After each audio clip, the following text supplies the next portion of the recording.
Guards man the barricades, patrol the cover boundary. At last the time is come, this is a cricketing emergency. Hear this call to arms for every cricket revolutionary. Take up your bats and stumps for the test match insurgency. At first they tried to silence us, but we would not be silenced.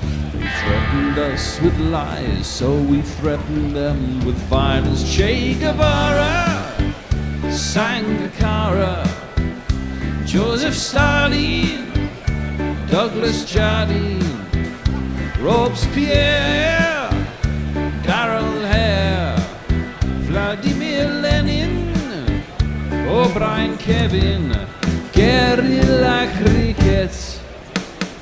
It's not about the winning, it's about how many rules you break. Even in cricket commentary, this is the best advice to take.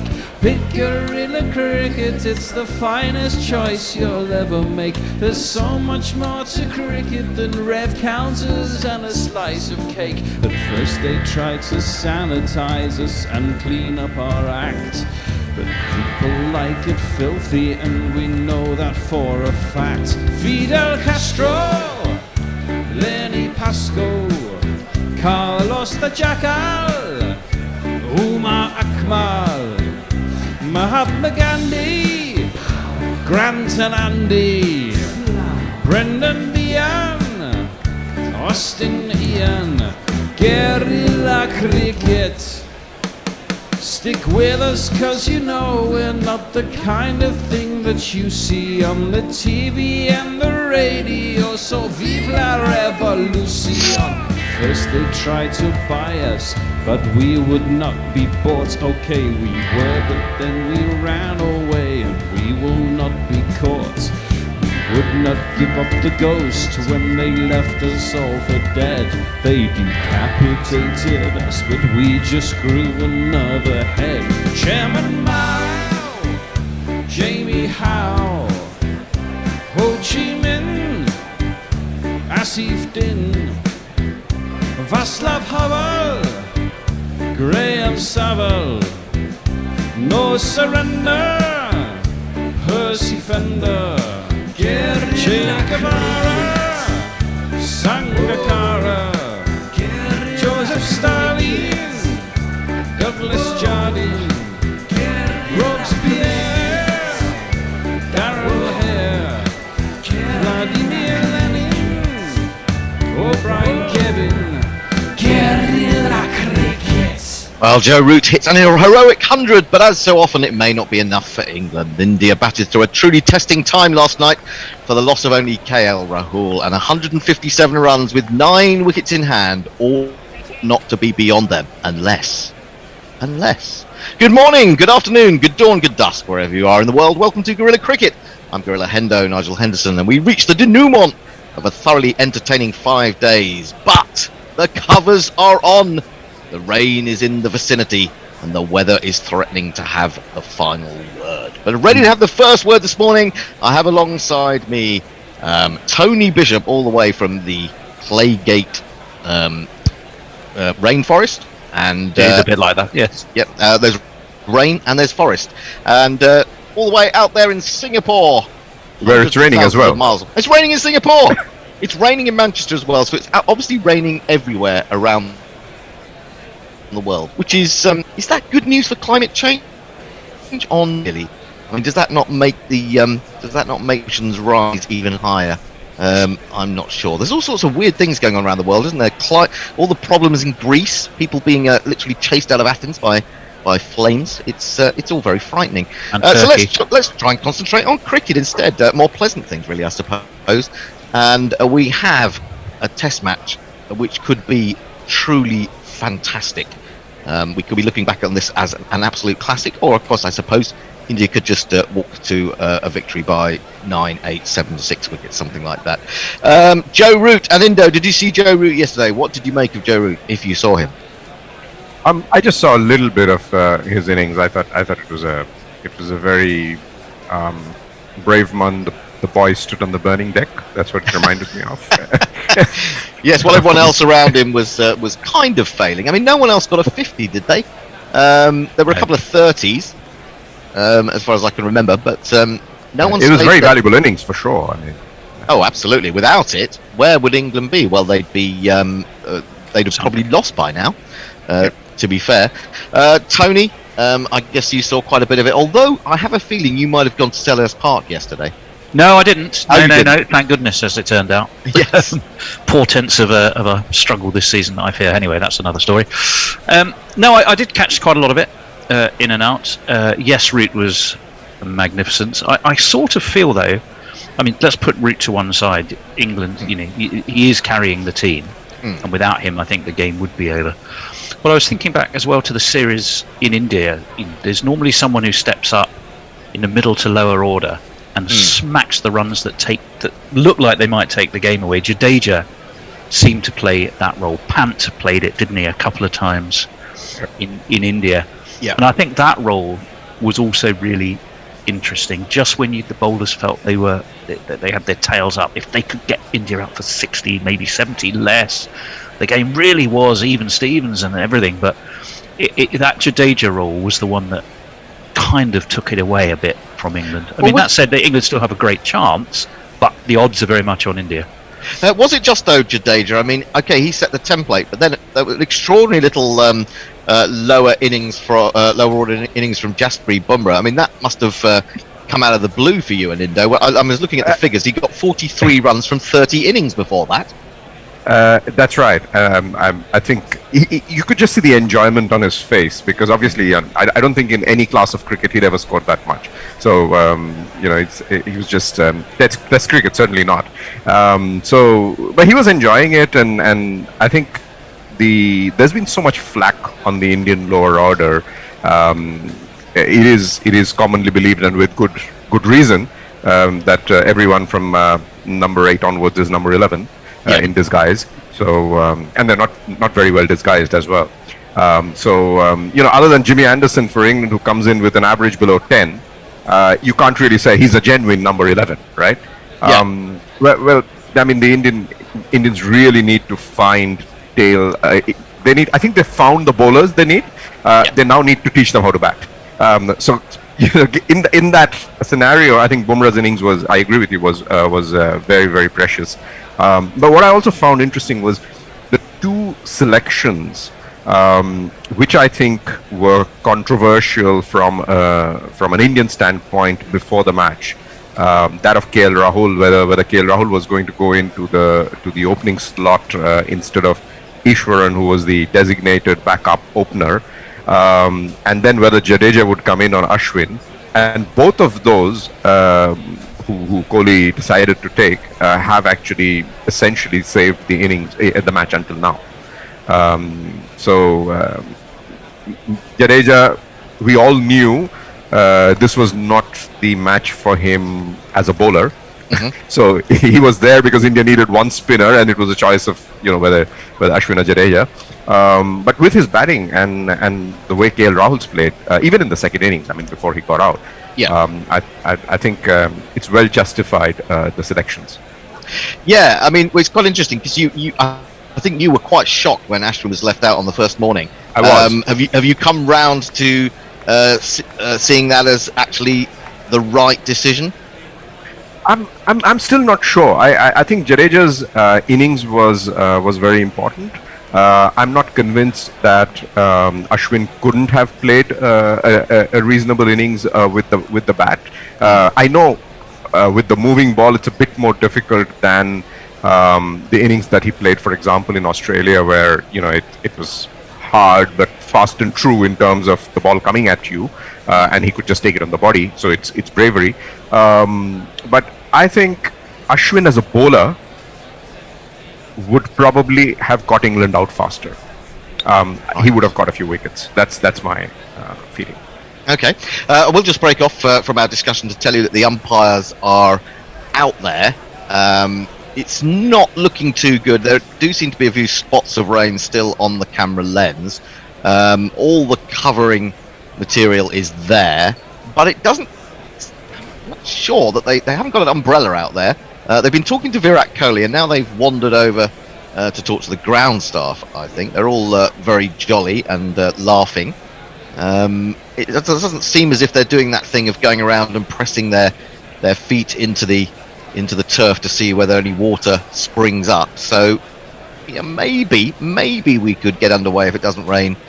I don't know, by about 12:15, something like that. I mean, I'm sure they'll be keen to get out there. The umpires, I think, have done pretty well in this game.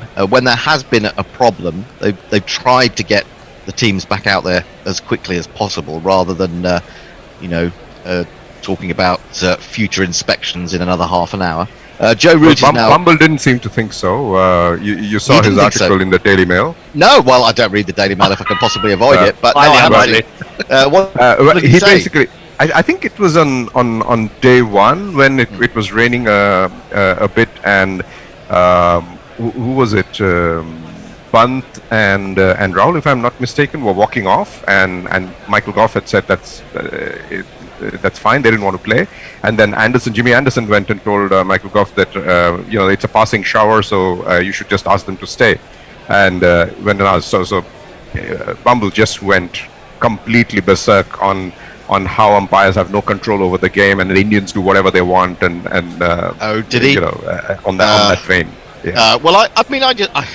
It was a strange little passage. I wasn't sure who had objected first, whether it was Rahul or whether it was Anderson, but it did seem odd, because I think, as I wrote in my report, that they seemed to be ushering the players off at that very point, and then suddenly, as you say, there was the sort of input from the bowler and the batsman, and I don't think Anderson was actually bowling at the time, but absolutely right, it was weird. I suppose that's a longer term problem, that umpires, their authority is being overridden a little bit. I felt that yesterday. I felt that they could have been a bit stronger with Mohammad Siraj, who I thought was unnecessarily aggressive. I mean, you expect your fast bowlers to be aggressive, and that's not necessarily a bad thing. But he was giving stick to Curran before he'd even got, he faced a couple of balls, to be honest. He's just being stupidly aggressive. I mean, I've been seeing him for the last few Test matches he's played. I mean, it's not. I think he got a lot of when he reported for racism very correctly in Australia, and he got a lot of positive press for that, and he suddenly became a bit famous, etc. Yes. Maybe it's just got to him a bit. Yeah, I think you've hit the nail on the head there, to be honest. I think that's absolutely right. Although that said, we did have Jimmy Anderson giving him a little bit of a shoulder contact, didn't we, the other day? Yeah, I saw that. Come on, I mean, if you haven't lived if Jimmy Anderson's not given you a bit of shoulder contact. Exactly. Right? I mean, it wouldn't be Trent Bridge if Jimmy Anderson wasn't trying to knock you over at some point, I suppose. Well, we haven't had any news. The start is still delayed, I'm afraid. Let's talk about England's prospects today, then, chaps. Stuart Broad, we were glad to see that he got the broadband back on, and that seemed to give him his strength back, and he got that wicket of Rahul.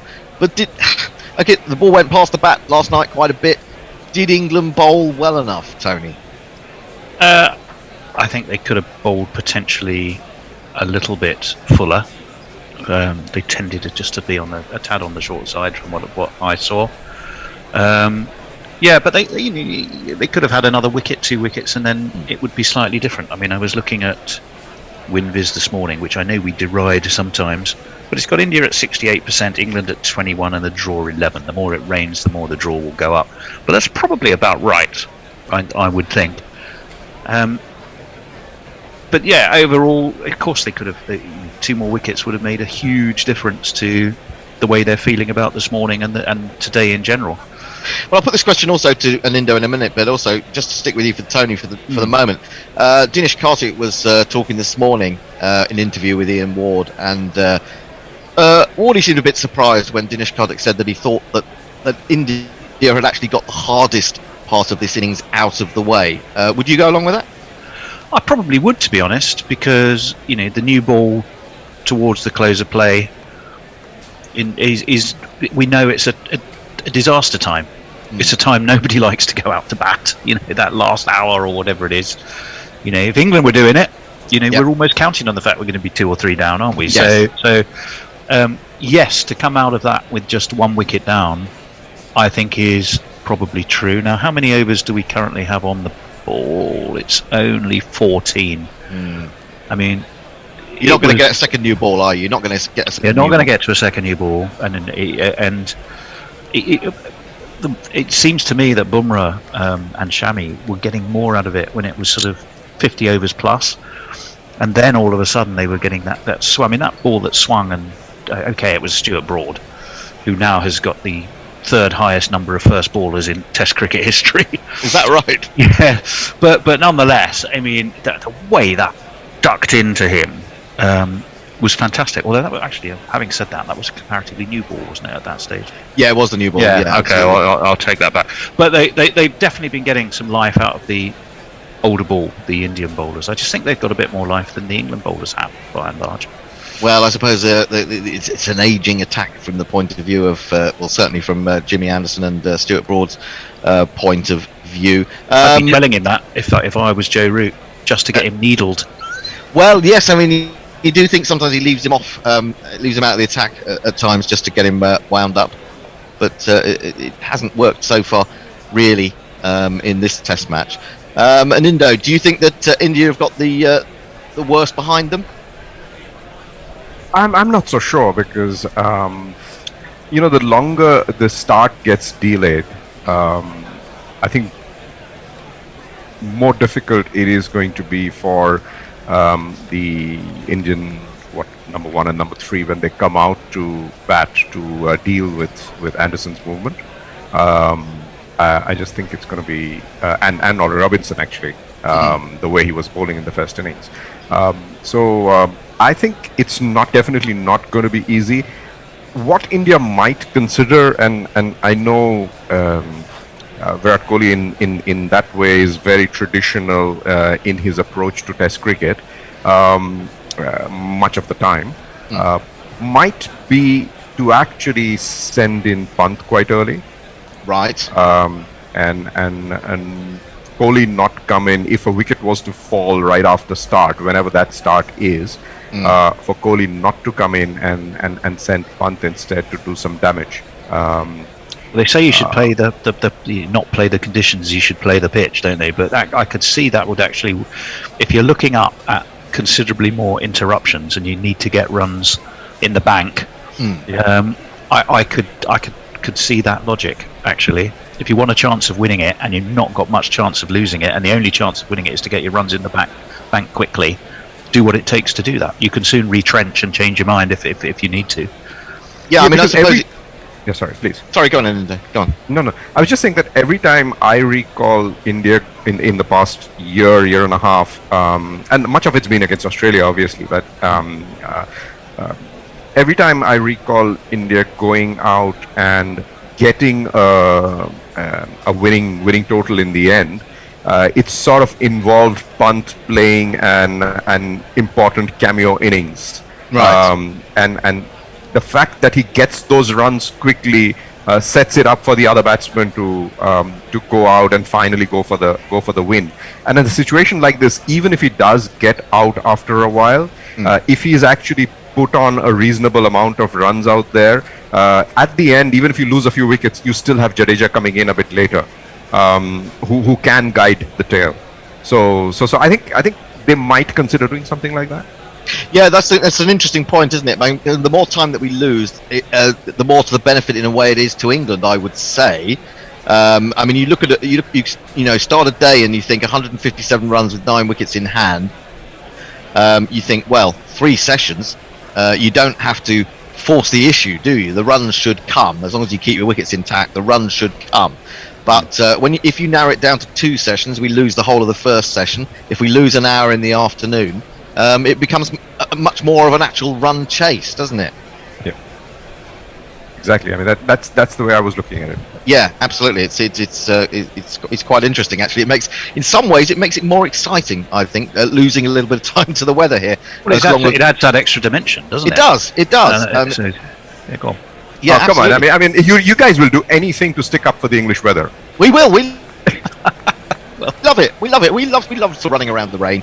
We love rain, as you know. We were born to rain, and so basically we welcome it whenever it comes along, especially if it's going to help us save a Test match. Springsteen nearly sang. Yes, indeed. Now we should look at and see who may have joined us, hoping to hear us talk about some live cricket. Unfortunately, we've been unable to do so far. But I wonder whether you've got any tweets and reports of interest from YouTube so far this morning, Tony. I certainly have some tweets. Okay. Mog simply says Wibble. Wibble, we are Which doing is, so. of course, is what we're doing. Jay Grover says, morning all. It's jolly wet here, so I thought a game of poo sticks were in order. Alas, a lack of a bridge sticks, and the only other player is a non-sentient polystyrene gnome called Neville. Ugh, well, I'll just say fuck sticks instead. There you Fair go. point. If you Fair made point. something out of that, good luck. Warren says, morning all. Morning to you, Warren. Farong says, greetings from Dhaka. As you know, the world is well with Farong saying greetings from Dhaka. Not great on the radar. The rain favours which team, if any? Oh, we were just talking about that. I think it's England, unquestionably. Jay Grove also says, I feel like half a man because Anderson hasn't body checked me or called me a Bradman. I've never met him, mind, so it's only a matter of time. Mog Well, says. exactly. I mean, you just got to put yourself in his vicinity, and I'm sure that will happen. Indeed. P.S. says Mog, of course India runs the game and gets special treatments. Well, it can't demand what the weather is. Whatever happens. You talked about YouTube. Let me have a look. No is the answer. Remember, we are on Guerrilla Cricket 2 on YouTube for our regular YouTube friends due to some red tape bureaucracy nonsense over at Google Land. Let me see. Several people on Facebook, though. I'll say hello to a few of those. Let me see. We're getting some love from Nazir Ahmadi and Richard Schumacher. We're getting some likes from Rohit Saxena, yes. Vanchit Jain, Sanjoy Basak Sanju, Sabia Matubar. Hello to all of you. And hello also to Safraz, who is laughing. I don't know what he's laughing at. Could be at any of us, really. Maybe could be laughing at the weather. Could be somebody told him a joke. Nothing to do with us. Who knows?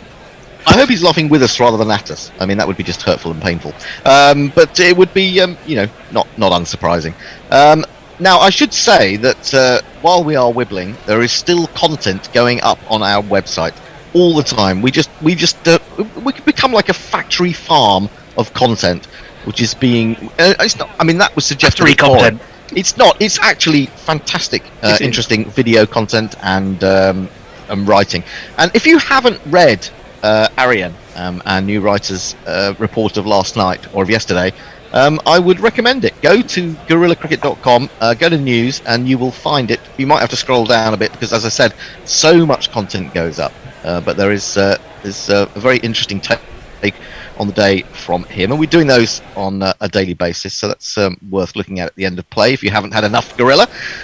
Some people may well have had more than enough Guerrilla by 6:30 on a Thursday or Friday night, but in the meantime, those are your opportunities. Of course, there are merchandise opportunities. You can go to the same website and look for the little word at the top which says merch, and you can get things like shower curtains with Moeen Ali on, which I know Jay Grover, as the only purchaser of one of those so far in the world, we're hoping to. We really just saw one set of those. Well, I think I think it's going to turn up on Antiques Roadshow at some point.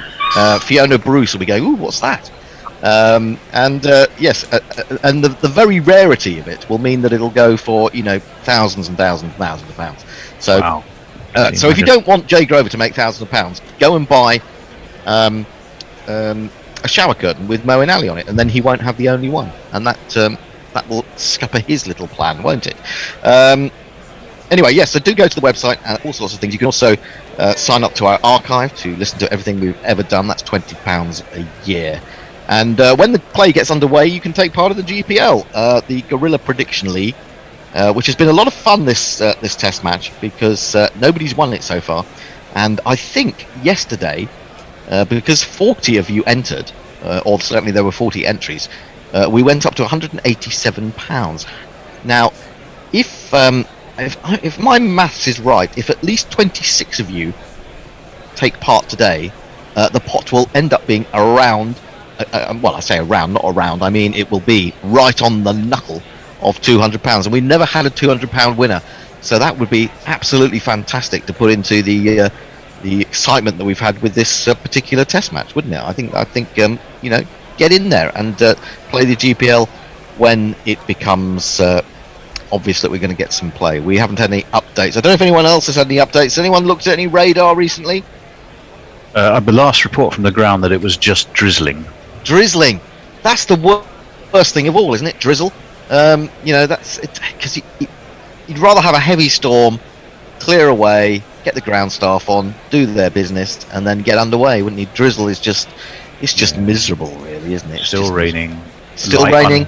Alas, which is not so good. We do have some more new people, I tell you, have arrived. Oh, Leah says, I joined in the hopes of cricket commentary, but I'm fine with wibbling. John Alford says, good morning, guys. You really should be playing here in Madrid. It's another beautiful morning. Well,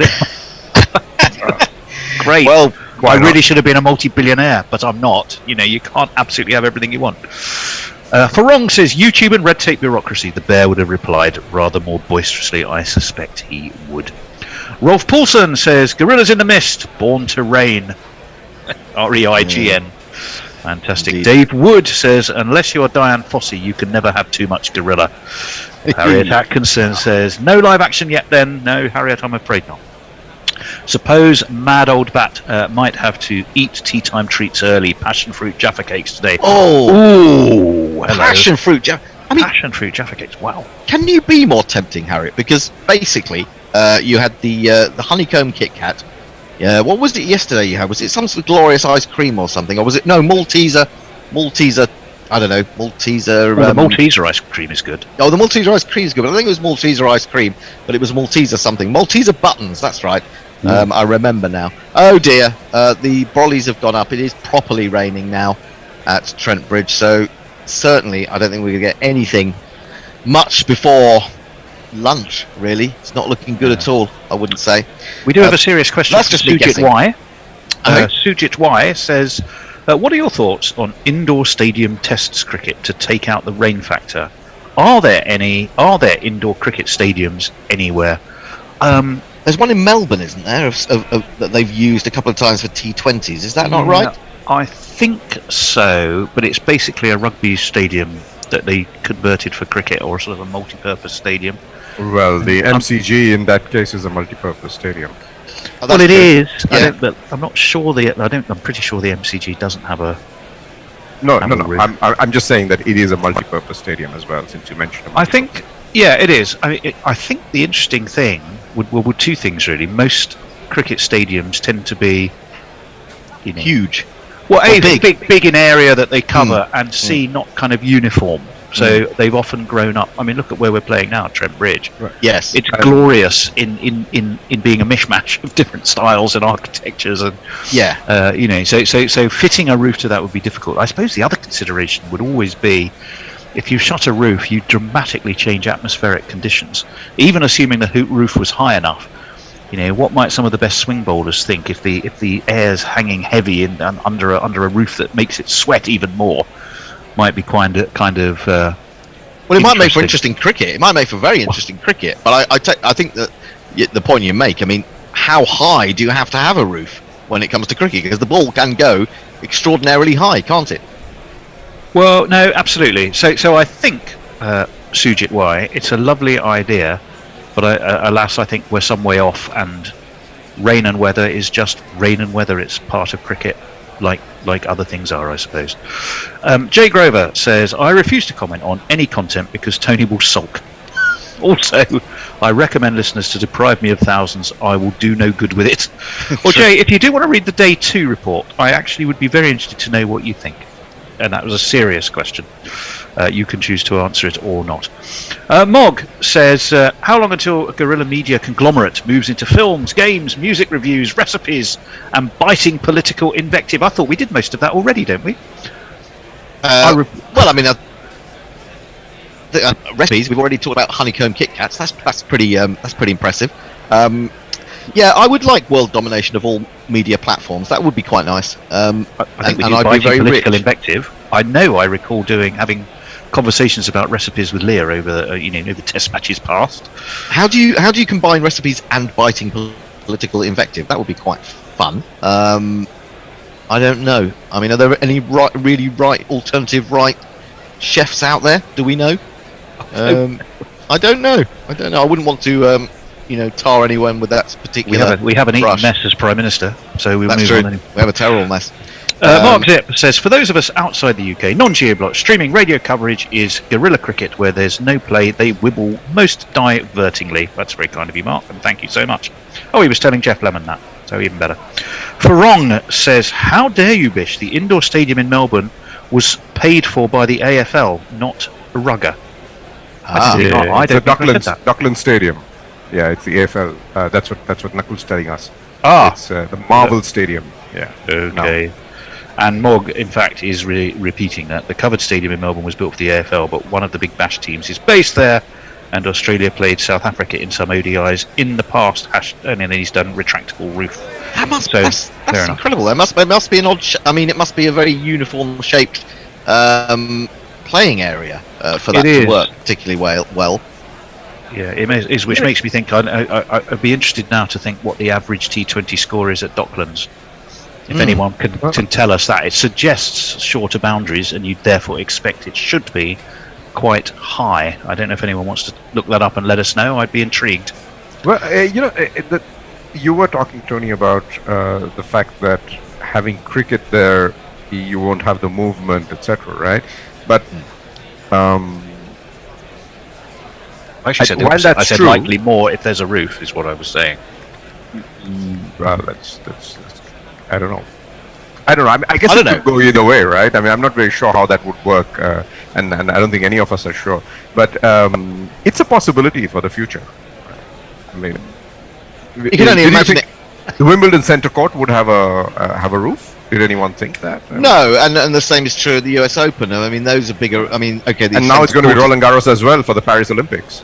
Oh right, okay, I didn't know that. But in terms of the US Open one, the Arthur Ashe Stadium is huge. It's absolutely massive. It goes back forever. If you are sitting anywhere more than halfway up, you can barely see a thing. So it kind of defeats the object whether you got a roof or not. To be honest, if you ask me. Do we know how many times the roof was hit at that particular Docklands Stadium in those T20s and those T20 internationals? Do we know? Have we got any figures on whether the ball hit the roof quite regularly or not? Some Melburnians may be able to tell us. Messi Jez says the problem with Docklands is that the outfield tends to be thicker, but it's bigger than a lot of T20 grounds. Certainly bigger than Eden Park. Oh, there you go. What does the sorry for my lack of understanding of Messi Jez's Australian English, sort of. What does he mean by the outfield tends to be thicker? I don't know. The grass, presumably. Yeah, the grass. You always mow that. I would think you would always be able to mow that. So why would you complain about that? Well, maybe it grows really quickly. Maybe it grows between innings. I don't know. Maybe it's got its own little microclimate that makes it sprout up incredibly rapidly. It's like Tony's conservatory. Yes, exactly. Goodness knows what you might find. You could go out to field at third man or long leg, and you could find all sorts of undiscovered creatures. You know what Australia's like. It's got creatures coming out of every orifice. You could, you're in the long grass out there at long leg, and suddenly you discover a completely new species. I think it's quite exciting. I think it's time we did have a roof. Apparently, they did the Millennium Stadium in Cardiff. There was an exhibition game staged there once with the roof closed. What, a cricket game? A cricket game, yeah. Shahid Afridi hit the roof. I think literally as opposed to metaphorically. Could have been either. Boom, boom, crash. Messages has a thing on the grass. He says the grass is designed to grow densely in a slightly sheltered environment. That sounds like the big conservatory in Singapore, and like seems to result in a slow outfield. Sorry, seems to result in a slow outfield despite mowing. Oh come on! Surely you can mow it between innings. Yeah, get your mowers out there. Mowing might not even be. I'd be worried. That would be like expecting a T-Rex or something if it was going to grow faster than that. So sometimes people used to worry about going and fielding at bay out, just in front of Bay 13, I think, wasn't it, in Melbourne? Now they'd be worried about going down a long leg in case there's a dinosaur. So it's. Some people do say that some Australians are dinosaurs. Leave Darren Stevens out of this. But that's another argument. He may still get an Ashes game. He might get the Ashes. Yeah, bring him in. Warren, by the way. Warren says passion fruit, Jaffa cakes, honeycomb Kit Cats. Wow, things have changed. They'll say there are more than 3 TV stations. Oh God, imagine that. Imagine if you had, endless TV stations to watch, I don't know, people selling rings and jewellery. And you didn't need TV licenses. And you didn't need TV licenses. Oh, there you go. Well, yeah, but then we get into an argument about that, couldn't we? See, I love and hate the BBC with equal measure. I love what they do and what they represent, but what they represent now has become, well, politically very strange. Yeah, indeed. 1 or 2 of their commentators can be a tad annoying. I think we've agreed with that. Jay Grover says, how high do you have a roof? That's fucking zen right there. Which I guess it is. Adam Chapman says, and the not inconsiderable matter of planning approval. Southampton would probably be okay, though addressing access a better use of the money. Well, I kind of agree with that for the Rose Bowl. But I doubt any of the city centre grounds local authorities would be terribly keen. Yes, I think that's a very practical but nonetheless realistic point. Adam? Farong says, from fence to fence, the arena dimensions are 169.5 from north to south and 140 metres from east to west. This is Docklands, I think.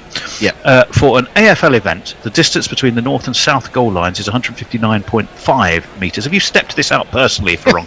It's extremely precise. And from the east to west boundary line is 128.8 metres. If anyone else would like to send us dimensions of sports grounds, all in metres, it makes for a fascinating read.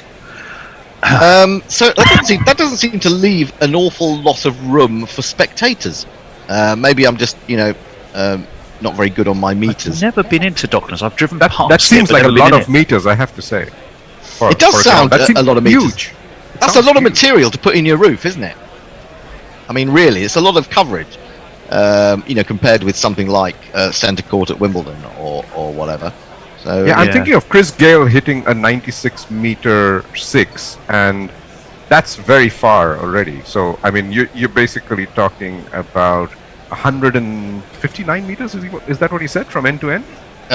North to south, 169.5 meters. That is one hell of a long distance.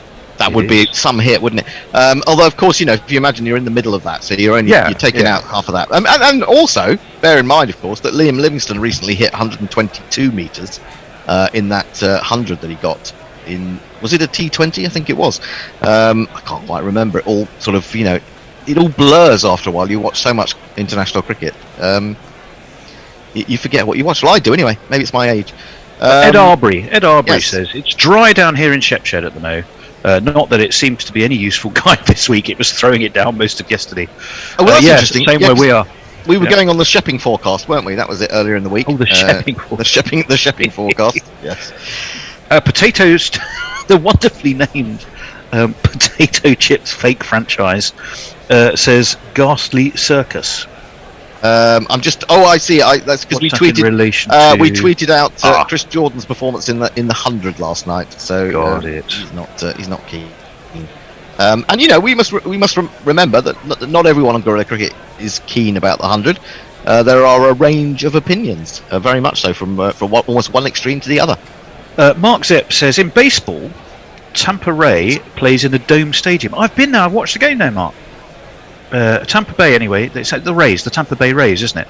Play in a domed stadium, and they have grounds rules. If a ball hits the roof, it's a double. If a ball sticks in the roof, it's a double. Happened a couple of weeks ago. The ball went up and never came down. In cricket, it could be a 4. What do you do about a ball that's losing the ball? What do you do about a ball that hits the roof and then comes down and is caught? I mean, is that allowed? I mean, I think it would take some incredible judgment of the fielder. One hand, one bounce sort of rule. that would do it, wouldn't it? They'd do it in the 100. They'd do it in the 100, wouldn't they? I was just telling Nakul, I mean, that sounds like the rule of what we used to call the gully, the little lane in which in India you'd grow up playing cricket, which was about 8 feet wide. And any shot that you played, if it went without bouncing on the ground and hit any one of the walls, you were out. So it was like you had to play straight. It's which very is good. probably why I became a bowler, because I was so bad at batting. I used to bowl in my parents' back garden up against the house, and there was a little bit of wall where I could draw some stumps on with chalk. And my bowling run-up was a bit like Raul Chahar. You know how he does that thing where he has to... He starts from running behind the umpire and then coming round him. And I had to do that. I had to learn to bowl like that, basically. So you just adapt to your circumstances, don't you? You do. Warren says, aren't we already scheduled for the next test match to be played in Tony's conservatory? I think we could get a roof on your garden though, couldn't we? It's not that. I mean, it's nice, but it's not huge. It's not the 169 dimensions meters. It's not 169 meters. It's ideal for a cricket net. I think Yes. Liam Livingston wouldn't have too much trouble clearing the fence. Let's put it that way. Sujit Y says, India set to build truly indoor cricket stadiums in Rajkot soon. Really? Ooh, that is interesting. Well, would that presumably mean that you could have year-round cricket in India? You could have in the days of bubbles where we've played test matches, several test matches at the same ground. You could have a whole series where England go across and play in the Rajkot Stadium, 3 test matches there, couldn't you? You could. Yeah, and when they come out of there, it's the summer. Exactly. But the thing is, you'd be putting the roof in a place arguably where you least need it. Now, if you were to tell me Manchester would be the first place to do it, I'd go, that's not a bad idea. But does Rajkot need a roofed stadium? I don't. I mean, we'll have to bow to an Indo's better knowledge of geography, or even Nakul. Well, you'd be able to play in the summer for one, because it's tremendously hot there. So you can air condition play in the summer, and the fact that it's Narendra Modi territory, so you could probably get funding to build it. But I'm wondering about air conditioning and airflow and various things like that. Would that not be an impediment to solving climate problems? A lot of extra air conditioning, or if I remember rightly, I did an article many years ago when there was talk about Qatar getting the World Cup football, and how they were going to build these stadiums and how they would create airflow through them to ensure that it didn't get too hot. So and whether those actually ever got the go-ahead, or whether they just moved the date, which they have now. They're doing it in the winter, aren't they, effectively, rather than having a summer World Cup. I'm not sure whether those got built or whether they abandoned that idea, to be honest. But I suppose that's kind of thing that architects need to be aware of nowadays. Airflow also with COVID, of course. Well, growing up in India in the summer, all I ever wanted, this fantasy that I had, was all of India covered with this huge tarpaulin dome which was air conditioned. That's all I wanted.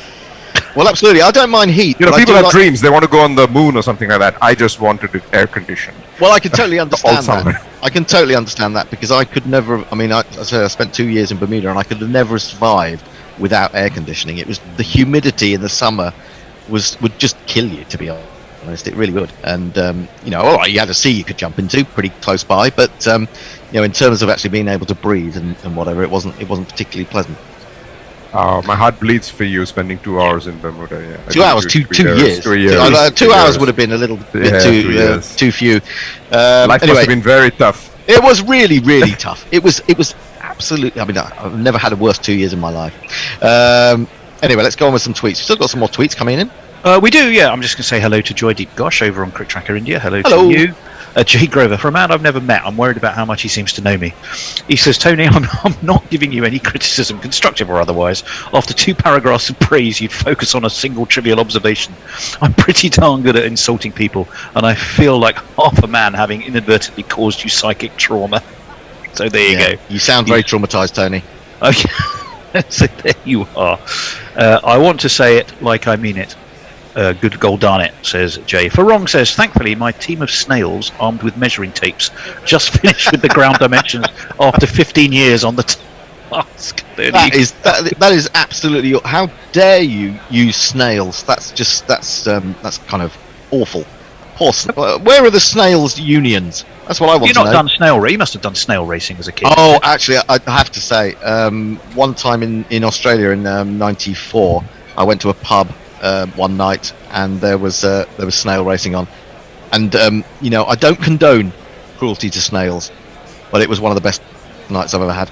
I don't think it's particularly cruel. You just stick a bit of lettuce at the end of the track and off they go. I mean, this was some. They had to get into the middle of the table.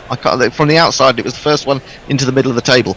And if you bet on the right one, you had to eat a pie afterwards, which was no hardship for me. Which is not cruel to the snail. Might be cruel to my waistline. Well, exactly. Not that I necessarily won, I have to say. But I do like the idea of the snails spending 15 years measuring Docklands. Message sends a picture of Docklands Stadium. Crowd capacity is 53,000. He sent a lovely picture of it. With the roof on, indeed. Adam Chapman says, of course the engineering isn't terribly difficult, but were I living next door to, say, Edgbaston, that extra 150 degrees of shadow is going to be a hard sell to the neighbours. Start with a new build, fine, but who pays, and how is it made to pay? The Wembley model, I guess. What shadow? The whole point is there's no sun, right? Sorry. Oh yeah, no, I think he's thinking outside the ground, not inside the ground, and the effect I know, on the neighbours. I know, but you wouldn't need the roof if there was any sun. Oh, that's a good. Yes, that's true. That's true. I mean, that is basically assuming there's never any sunshine in Birmingham, which of course there is. That's what it seemed like the years I was in England. A Daft Penguin says it's also a practicality issue as well. It's one thing to fit a roof on a tennis court or a football pitch. They're small. Cricket pitches aren't, comparatively. Yeah, we were sort of chatting about that, Daft Penguin. Mog says, are there any initial numbers of just how popular the 100 is? Viewing numbers, crowds, etc. You'd have to ask the ECB that, Mog, and they'll make them up for you. But the other thing you got to say about that is that they said that they were aiming for 60% capacity, weren't they? Obviously rain can affect capacity very much. You lose a couple of games, or you get a shortened game and people don't turn up, that sort of thing. To me, the crowds have looked acceptable, but not. I mean, there have been some good crowds, and they build up, don't they, during the day? Especially when you've got those double headers of the women's game and the men's game following, or it could be the other way around. I know that has caused a bit of controversy. And you look at it at sort of 3 o'clock and you think, oh, there's not many people there. But by sort of 5 and towards the end of the women's game, quite often, and even some of the women's games have been quite well populated. So I think it's difficult to tell. I don't think that it's necessarily brought in bigger crowds than the T20 already was doing. I mean, that's part of the argument, isn't it? Really. And how affected it has been by having to be put off from last year. We should remember that as well, with COVID and whatever. But I think we'll get back to you. Watch this space. Warren says, that brings a whole new meaning to the corridor of uncertainty. I'm not quite sure now. He was talking about me saying that I grew up playing somewhere with an 8 feet wide. Oh, yes. Leah says there are a few more stadia with roofs in the Major League Baseball, Houston, Milwaukee and Toronto. Oh yeah, the Sky Dome. I've watched the Blue Jays there and whatever the football team is in the Sky Dome. And generally though, what you got to say about both Australia and America with regards to stadium roofs, you've got a lot more room, haven't you, really, than England True, has. That is true. We are a tad more condensed. JD8 says, ahoy chappies, Guerrilla Cricket. Any inside word on the start time? Well, we'll just have a quick look for you. The latest intelligence is the rain has just become heavier. I would not be planning on much happening this side of lunch, unless something quite miraculous happens. Knackle, just nod if you agree with that. You've been watching these things. Yes, not unlikely anything this side of lunch, alas. Warren says, do we need a static roof? Surely a bunch of drones with a big tarpaulin will suffice. That's quite or maybe an enormous number of snails holding it up. But how would you get the snails high enough to do? Oh, you mean from underneath? Yeah. The snails hovering snails in midair. I don't think there is a fault in your design thinking there, Endo. I mean, on the grounds that snails it's their lack of speed is not an issue, but their lack of arms might be. But there we go. But they're used to carrying things, aren't they? True. Indeed, their whole house. Yes, so you could precisely. Well, that's a good idea. Yeah, lots of snails. Yeah, could be. Mog says yes. What the world needs right now is billions spent on even more sporting stadia with added air conditioning. And he puts added air conditioning in large. Hang on. I've just seen Leah's follow-up to that, saying air conditioning produces a lot of heat. That's exactly what I said. Are you people listening to me? I said that would be a bit of a problem with regards to climate change. To be fair, that is your what he ears said, out, Leah. people. That is what he said, Leah. I will back him up on that one. Nindo, I'm not going to read your tweets, Nindo, because you probably already said it before you tweeted it. Jay Grover says, I tried so hard not to make a Modi jab. Thankfully, Dutta picked up the slack. Let me see. Warren says, up a bit, right a bit. Fire! What was the TV show? The Golden Shot, wasn't it? Yes, it was the Golden Shot. Yes. Quite. Bob Why? Monkhouse. Why? Yeah. And Norman Vaughan. Norman Vaughan. Roses grow on you. Then Charlie Williams, I think, at the end of it. Yes. He had a bit of a go at it, didn't he? Gosh, Yeah. well remembered. Yeah. Leah says the worst place to build a cricket ground could be Bergen, with around 330 days of rain a year. Really? 330 days of rain a year? Wow. They still managed to burn it down regularly in the olden days. Well, they only had 25 days to do it. No, what was it? 35 days to do it without the rain putting the fires out, I suppose. Farong says, initially I approached a team of crabs to measure the dimensions of docklands, but they started an underground movement. Underground or under rock? Well, I don't know. However, and presumably then they could only move sideways. So how would they have coped with doing the end to end? They could do side to side, but not end to end, presumably. Well, you have two different sets of crabs put at different angles, don't you? Working simultaneously, I presume. Okay, they could work as a team with the snails, compensate for each other's shortcomings. They could, absolutely. Farong says, as per the current weather forecast, there is a possibility of continuous play from 3:30 p.m. local time. Considering play can be extended to 6:30, then another half hour, there's a chance for at least 35 hours. A result is still possible. Ooh, in some ways that even makes it even more interesting. Oh, yes. If it started at 2, if you're Virat Kohli, you still want to get out there and get on with it. At what point, at what time do England go, do you know what, we'll take the draw, thank you very much, and move on? Well, I mean, they may not be in a position to take the draw. It depends what happens, doesn't it? Obviously, they would... it's very difficult. I don't think England will go for the draw once. I mean, they're kind of committed now to trying to win it, aren't they? But I suppose 35 overs is not a long time to get 9 wickets, unless the team you're bowling against is making an effort to get runs.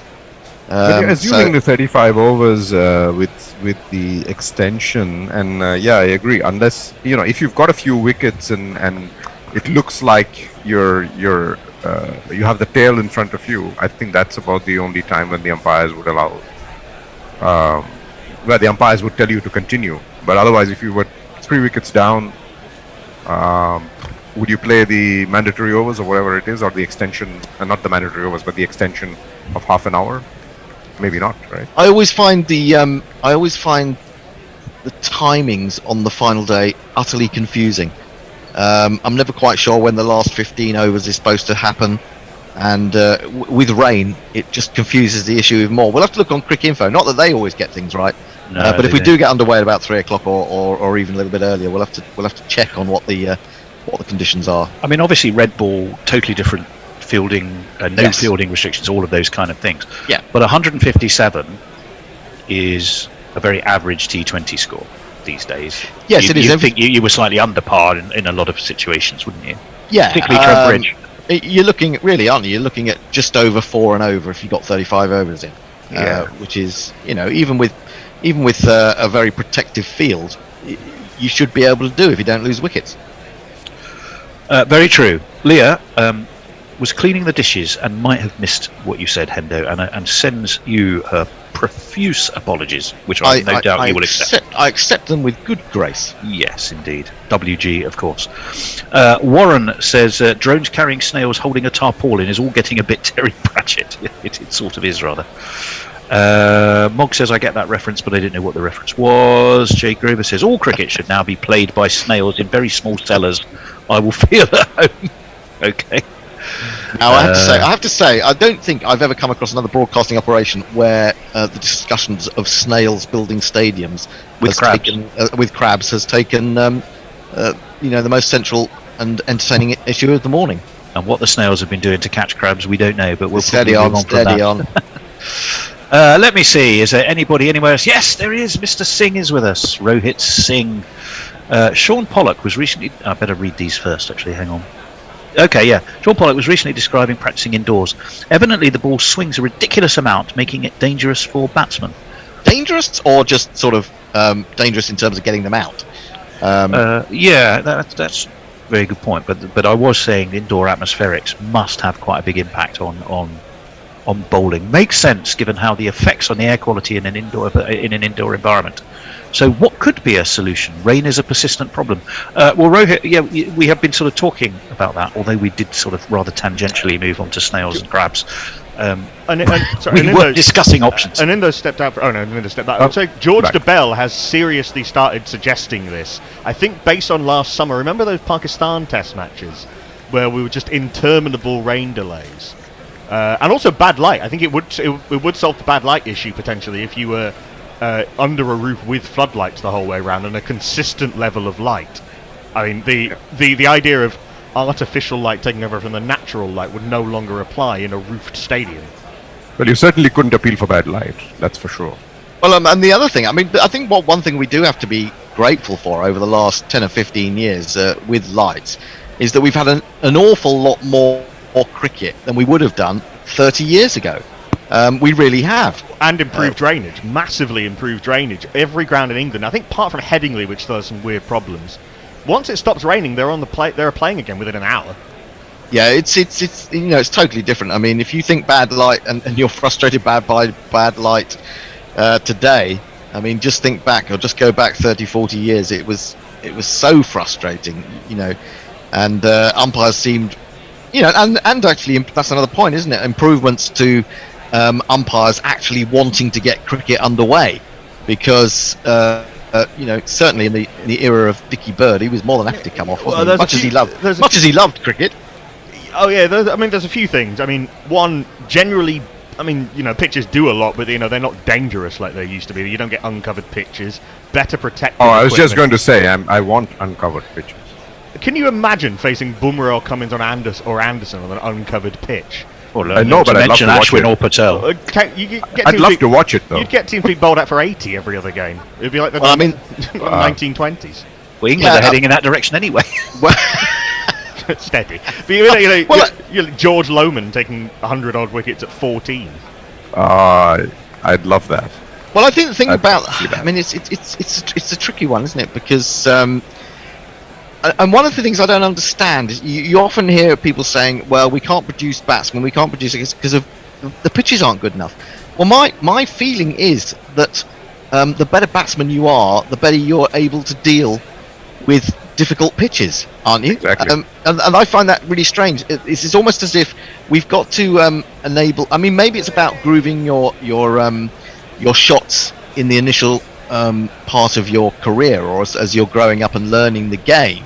And certainly, if you maybe had better pitches at youth level and at club level, that would be it's very difficult to develop a back foot game playing in a lot of parts of England, because you just never get the opportunity to basically play off a back foot, because the ball's always coming through low. It's always seaming. You're not going to be confident driving or cutting or pulling particularly. But it's such an interesting thing, Nakul, what you say, because it's my pet peeve with the Indian batting lineup right now, that especially the top order. I mean, that's the only order which exists, but especially with them, that I think a majority of the problems that they have right now is because they're completely unable to go on the back foot. They commit themselves to the front foot on almost every delivery, and they lose their balance. They're unable to recover from there. Whether it's Kohli, whether it's Pujara, whether it's Rahane, there is no difference. They're all the same. Well, I mean, I would mitigate that. I mean, Rohit Sharma is a very good player of the pull shot. Rohit Sharma is about the only exception to that. Shubman Gill's a very good player of the pull and hook shot, not available. Mayank Agarwal is very good. But he leaves such a big gap between bat and pad. Come on, I mean. Sure, it is getting better. I mean, the facilities, Hendo's right about the facilities when you're growing up. I mean, you see, a good example is fielding. The standard of outfield is getting a lot better across India and has been doing for the last 15 or 20 years. Well, that's also because the grounds are so much better that you're not going to kill yourself by diving. Well, that's exactly right. That's exactly right. You're not going to practice diving if you're just going to skin yourself every single time you do it. And so the standard, the growth in standards of fielding and outfielding in particular is better as a result, simply because you can you can do it. I remember certainly, I was never a particularly good player, but I don't think I played on the back foot till August. Yeah, I mean, it is. I mean, I played on I played club, league cricket in various parts of the country. I was lucky when I played at Epsom. Certainly in those early years of my playing, as I was coming through, the pitch, the home pitch, was extremely good for batting. It really was.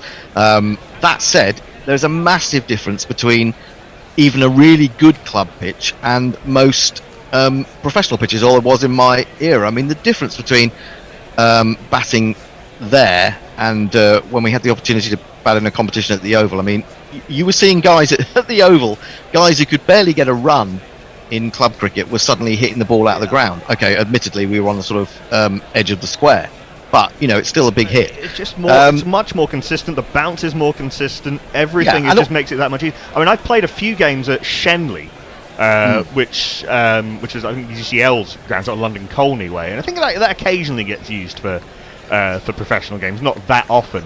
And it's an absolute delight. You can trust the bounce. It's wonderful to I was not very good, but even I was starting to time the ball through point. By the way, an update from Nagaraj Golapudi, who is Cricket Info's on-the-ground reporter as of 2 minutes ago, says, "I see no rain now, much brighter." Well, that's good news. That's good news. I was going to go on to say that later, playing up at York, where they've actually had a game. They had a Royal London One Day Cup, 2 games there this week. The pitch was much flatter, but also quite low, and I found it a little bit difficult to get runs there. But anyway, have we got any more tweets? Yes, Tony. Yes, we do indeed. Let me see. Jay Grover says, "Did I just type Dutter's first name not only incorrectly, but the same as one of my ex-girlfriends? I'm confusing this out now." Chris Drew says, "In the French film Delicatessen, there's an excellent scene with snails in a very damp cellar. Great film to watch, and no, you don't need to speak French to understand the very dark humour." John Alford, I'm going to retweet whilst speaking. John Alford has here you go, history of the MCC, the Madrid Cricket Club. Ooh, so I shall read that. That sounds extremely interesting. Mog says something about Shane Warne and crabs. Messy Chairs says, we sent a video. Gives a good appreciation of cricket at Dockland Stadium. It's a good size and excellent spectator view. Warren says the Snail Union has just called for a go slow. Very good. SKP says 150 runs from a 35 overs is a difficult task in Test cricket. It is, but nonetheless doable. Mog says, "Yeah, I suspect the level of failure required for anyone to admit it wasn't the best thing ever would involve player deaths, ritual sacrifices of ground staff, and the only member of the crowd being a confused sparrow." I think that's referring back to the 100. Yeah, just on your quote about, you're right. The crowds have been good, but not brilliant. People will turn up for almost any sporting event in England. To be honest, if you give it enough publicity, the appetite for televised and live sport in this country is insane. In many cases, brilliantly. It's a good place to be a sports fan. But for women's games, against women's domestic cricket, it's completely different. It has completely changed the game. 6, 8, 10,000 in 13,000 at Lords is very, very different from even the best of the attended KSL games and domestic women's cricket before that. You put cricket on and tell people it's happening, and put it on TV and get enough good players, and people will come and watch. I mean, I think that's probably true to a certain extent. I mean, especially, and I do think this thing of having it during the holidays, the school holidays, is working. I'm not saying it's correct, but it's working to a certain extent. But now we've got all this discussion, haven't we, about mixing the 2 types of crowd: the crowd that likes to come in after work, and the crowd that wants to be there and keep away from all the alcoholic fumes. So, teething problems, I suppose, but it's not something that's insurmountable by any stretch of the imagination. I've just seen a tweet come through that says it's now raining more heavily again, so it's up and down, it seems, at Nottingham. I hope it's not going to be one of these really, really frustrating days where you get a glimmer of light and you think, oh, we could be on in 40 minutes, and then suddenly, just before you come on, the rain returns. We've had a little bit of that in this Test match already. We have, yeah. The absolutely. day before yesterday, there was, inspection was starting to play again. Then it gets pushed back by 15 minutes.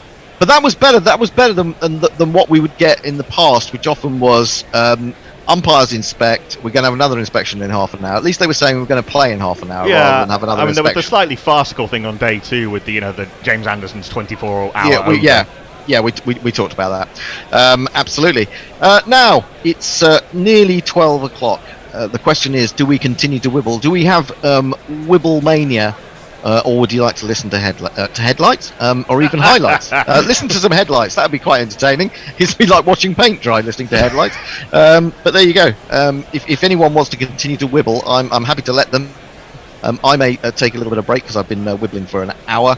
Take a break for an hour. So who's up next? Let me just finish off. Let me finish a couple of tweets while you consider that conundrum. For Ron was wondering whether we'd talk about scones and whether it's jam or cream, and he sent us pictures of both options.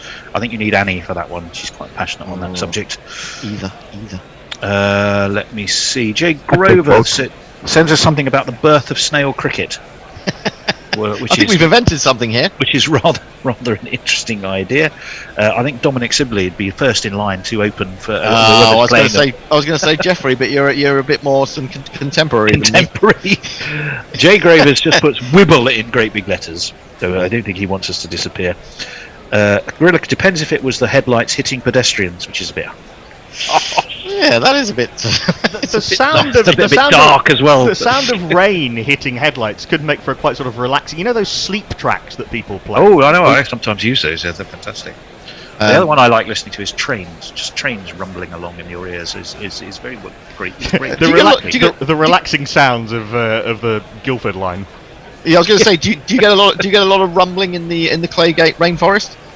Well, no, I'm talking about at night with headphones on. If you can't sleep, you can get those sleep tracks. Deliberately seek out train noises. Yeah, train noises, and actually, quite a few of them are rain falling on the window of a moving train, and you just hear the rumbling of the train and the patter of the rain. Well, I swear to God, you'll be off asleep within 5 or 6 minutes. And you've got something which moves your bed as well, right? When you're inside the train. I think we should be going. We should not be going into that. No. I think what Anindo is suggesting is, replicating the feel of a sleeper train. Pretend you're on the Orient Express. Yeah, but I have to tell you, as a man who spent a long time on sleeper trains in Australia, I have to tell you that you can sleep when going forward. It's much more difficult to sleep if you're facing sideways onto the movement of the train. I've experienced both, and you have to be lying long ways to get a really peaceful night's sleep. The one time I've ever taken a sleeper train, I didn't have enough money to spring for the proper sleeper thing, so I was in basically a seat that reclined a little bit more. Yes. Which was not actually particularly pleasant. It was going up to Edinburgh for an internship. It was late November, and the heating cut out at 4 in the morning as we were crossing the Scottish border. It was one of the least comfortable nights' sleep I've ever had. Well, you do realise as soon as you cross the Scottish border, the temperature drops by at least 25 degrees. So that's. Have you ever been in a sleeper bus? No, I don't think I have. So I once did Bombay to Goa on a sleeper bus overnight, and fortunately I was a bachelor at that point in time, and so I buy the ticket, I get on board, and there are these bunks everywhere, and the bunks are very broad, so I'm quite happy with them. And then I realized they've sold 2 to a bunk. Oh, what? Yeah. Oh, so you're basically sleeping with a stranger back to front. Oh no. That was like the worst. Oh dear. Might depend on who the stranger is, of course. Exactly. Just seeing the TV pictures, it's a very curious picture because it actually looks reasonable. It doesn't look that dark, but you can still see some rain falling. But the umpires are out there bareheaded without umbrellas, so I think it is in that slightly sort of annoying period of rain. But I mean, it's clearly raining, so they can't start in this and wouldn't play through it. But there's also a lot of standing water on the covers. Huge amounts. Yeah, I mean that'll the ground stuff are very good and the but it's still at least an hour away from any play, even if it stopped raining, I would say. Another thing about talking about trains and their soporific effects. I was round at my mum's the other day, and I was stroking her cat, and this cat purrs as soon as you speak to it. And it struck me that that's another good way of getting to sleep. I've decided that the gorilla's next foray into merchandise will be the sounds of cats purring. Well, you know what? On a CD, there are with a little bit of music. I can send you some of dogs barking. Dogs barking. That doesn't sound very relaxing to me. There are two cats who frequently sort of patrol outside the front door of Gorilla Towers. I could go out there with a recorder. You could actually, but you've got to make sure that they're good purrs. Some cats don't purr that loudly, so you need to. You probably need very good recording equipment. One of them is more of a mewer than a murr. Yeah, the occasional little sort of chirpy mew as well can be quite relaxing as well. So I think that is going to be my next foray. Gorilla inspired cats purring. I'll send you one of Suki. I'm sure she'd oblige. Exactly, and I'm presume that loads of people would buy those, and that might keep us going. Well, we should do it as a competition. Match the purr to the gorilla's cat. So you play the purr, and you have to guess which gorilla the cat belongs to. You donate to have the honour of having your cat featured. Yeah. Which cat will it be today? Which cat today is purring for you? Anyway, on that note, having talked about snails and cats, and in fact I'm going to go around and see very said cat in a minute, I will leave you in the hands of other expert wibblers, and I will return Do we have a quorum of 3? And do we have 3? I think you do, because I'll take a break as well if it's okay. You take a break. So it looks like we've got Knuckle and Messy Jez. And who else do we have on today? Are you staying with us, Bish? Stay, Bish. You need 3 of you. Go on. Stay for a bit longer. I shall be back with. I'll be keeping an eye, and I may have to do new rotors. We'll have to see. All right. See you later. Okay. Yeah. Bye. I was lucky enough to be at Trent Bridge yesterday, and it was a very, very interesting day's cricket because the conditions changed. It was really changeable over the course of the day, because at times yesterday it seemed the easiest to bat that it had at any point in the test match. You know, bright sunshine, the ball wasn't moving that much in the air, a little bit off the seam.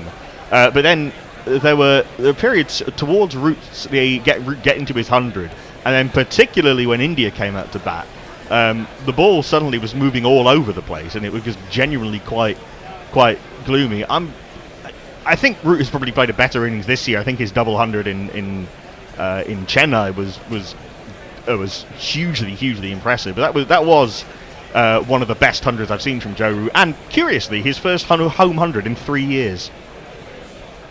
Yeah, yes. He just needed. It was. I certainly would agree. It was a fantastic innings. He needed a couple more people to get past 50, or someone else just to play, as I said, the Jadeja role or even the Bumrah role.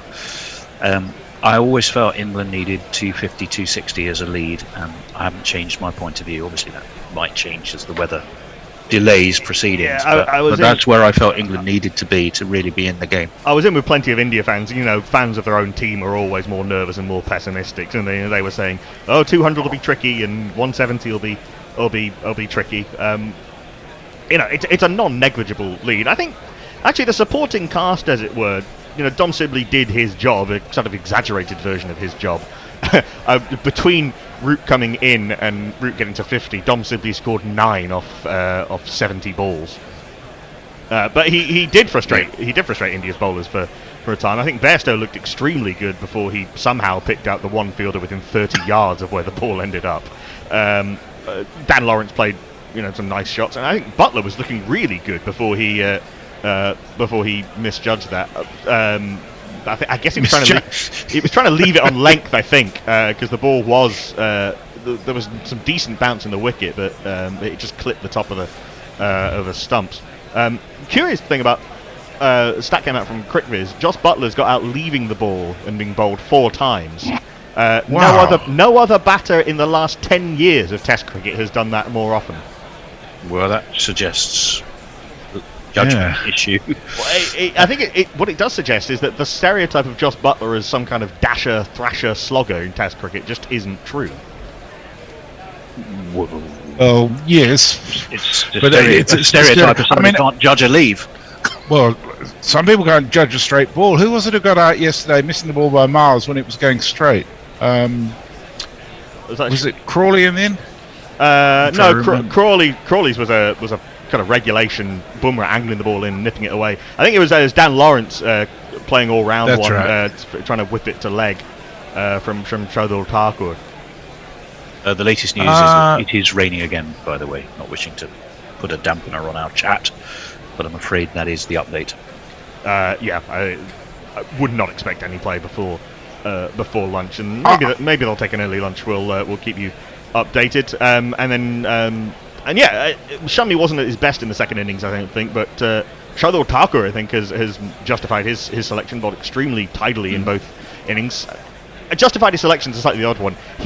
I don't know if I would have picked him at the start of the Test match. I probably still would have gone with Ashwin for the spin option and Jadeja basically playing as a batter.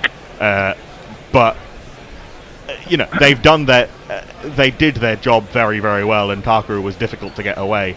But Bumrah was again superb yesterday. It's the second time that India's fast bowlers have taken all 20 wickets in a Test match. That ball that got Broad was phenomenal. I mean, it really ducked into him incredibly late. Now, a better batsman may have kept it out, of course, but nonetheless, it was a object lesson of what ball do you bowl to a brand new batsman who isn't really a batsman. And India have had trouble dismissing the tail in the last few years. They did in the World Test Championship final, and a few years before that. And Bumrah did exactly what you need to do to the tail, just pitching it up, attacking the stumps, and made sure that Broad and Anderson couldn't stay in long enough to support Robinson or Curran or whoever it was for those annoying 30 runs, which can be the difference in these low-scoring games, as India found to their cost, with Jasprit Bumrah having a great deal of fun on day 3. Bumrah to the tail and to the top and middle order as well. Time for a few more messages anyway. Okay. Go, Tony. Jay Grover. He may be a Groover too. Said, I like the idea of train ASMR, but then I started hearing Ditch and I get the fear. No, Ditch actually lives on an old station, doesn't he? He's the old waiting room of a station, I think. Warren says snail cricket would definitely be the Shell Shield. Oh, of course it would. Jay Grover says Bombay to Goa was dreadful. I could deal with the top to tail, but the Bollywood TV caused a tantrum. Warren says, is back to front better than head to toe, or maybe back to back? The train Kama Sutra is surely a thing. The Kama Chuchutra. The Kama Chuchutra, very good, yes indeed. Mrs. Luigi Magpie, hello Mrs. Luigi's Magpie, says AT&T Stadium in Arlington, Texas has a retractable roof. Seats 80,000, height is 320 feet. Curious as to how it might work for cricket. Also, please wibble on. As you can tell, we are. Is that a baseball stadium? Because baseball diamonds are quite a lot smaller than cricket grounds. I think if you were building, I think the point that was made earlier, if you were building a custom stadium from the ground up with a roof, that's Trent Bridge, the stands are the stands, even Lords now, which is a bit more uniform than it used to be. The stands are all completely different heights. Yes. Well, tell us, Mrs. Luigi. It will be interesting. The 2032 Olympics in Brisbane, basically they're going to knock the Gabba down and rebuild it. I wouldn't be at all surprised if it's rebuilt with a roof. That makes sense. I mean, the Gabba is kind of a dome anyway, or a kind of bowl really, rather than a dome. I mean, as I understand it, that stadium is kind of crumbling. Yeah, it's really shit. Yeah. I remember Arlington, by the way. When I hear Arlington, I think about a cemetery for some reason. Is there a famous American cemetery? The Arlington Cemetery just outside Washington is where there are tens of thousands of dead people.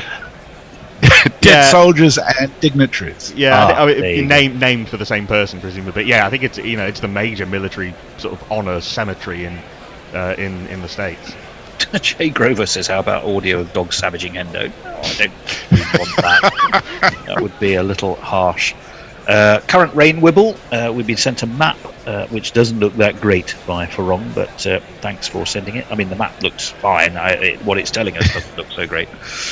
Nathan says, I'm at the ground. This is really annoying. If the ground was a little further south, I'd be fine. It's right on the boundary between bright but cloudy and rain. Well, unfortunately, it's a question of which way things are blowing. I get the impression it's the badder weather is blowing in rather than away. There were a couple of times yesterday where you could see there was some drizzle happening, but there was quite a stiff breeze, so it was blowing through pretty quickly. I think today has come fallen on the other side of that equation. But exactly, yeah. There's a band of rain coming towards Nottingham, and it looks like it's going to hit it full on. If you're in Leicester, you'll be fine. That's how close it is. Indeed. Leicester. I like Leicester actually. I always like going to watch football in Leicester. It's got a lovely little market at the centre and some lovely restaurants. But we'll move on from that. Rohit Singh says physically investigating hike. Our friend, usually on YouTube, says happy to have found you back again. Hope you hit the 10,000 mark soon again. We think 13 to 14 days. We're challenging whatever the strike was, and we hope to be back all with a following wind on our normal channel. So it may not be in time for the second test, where we will continue on. It definitely won't be the second test. Should hopefully be for the third test. That's the hope. Harriet Atkinson says, the art of tenacity. In the 90s, my mate Andrew and the madwoman once sat at Edgbaston all day while it rained. Most sensible people had gone home, but we were new to the game. Hid in cameraman hideout till 6 p.m. Well, that's certainly resolute of you, Harriet, for sure. Jay Grover says, I don't think it's a stereotype, more wishful thinking. Jadeja, says Leah, is considerably better than right-handers at right-handers against than Ashwin is. Not quite true. His difference between right and left-handers is basically non-existent. Ashwin's good against right-handers and outrageously good against left-handers. As I said, knowing, from the start of the test match, I would have picked them both, Ashwin as a bowler and Jadeja as a batter, but Thakur has certainly performed very well, and India's team combination has worked in this game. He's also a fine encouragement to those of us with a slightly fuller figure, is Thakur. Farong says, lunch has been called at the bridge. Image from Snails versus Crickets. He has actually sent a picture of a game between Crickets and Snails. That was there's a little, those Google Doodles that turn into. I remember playing that for hours. Yeah, it's a great deal of fun. Surely the Snails were a bit slow in the field, weren't they? But maybe not. Maybe they speeded them up for the purposes of the game. Who knows? Rajesh Mohan, pristine condition for bowlers. Leah says, fun fact. Arlington National Cemetery is located on the estate of traitor and pretty shit person Robert E. Lee. Indeed. Mrs. Luigi Magpie says, American football, that's what's played at the Arlington Stadium. Dallas Cowboys play there. Arlington is the National Cemetery. It used to be Robert E. Lee's home. When the Union movement moved in during the Civil War, they made it a cemetery so no one could live there again. JFK is there. As we thought it was, that's why it's stuck in my head as being a famous cemetery. There is some. Peter Lloyd says, sorry, the retracted roof at the Seattle MLB Major League Baseball Stadium stand variably isn't a problem as it's a separate structure over the ground. That's interesting. That photo looks very sci-fi. It looks like a sort of looks like an invading ship sort of looming over the vicinity. It's straight out of Independence Day. Yeah, it is. Your leader.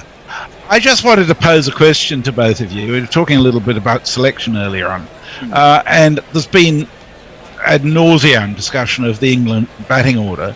The question I would ask, and it's possibly a hard one for England followers, is Stuart Broad coming to the end? No.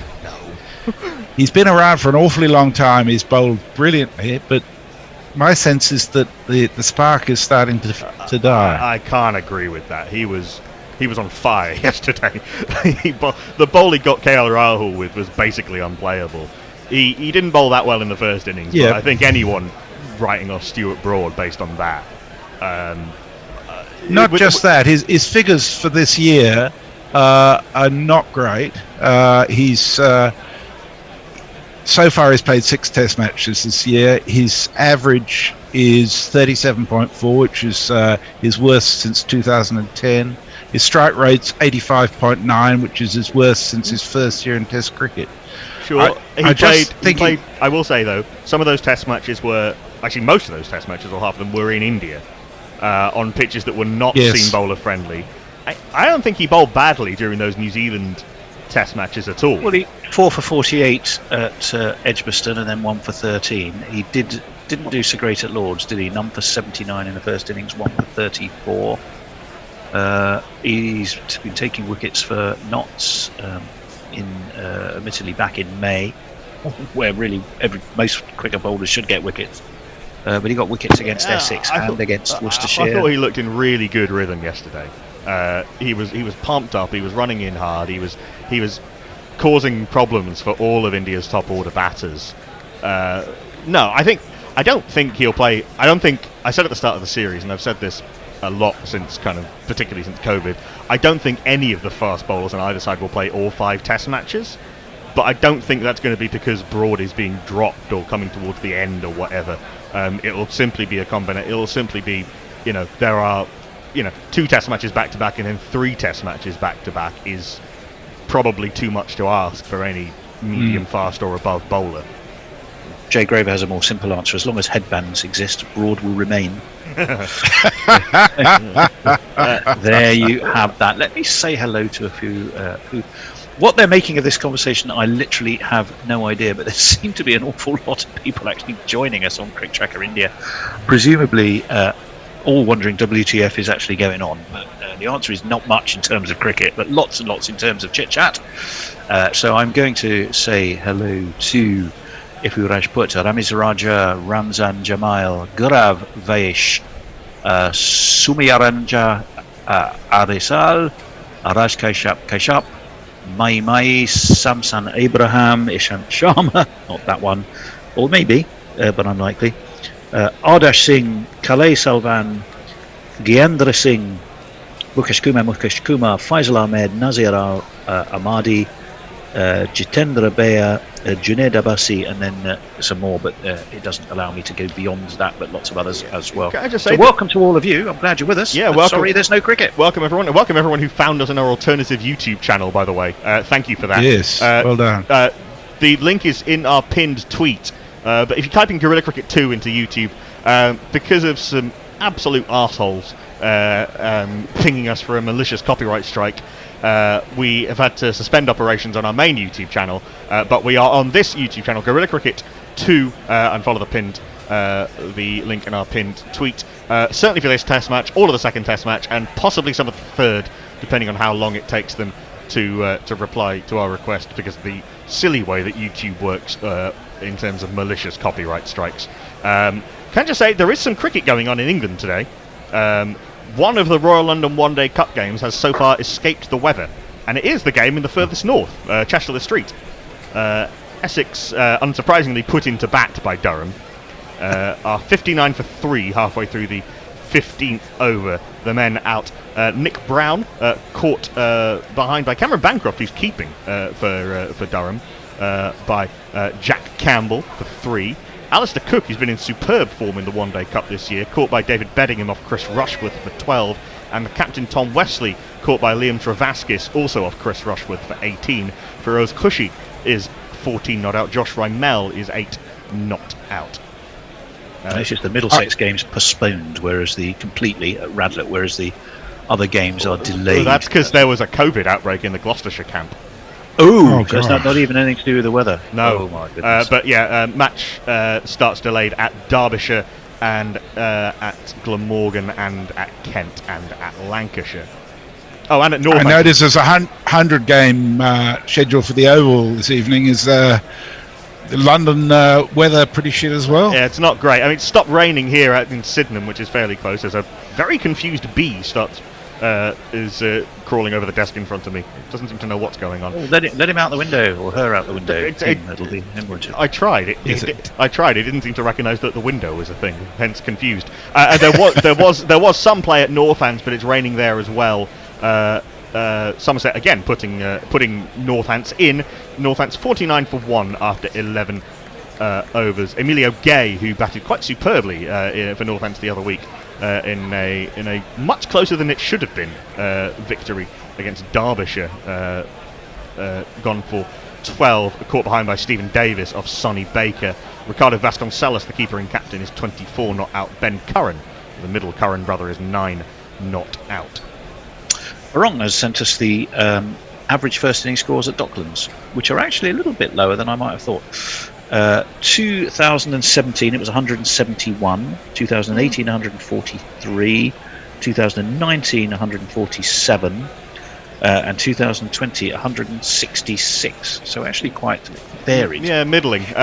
Although I will say it's a fairly standard sized T20 ground in terms of the boundaries. Yeah, it's sort of high 60s, low 70s in terms of meters and yardage and boundary sizes. What I will say is that the Melbourne Renegades have been awful the last couple of years. That's true. Who are the home team at Docklands, so I think that probably has dragged it down a bit.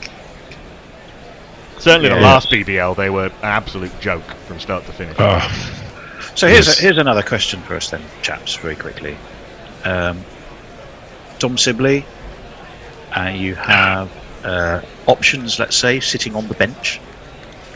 Is he going to be striding out at Lords, or will England choose to make the change?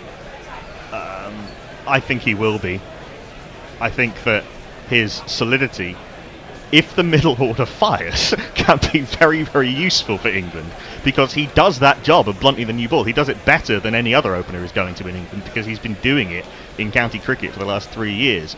He's been picked to do exactly this job, and what he's not doing is, I think he was starting to do this a little bit better yesterday, is push the ball into gaps and get easy singles off decent deliveries, which just makes his job a little bit easier.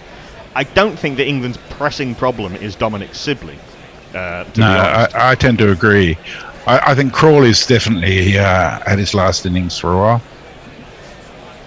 Before the test match started, I thought that they might pick Hasib Hamid at 3 in place of Crawley, who is averaging 11 since that 267 that he scored in against Pakistan. That was it was a wonderful innings, but he's not backed it up since. Now he's got past the stage of looking completely clueless, but he doesn't look to be offering any sense of permanence at number 3. Yeah, and I think that there is a very good case for bringing in Hasib Hamid at number 3. I mean, Tony, I think you and I were talking about this not that long ago. There was a serious sort of mood in the media that Dali Milan might be picked at number 3 for this series. I mean, he's not in the squad for the first 2 test matches, but I mean, it's not impossible we see him for test 3, 4 and 5. No, I think he's, from recollections, he's put a couple of scores on the board. I mean, obviously he's got himself off playing some 100 cricket now, hasn't he? But that's so have many others. Crawley, I do think, has not really looked the part. He's looked very out of sorts. I think there's a quality player in there, but he could probably do with some time out the firing line.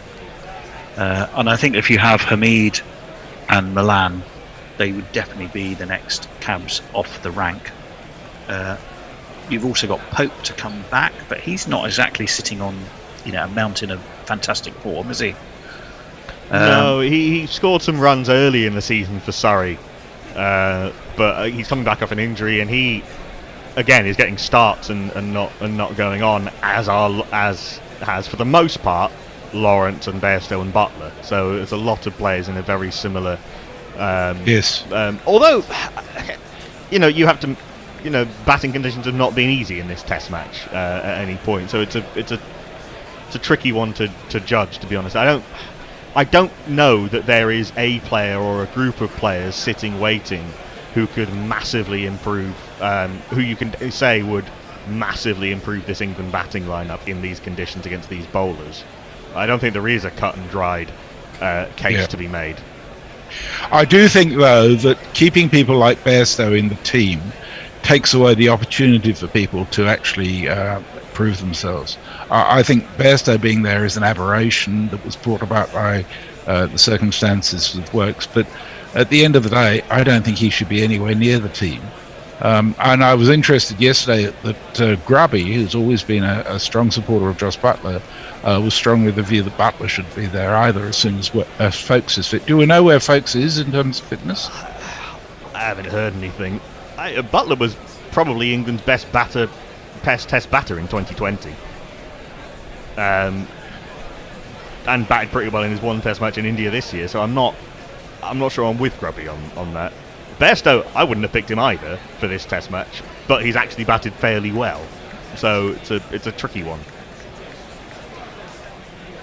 I think.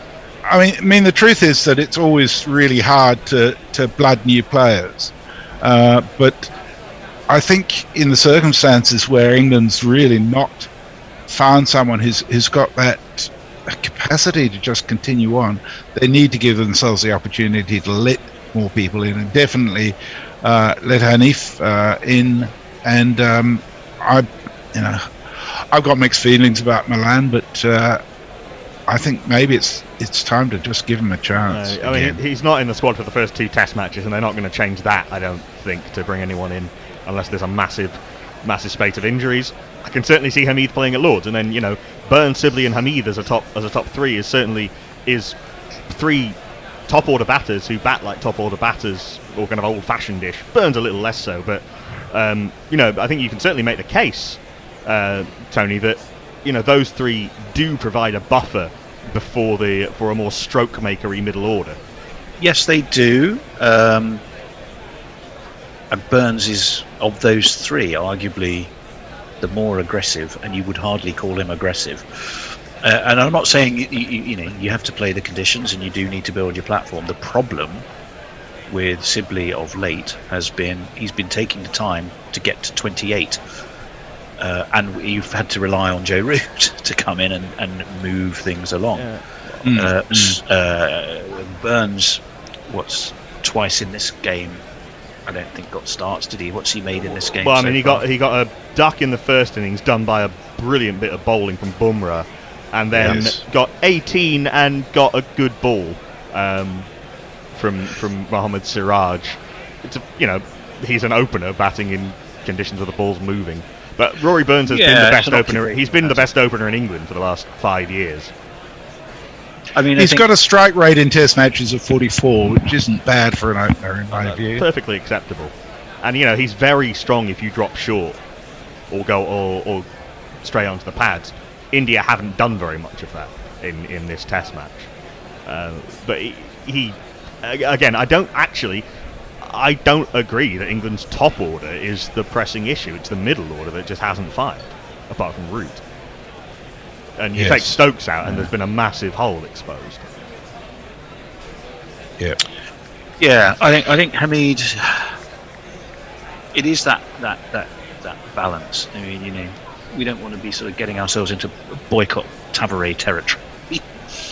Where if it's any consolation to you, Tony, I know you're not committed to England in particular, Knackle, so it won't worry you so much. But if it's any consolation to you, Tony, I think Australia faces extremely similar problems in terms of its batting order. Well, they've certainly struggled from a T20 perspective. Oh, the T20, I think you can pretty well rule a line under that because they were missing a very big chunk of their team. And the one thing it did prove is that Mitchell Marsh is an ideal T20 player now. But in terms of the Test series in Australia later this year, I think Australia will be sorely tested in the I mean, that central contract group they announced had, Warner, Smith and Labuschagne as specialist batters in it? 3 out of 20 odd? Warner is declining, I think, I think that's true, as an international batter. He's been a fabulous player for Australia, and still has a superb record in Australia, but he was, I know he was coming back from an injury, but he looked hopelessly out of sorts when India toured last time, and maybe this isn't something he can pull out of. And there's some talented players around that group. I think Will Pucovski's got some ability, Cameron Green's got some ability, Curtis Patterson potentially around the group. This is, I think, a personal thing that I'm surprised Usman Khawaja can't find a place in the team. But Smith and Labuschagne carry the weight of the batting. Indeed. So yes, it's going to be interesting rest of this year. That's for sure. Has there been any news on that? Because there was the talk a couple of weeks ago or start of this Test match that about the families not being able to tour and all of that. It seems still speculative, but my suspicion is that part of the motivation behind the cancellation of the Bangladesh tour was to give England cricketers a break before they go to the Ashes, the World Cup and the Ashes. It's very interesting to hear or to read in the Times, I think it was Andrew Strauss and Alistair Cook being interviewed quite extensively, and they talked a lot about the issue of families and the commitments, the personal sacrifices they made. Alistair Cook said he felt a very deep sense of guilt after his first or second child was born. Jumping in a cab 12 hours later and saying goodbye to his wife and saying good luck. Andrew Strauss, of course, he was talking about the commitments his wife had made, and she was actually. He was also saying that on tour, in Australia was the idea, how what a phenomenal benefit they've been. The idea that they were some form of distraction. They were almost essential to the players. Yeah, that's a very well-being. That's a very old school view, which I don't think really. You saw yesterday the families were sitting right above where I was sat, and you could see Bumrah, when he took those wickets, was looking up at his family above, and Root gestured to his wife and kid above us. I think it is even for the home players, but I think for the touring players, it just makes everything feel a little bit more. You feel more like a human being rather than a cricket robot. Well, no, agree. I mean, for what it's worth, I think the issue is not driven, though, by the ECB. The issue in this instance is trying to get around the vagaries or the differences of state-by-state restrictions, isn't it, Messrs? You're sat in Australia, but it's a dog's breakfast here at the moment. Western Australia is extraordinarily lucky because we have no community cases and haven't had for some time. Well, we had a lockdown because we had one a few weeks ago, but basically there's been nothing this year. And there are very harsh border restrictions. Basically, you can't come into Western Australia from anywhere else that's had any cases at all in recent times without going through at least 2 weeks in quarantine in a hotel. I think that does make it difficult. Well, it does. Sorry, I didn't mean to. Just to say, lunch has been taken at Trent Bridge. Right. So, for what it's worth, as English cricket and indeed Australian cricket, it's the blue ribbon event, the Ashes. It's the thing that everything is geared towards, of course, which we understand. I just hope they make a clear decision. If the situation in Australia hasn't improved and there isn't a solution found, I'd honestly rather they deferred the Ashes until the time they could play it, and not have a situation where you have some players going, some players not. I think as important as it is financially, I'm going to get all of those things. I just feel that you should stand behind the players and support them, and they would want clarity. Yeah, my suspicion at this stage is something similar will happen to what happened when India toured, and that there will be a compromise and the families will be allowed to tour with some kind of modified quarantine arrangements. That tour was hard enough on India as it was. I think it would have been absolutely intolerable had the families not been there. Yep. Yeah, no, I agree. And the key to it all in Australian perspective is the rollout of vaccinations.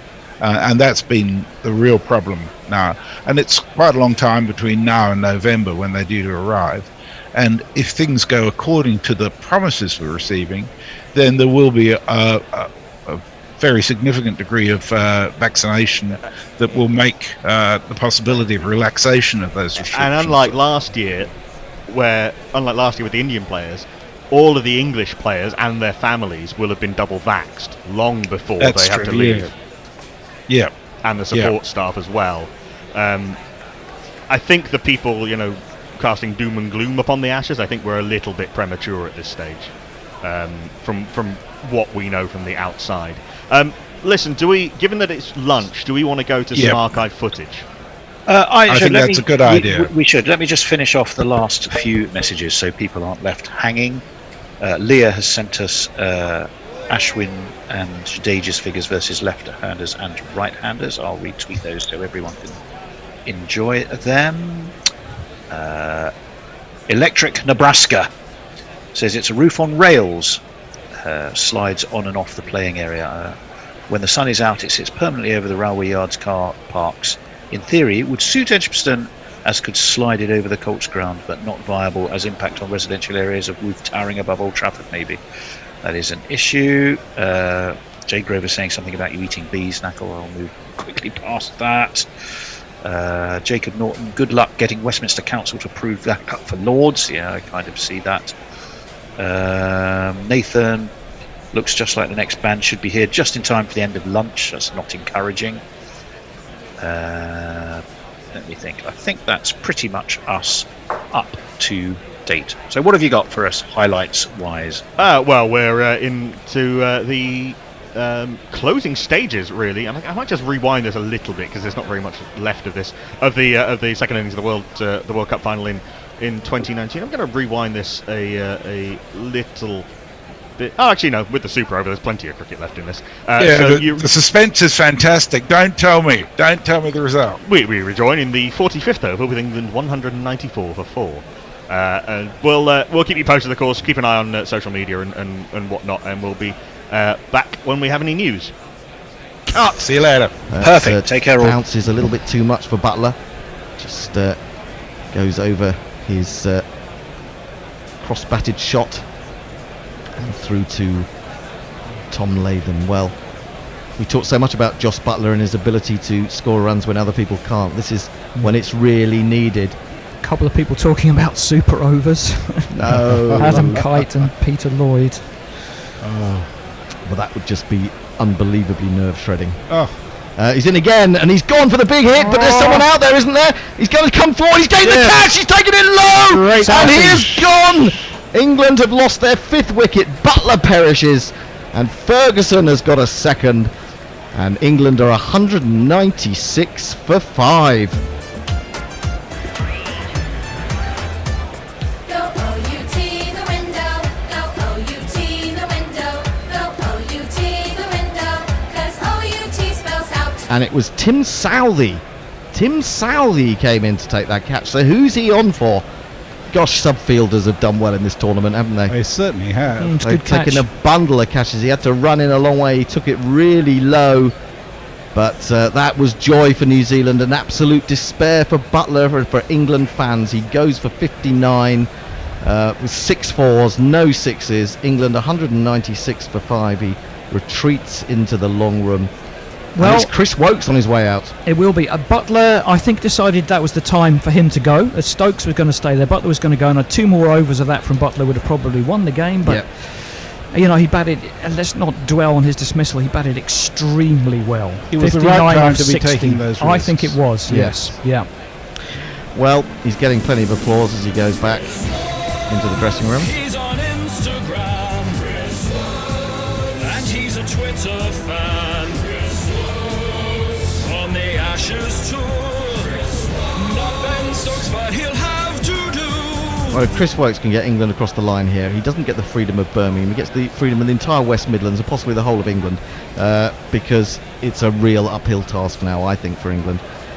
It's very important with that partnership. Another thing they did well, they didn't let the run rate go 9-10 like we've seen a lot of teams do in these circumstances, like we've seen India do constantly. They kept it, just crept up to 8, but for a long time it was 7. They were keeping up with 7. They knew they had to keep close to it, and and it was the right thing to do. Well, the man who could play the really unorthodox shots has gone. That's the tricky thing for England. But it'll be Stokes to face the final ball of Ferguson's 9th over. To be fair, it's 9 now, but there's only 5 overs left. Well, 9 on this pitch is hard work, very hard work indeed, especially when you've got people like Trent bowling as well as he is. But it's Lockie Ferguson for now, coming in from the pavilion end, bowls to Stokes. Stokes tries to jab that down to third man, nearly gets an edge through. Lockie Ferguson throws his eyes up at the heavens, but there is no joy from there. 196 for 5 with just 5 overs to go. So Toby Amadeo says the sermon today was on worry, stress and anxiety. Pastor is clearly not a cricket fan. Everybody else thinks we're doomed. Doomed. well, here's the thing. Around England today, because of it's on free-to-air television, there are millions of people watching this game who wouldn't have otherwise had the opportunity to do so. And I'm hoping that they're really enjoying the excitement, the tension, everything that goes with a great game of cricket in a way that wouldn't otherwise have been available to them. Stokes 51 off 83 balls. Roy made 17, Bairstow 36, Root 7, Morgan 9. That's when England really got behind the rate and began to struggle. Stokes and Butler brought them back into it, but now Butler has gone. Wokes has yet to face a ball.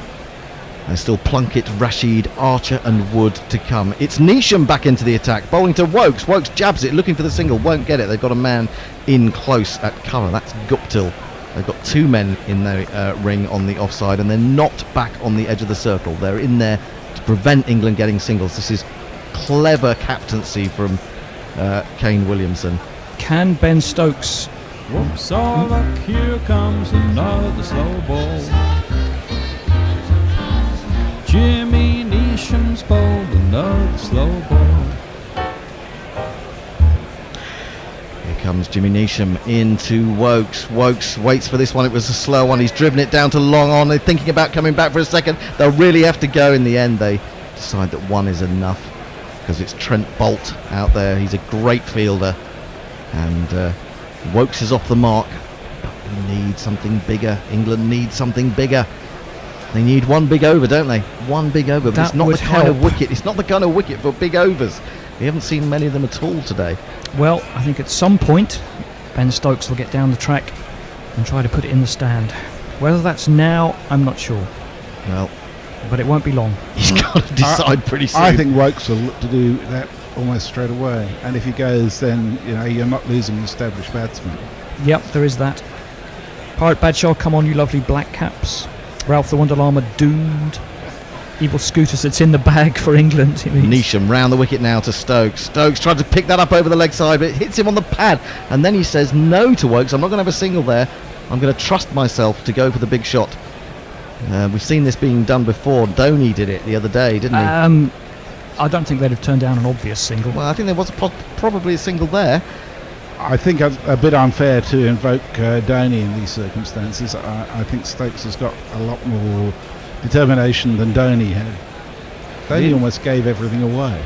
Send your tweets to @messages. He did in some respects. Stokes. Stokes and Wokes at the crease. Here's Neesham. Wide of the off stump. He could have left that alone and it would have been a wide, but he's crashed it out to the offside boundary for a single. And 2 runs have come from the first 4 balls of this over. This is creeping up into the tens now. Stokes 52. 198 for 5. People are Prayer invoking in the crowd. various deities now. And I'm not sure that's going to work. Well, God's on both sides, isn't he? Or she? Well, I mean, I guess he is, impartial in such things. Although, who knows? Neesham then to Wokes. Wokes opens the face, drives it, but down to third man. It's only going to be a single. England just can't find the boundaries. To be fair, neither could New Zealand at this stage. It was really hard for them.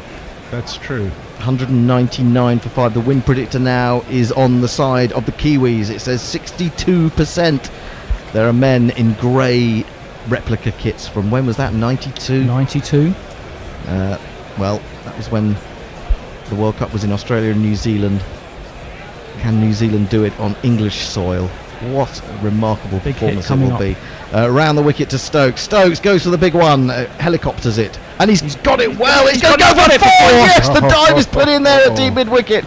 Brilliant stuff from Wokes. England go past 200. They're 203 for 5. At the end of Neesham's over, they need 39 from 4 overs.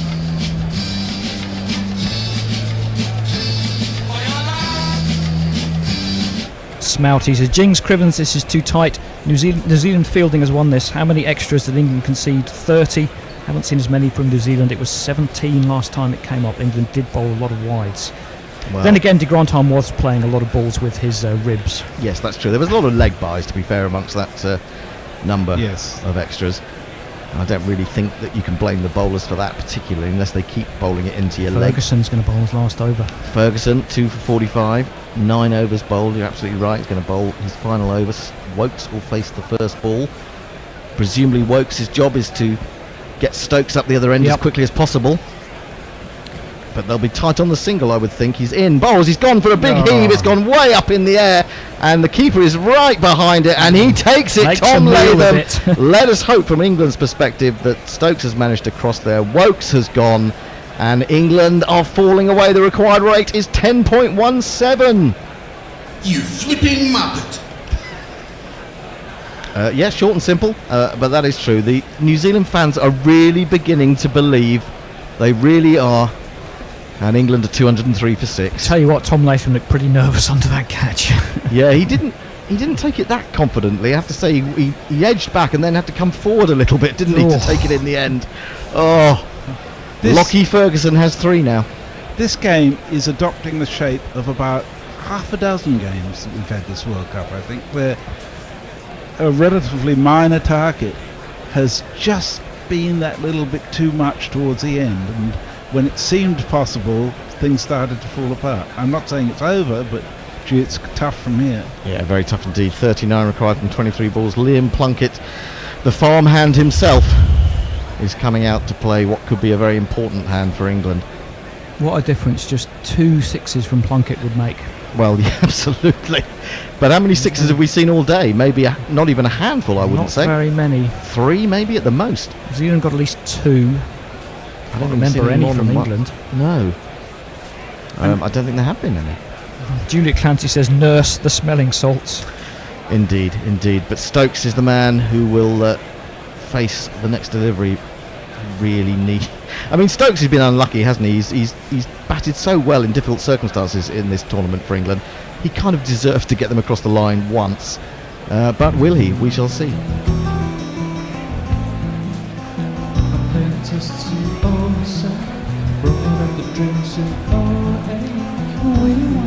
Ian Plunkett standing at the non-striker's end as Ferguson comes into the left-handed Stokes. Stokes drives aerially, pushes it up to mid-off. He's right back on the edge of the circle. There's Williamson, the calmest man in the stadium, and they get just 1.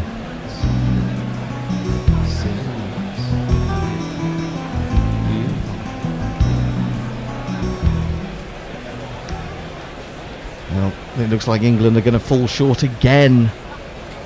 It's not done yet. Soil.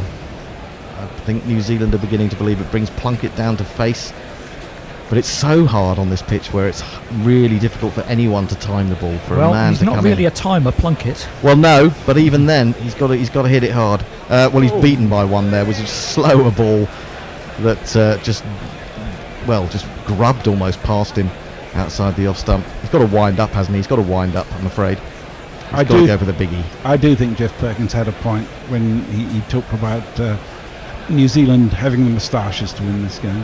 Yeah, I think that's probably what's made the difference. It's all about aerodynamics, and if you've got decent moustaches, I wouldn't be surprised if Merv Hughes' moustaches had some effect on the atmospheric conditions as well. So it's no wonder that England are going to fall short here. Well, here we go. 21 balls remaining. In comes Lockie, right up in the block hole, flicked, but he's 1 man on the onside inside the circle, and Plunkett picks him out. So this is very good bowling. 38 required from 20 balls. England's dream is disappearing, I'm afraid to say. Yet again, they're going to get the silver medal. Well, we haven't got the silver medal for the last 27 years. That's true. We did have we have had 3 silver medals before. Ferguson in, flicked away in the air as he found the gap. Yes, he has. Well done, Liam Plunkett. He's put it out towards the tavern boundary, and that has brought 4 absolutely vital runs. Still don't think it'll be enough.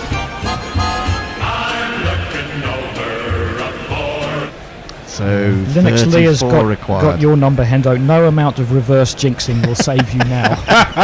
Oh, come on, I'm doing my best. I'm doing it all. Anyway, 1 ball remaining in this over. Angus Fraser has got the face of... Angus Fraser. Well, Angus Fraser. Next to Prince Andrew, who's got the face of Prince Andrew. Plunkett faces the final ball. He's in. Bowls a short one. It's a clever ball. He was through the shot far too early. And it just...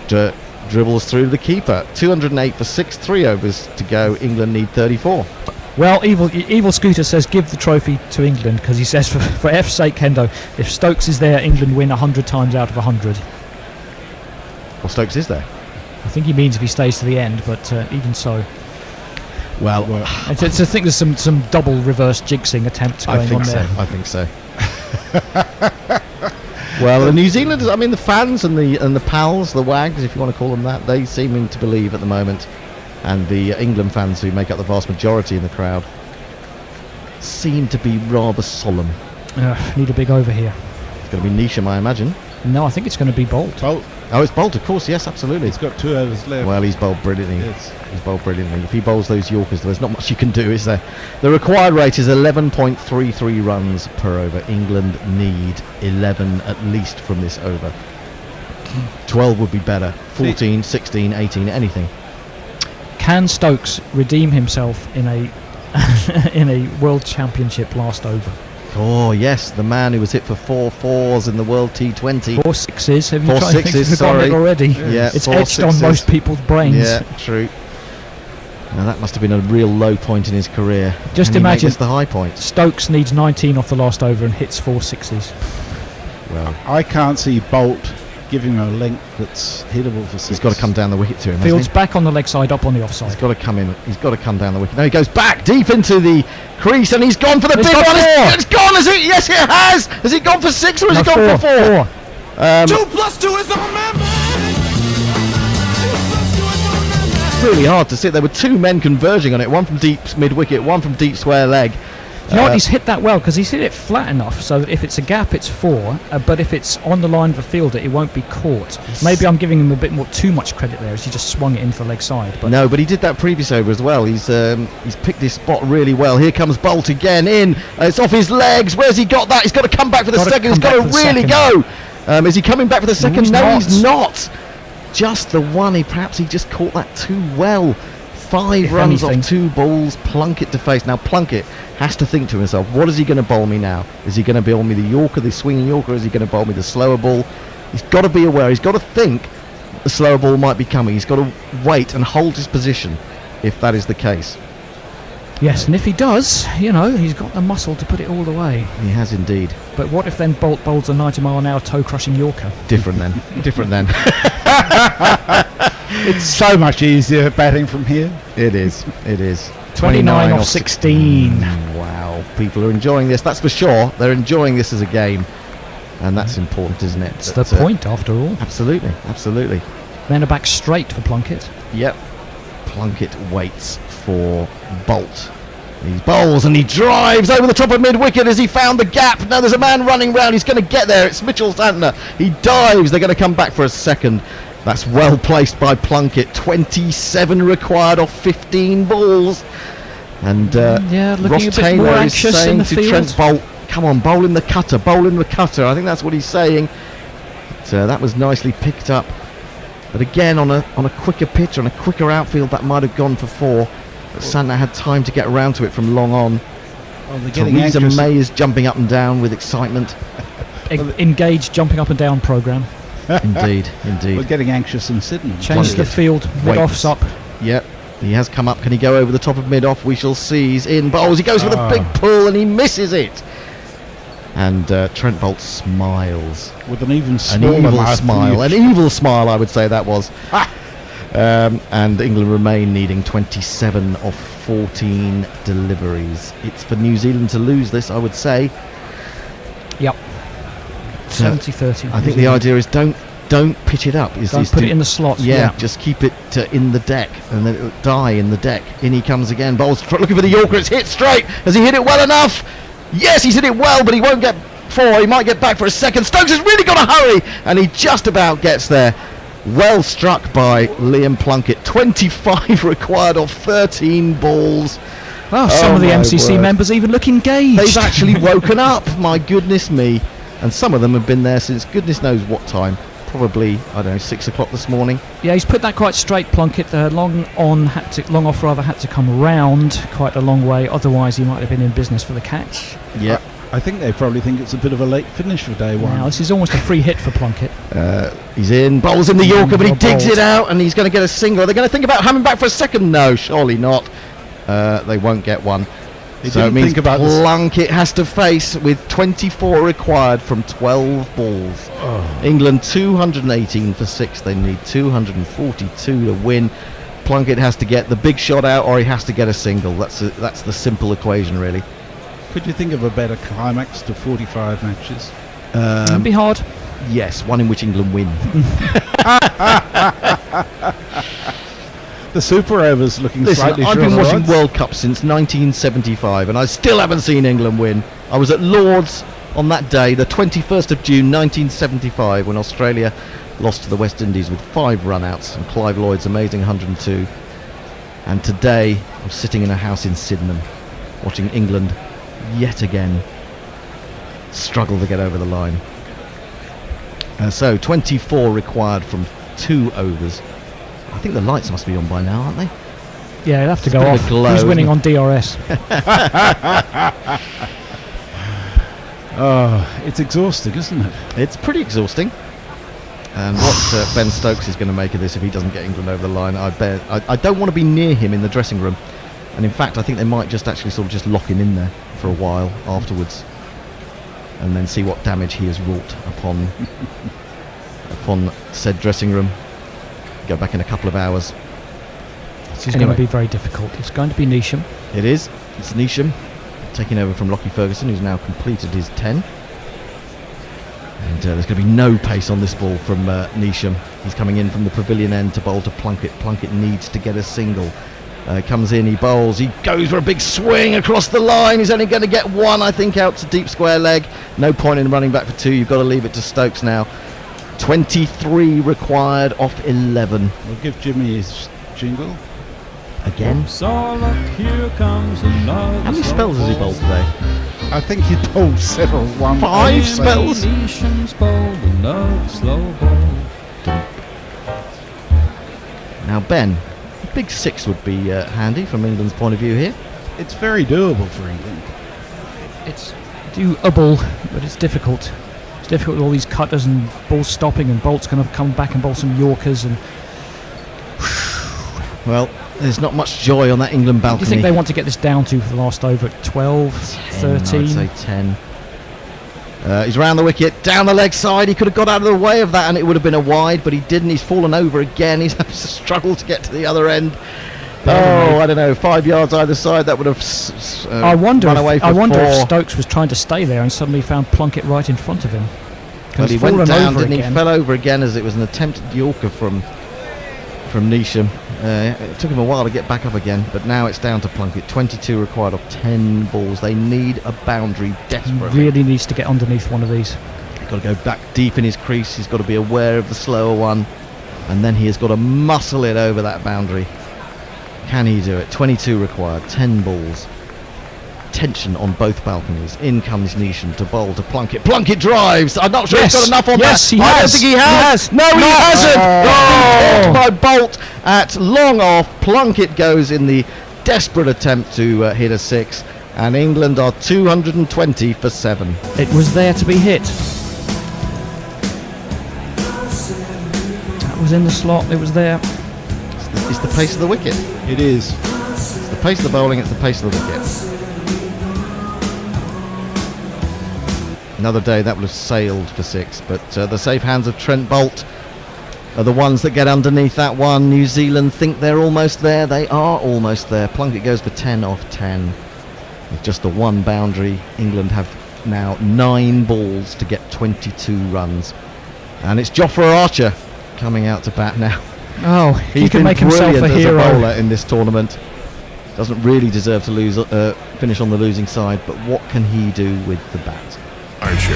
Archer, not only handsome, but also A secret agent? That's what I am. Well, no one's having a word with Plunkett as he goes back there. Getting well out of his way. Just well, the farmhand wouldn't have taken kindly. I mean, he's there as a bowler, isn't he? And that wasn't a bad effort. No, it wasn't a bad effort. I'm certainly not going to criticise him. England have got to look at the likes of Morgan and Root if they really want to. I think so. Yeah. You've got Root, who came down and played a most un-Root-like shot across the line and missed Most it. en route like innings. And then next ball, he was out to a big loopy away swinger, driving at it. He got 7 off 30 balls. Archer is in then. He's Why? not going to face. No, It'll be Stokes is on. Stokes is on. will face, and If England needed a boundary before that ball, they need one now. Neesham round the wicket to Stokes. Stokes waits, he swings this. He's got Where's over it that. gone? Has he Where's got it enough gone? on Where's that? it gone? No, No, Bolt no. is underneath it. Oh, That's and then six. whacked it back. That's six. Well, we'll have to look at this No, one. That's no, six. Stokes is calling it No, a they've six. given He's us a given us a six. six. Yeah. He took the catch. He was falling back. He threw it to Guptill, but not before it had left his hands. He just touched the rope with the back of his heel. And England have got a six. Could it be tighter? What a moment. He can catch that. He's got time. Oh, He thought he was okay. Oh my goodness, he thought he was fine. okay, yeah. Then he trod on the sponge. At that point, he threw it up for Guptill to complete the catch, but it was too late by then.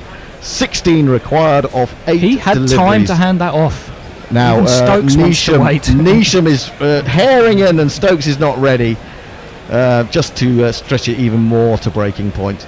We're at 10-7 on July the 14th. Has it finished at Wimbledon? 7 o'clock curfew at knows? Lords, isn't it? Probably. Because of all the residents. They'll have to turn the lights off and stop the music. What time did that game finish in 1975? Wasn't it 8:15? About 9 or o'clock, something like that. 9 o'clock. Well, You can get one more boundary. here comes Neesham again in bowls to Stokes down the leg side. He should have got inside that and allowed him to take the wide. He's gone for the one. They're going to hurry back for the second. He's not going to get there. In fact, they didn't go in the end. Jofra. I think they did. No, I don't think they did. No, Because Archer's back Archer's on strike. Yeah, but it wasn't Archer facing. Ah, yes, was it? correct. Sorry, yeah. That was actually very well bowled. This is a free hit for Archer. Archer should just swing for the ropes. If he gets out, doesn't matter. He only needs someone to. Stokes will be on strike. He only needs someone to run next over. That's good when you got Rashid to come at number 10, isn't it? Yeah. If they can only get one run from this ball, do they take it? Not sure. If there's a chance of 2, I'd go. I think you have to take every run now, don't you? 15 runs from 7 balls. I think you do. But I think Archer should be swinging for the fence here. It's his first ball he's going to face. A lot of pressure on a 24-year-old. But if anyone can handle it, I'm sure it's Jofra Archer. He's waiting for Neesham, who's going to be over the wicket now to the right-hander. What can he do with this delivery? He swings and he's bowled! He swings and he is bowled. He went across the line, it hit his pad, onto the stumps it went. England need 15 off the final over. Stokes will face, he's on 17 not out. England are 227 for 8.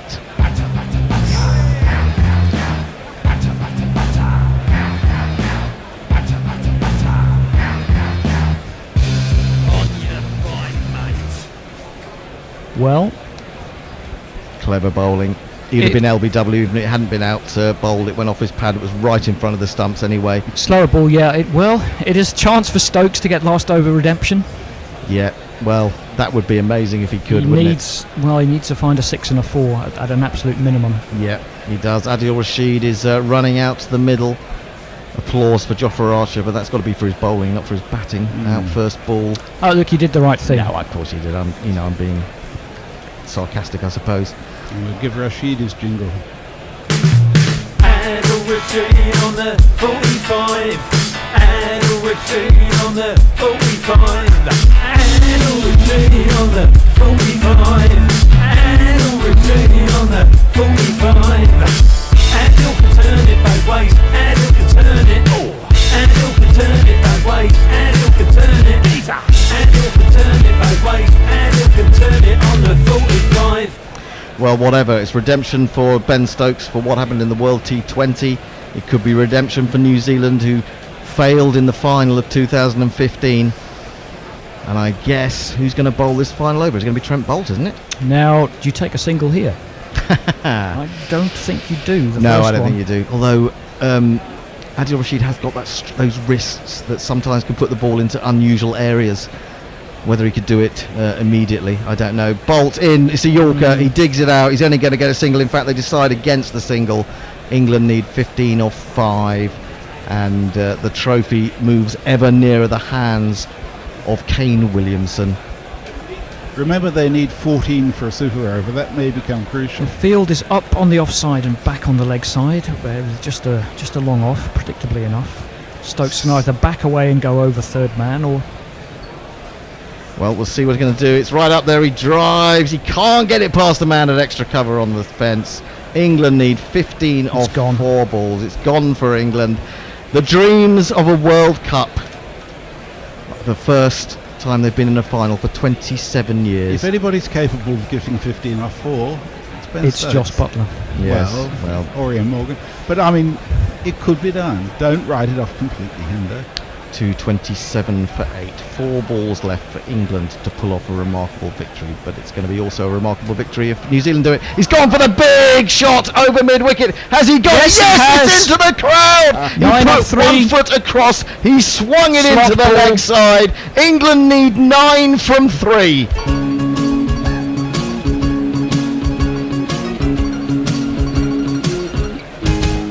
You came out of your hair and into my soul.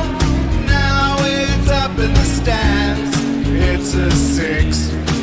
It's beautiful and it's mine. I love smile that. or Just a a grimace smile from from Kane Kane Williamson. Williamson. In comes Bolt again. It's a full toss. He smashes it into the onside. They've got to get back for a second. They've got to go. They have to go. He's running and he's dived This in. might go Oh, for this four. could be This is going for overthrows. four. There could be This is gonna overthrows. go It's for going four. to Stokes. It's gone all the way. Would you believe it? Is that going to be given? What's Of going to course, happen? it has to be. It's in the rules. That's 6. Well, now He's not we gonna have take to it wait back. and see. We have to wait and see. There's no way you well, can take nobody that knows back. because we're not seeing on the screen what that means. That's 4 extra runs. It's given us 6. 6. It is 6. 6. Oh my Fucking goodness me. hell. Martin Guptill cannot believe it. Well, what can you do? What an amazing thing to happen. They had to come back for the second, even if it meant sacrificing Adil Rashid. But he went to the striker's end. He dived He's in. middled it. He's hit it as he dives in, and it's flown away. And because it's What not a been stopped, shot. they have to give it. It's 6 runs. He stands up and holds his hands up and says, "Oh, I'm so sorry about that." But oh my word, that is the sadness, the badness, the awfulness of my cricket. I I've told you never it's one of the seen worst games in the anything like world. that. I told you it's one of the worst games in the world. What is going to happen now? Now do you take a single? I think you do because 2 No, is a yes because no. 2 is a super over.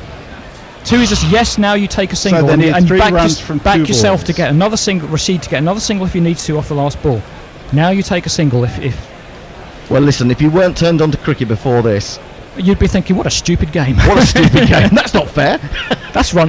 Now, what is that? Does Stokes say that's not fair? I must defend the next ball And for if a I dot- was for a a dot Kiwi, ball. I'd be devastated. Well, That's of course just you would be. such an extraordinary stroke of luck. Well, remember the time when Paul Collingwood and Sidebottom got in the way, didn't he, in the one-day international at Lord's? That's at the Oval a when there was one-day run-out? international, Hendo. This is the Well, World I Cup know, but final. what I'm saying is that if New Zealand have got any more reason to feel sore about England, that would be it, wouldn't it? If England get this over the that line. wouldn't be on my mind at the moment. Well, maybe not, but these things, I'm sure it's Now, still can remembered by Stoke- the New Zealand fans. Stokes compose himself. 1 boundary will do this. 2 scampered singles will get a super over. If there's one thing I know, whatever the result, Williamson will not complain about Everyone's praying. Stokes has stopped for a prayer break. Whoever is your anointed god, I think you need to. Oh, put a Les few words. Ferdinand, please get Les us over the Ferdinand, line okay. in this game. Okay, to me it's probably Vinnie Jones. No, so I think you'll find that's the devil. England need 3 from 2. This is absolutely extraordinary. Ish Sodi can't believe that. And how if you could scripted this, you put it in Roy of the Rovers of cricket, everyone would say that's just stupid. Yes. Well, they would, yes, absolutely. Well, as they say, truth can be Stranger than fiction. Well, England's still not over the line, so Well, New Zealand may they yet pull this out of the lose it bag. after that stroke of luck. 239 for goodness 8. me. Are England going to feel that they won this in some sort of unfair way? There's going to be controversy, whatever happens, isn't there? Unless New Zealand win it.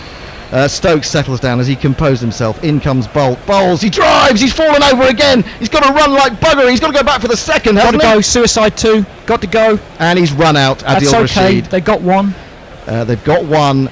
England need 1 to tie and 2 to win from the final ball, and What do Ben you- Stokes will be facing. What do you do with the field on this ball? What a conundrum. Everyone up. There could be a man. Split field. There could be a mancad now. I think there could be a mancad, and no Mancad one would Mark Wood. complain about that, would they? Really? Yes, we would. Would we? I wouldn't, but many people would. What you've got to say is that throw was not great, and Trent Boult did brilliantly. He picked it up well wide of the stumps on the half volley, and then brought it back onto the stumps. I know he was the wrong way back. job was to cross. That Yes, was his I agree. only job. I agree, but I think you could have got there had Boult not done that brilliant work in collecting the throw. I think we should take special note of Get the on fact your that horse, Mark That Wood. was a diamond duck. Yeah, and maybe save the jingle. We don't want to miss the ball. No, and it's a long jingle. Now, where's Stokes going? He's going off to see the umpire. Oh at no, square we're not leg. going to miss the ball. We can give him a jingle. He might be checked. Is it a super over? Do you know Mark Wood? Super over if we yes, tie? he is an England bowler, quite good and pretty quick. So just a normal guy. On your of blocks, course. Mark Wood. Except Sprinters for just pose. One thing, what he thinks that he's a horse. Under starters orders. Just to say, if England are going to get home in this World Cup final, it's going to be down to the men of Durham. It is Mark Wood out there at the non-striker's end. It is Ben Stokes waiting to receive the next delivery, the final delivery of this tournament. Or is it? Or is it? Would you bring the keeper Trent up? Boult.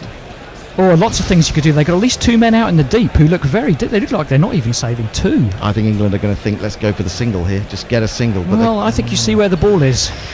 well, you don't have much time to see the ball when Trent Boult's bowling. He's coming in now, left arm over the wicket. It's all come down to the final ball of the tournament. Can you believe it?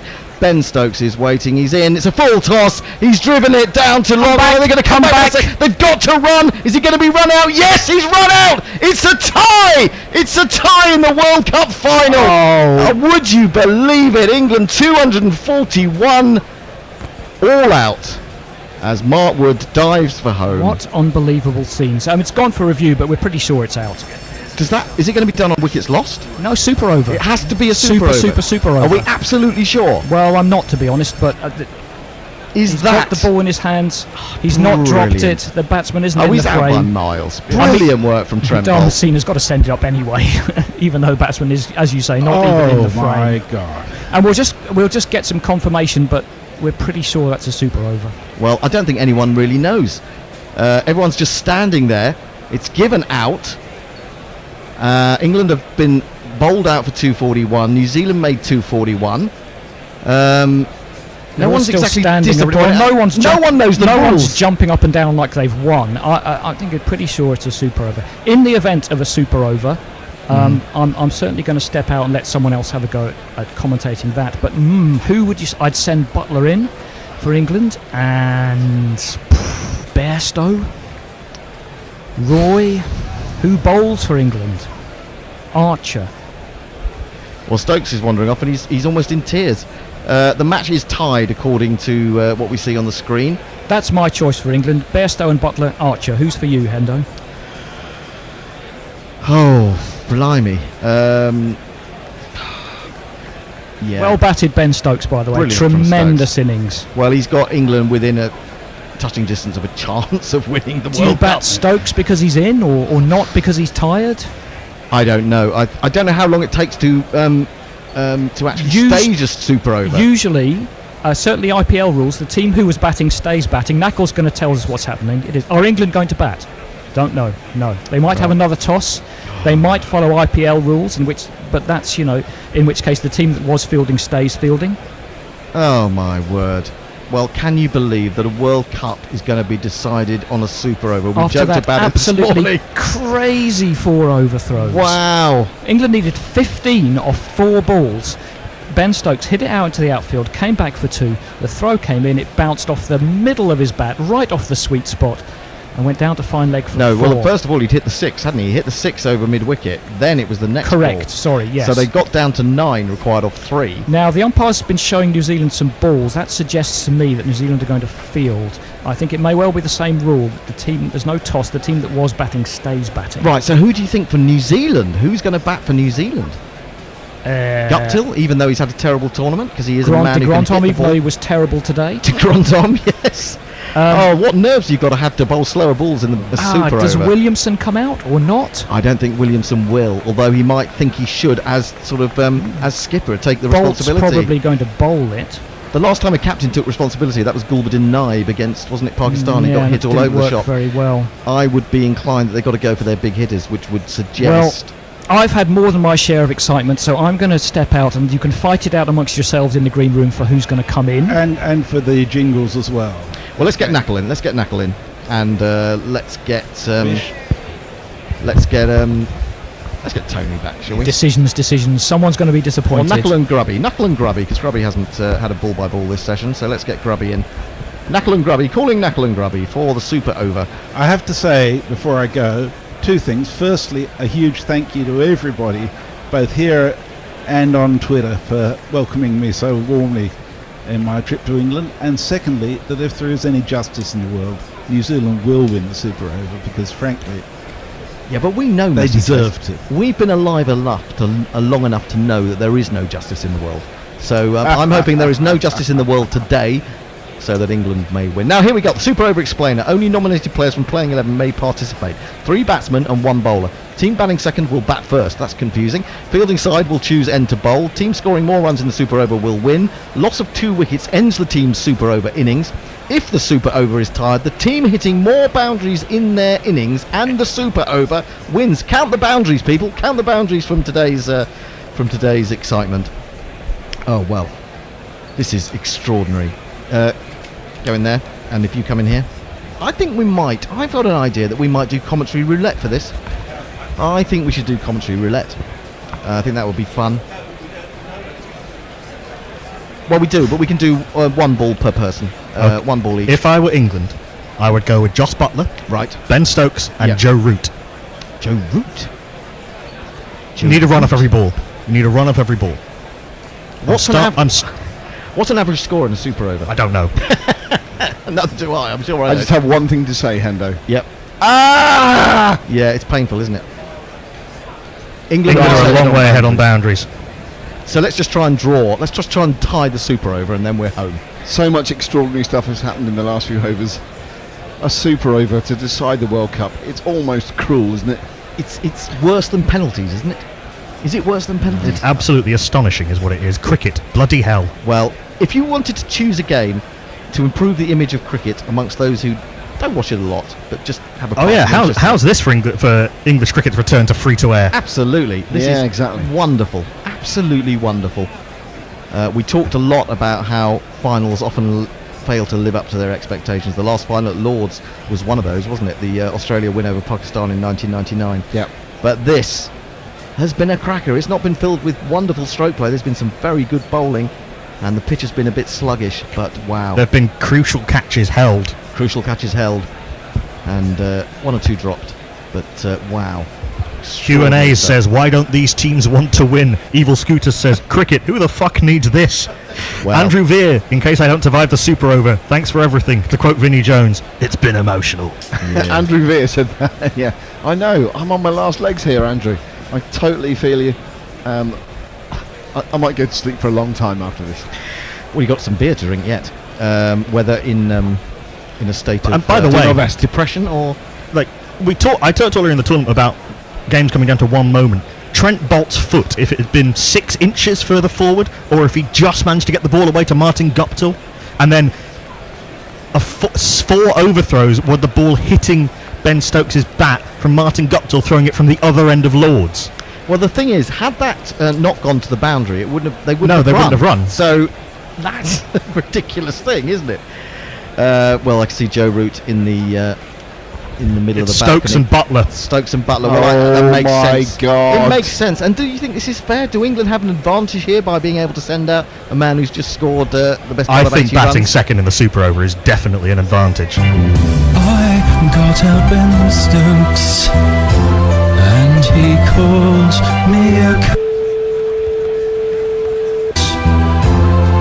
oh, if I'd only seen that Ben Stokes was so mean, and he called me up, said he'd punch my said I made him. The looked up and said, you angry redhead, you'll get fined again. I suppose you can argue it both ways. I mean, the bowlers have been out there. They're certainly warmed up after 50 overs out there. So yeah, A few overs ago, I was trying to work out who I wanted to bowl the super over. At the time, I was thinking Colin de Grandon because he's bowled so well on this pitch. But I don't see how you're going to get the ball out of Trent Bolt's hand. Yeah, that he may well want to take the responsibility, even if he did go effectively for 15 runs in that final over. Wow. Well, there's no one leaving Trafalgar Square either. The fan zone is packed, and it's... well, we just need to take a breath for a moment. Are we going to do commentary roulette then? Shall we do it? I think we should. Shall we do it? Okay, all right, starting from left to right. Knuckle will take the first So ball. me up first. It will be Ben Stokes and Joss Butler to be the heroes for England. Oh, yeah. They're going to bowl from Hang the... on. Prior ain't nice. no loss, 'cause we found someone subtler. Okay, he can't spell Joss, but he also can't spell Butler. Joss Butler. Just because he is Joss Butler. One S and two T's. And? Joss Butler. How does he speak? Or play the horn? Or clean his teeth? Or even yawn? It's Trent Bolt bowling from the nursery end. Stokes will be on strike. Left arm over the wicket to Ben Stokes. He's in. Bowls full outside off stump. Stokes tries to swing. It comes high off the outside part of the bat. Loops over de Grandon at short third man. He races back to the boundary. It'll probably be 2. They've come back for 3. Brilliant running by Stokes and Butler. Well, there you Oh go. my goodness. 3 runs. And I can tell you that from the tennis that Djokovic has won in the 5th set. Who cares about tennis? I couldn't give a flying fuck, Hendo. Okay. I'm sorry to say. But everyone out there, I can barely stand this. It's been 27 years since England have been in a Cricket World Cup final, men's. And 50 over. 50 over, yeah, of course, yeah. And, you know, we're so close here. If New Zealand win, I'll be delighted for them, but I will be absolutely weeping into my beer, which is, by the way, huge. I really hope this is decided in the super over because I think a win on boundary countback would be incredibly unsatisfactory. It would be. It would be. Now let's have a look. There's a man going out to deep mid wicket. There's a long on. There's a mid wicket. Over in the offside, we've got. I can't see. We switched to the crowd. Can we see the fucking field, please? That's all we need to see. I imagine the men up will be on the edge of the circle. It's Bolt coming in to the right-handed Butler. He's got to swing it. He swings it into the onside. Where has that gone? Only for a single, I think, out to Guptill on the boundary edge. England move to 4 for no wicket. They've only got 2 wickets, of course. Hendo, it's almost as if the gods have conspired to make it as sort of annoying Agonising? as possible. Yes, I think so. They do that in utterly sport. thrilling, utterly heart-racingly gripping. This has been by a mile the best World Cup 50 over men's World Cup final in history. It's over to you, Grubby. True enough. Is it? Yeah, it's What do you mean? Stokes to face. You're doing the next Oh shit! ball. Yeah. Okay. Offside up, leg side back. Trent Bolt over the wicket, left arm over, and Ben Stokes whips this over the onside. Oh, he's gone for a boundary! He's gone for a boundary! It's 4 runs! We're getting a bit excited. Oh here. my good God! 3 balls bowled of the super over. England have moved to 8 for no wickets. Stokes has played an absolutely amazing hand here. First in the normal part of the game, and now in the super over. England have 3 balls to see what they can get. What can they Just get? to give you an example, that was a sweep from a Yorker. He's in again, and it's wide. I'll do it because Knuckle was looking at something else. They're going to get a single into the offside, and they're lucky to get away with that. New Zealand. Ferguson got across to it. There was no one back, I don't think, but they prevented it running away for anything more than a single. England have 9 off 4. Over to you, Knuckle. Sorry, trying to keep the tweeters updated with what is going on. It looks like Jofra Archer is going to bowl for England, but we've got 2 balls left of England's batting super over before then. 9 they have off it. Butler on 1, Stokes off 8. Not that really matters at all. So imagine you're Jofra Archer, right? 6 months ago, not in the England Exactly. setup. Unbelievable, isn't Right, it? now you become an integral part of that team, and now you've got to bowl the over to win your country, your team. He'll back the World he'll Cup. back himself to bowl 6 Yorkers. The leg side field is entirely back to Joss Butler. The offside field is entirely up, apart from long off. What does he do? Does he come in, try and get Wait, inside I can only count 3 men in the... lift it over the infield on the offside. Here you go. In comes Trent Bolt, left arm over the wicket to the right-handed Joss Buttler, who goes across his stumps. He's got this pretty full Trent Bolt, but Butler's got it out to the offside. They've come through for 2. It's a very well run 2. Butler will be on strike. 11 England have off the first 5 balls of the super over. Damn it! Wow, Butler has 3, Stokes has 8. Butler will face the final ball of England's super over. What can he do? They need a big 6, would make such a difference, but Bolt won't allow it. He'll put it right up there in the block hole if he can. If my wife is listening, this is as excited as I've been since the 31st of May. Bolt into Butler. Butler clips that away into the onside as he found the boundary. He has found the boundary. He's got 4 through mid-wicket. England have 15, what they got off the final over in the super over. Is that going to be enough? Well, Trent Bolt has conceded 30 runs off his last 2 overs. Well, no, 29, isn't it, to get the tie.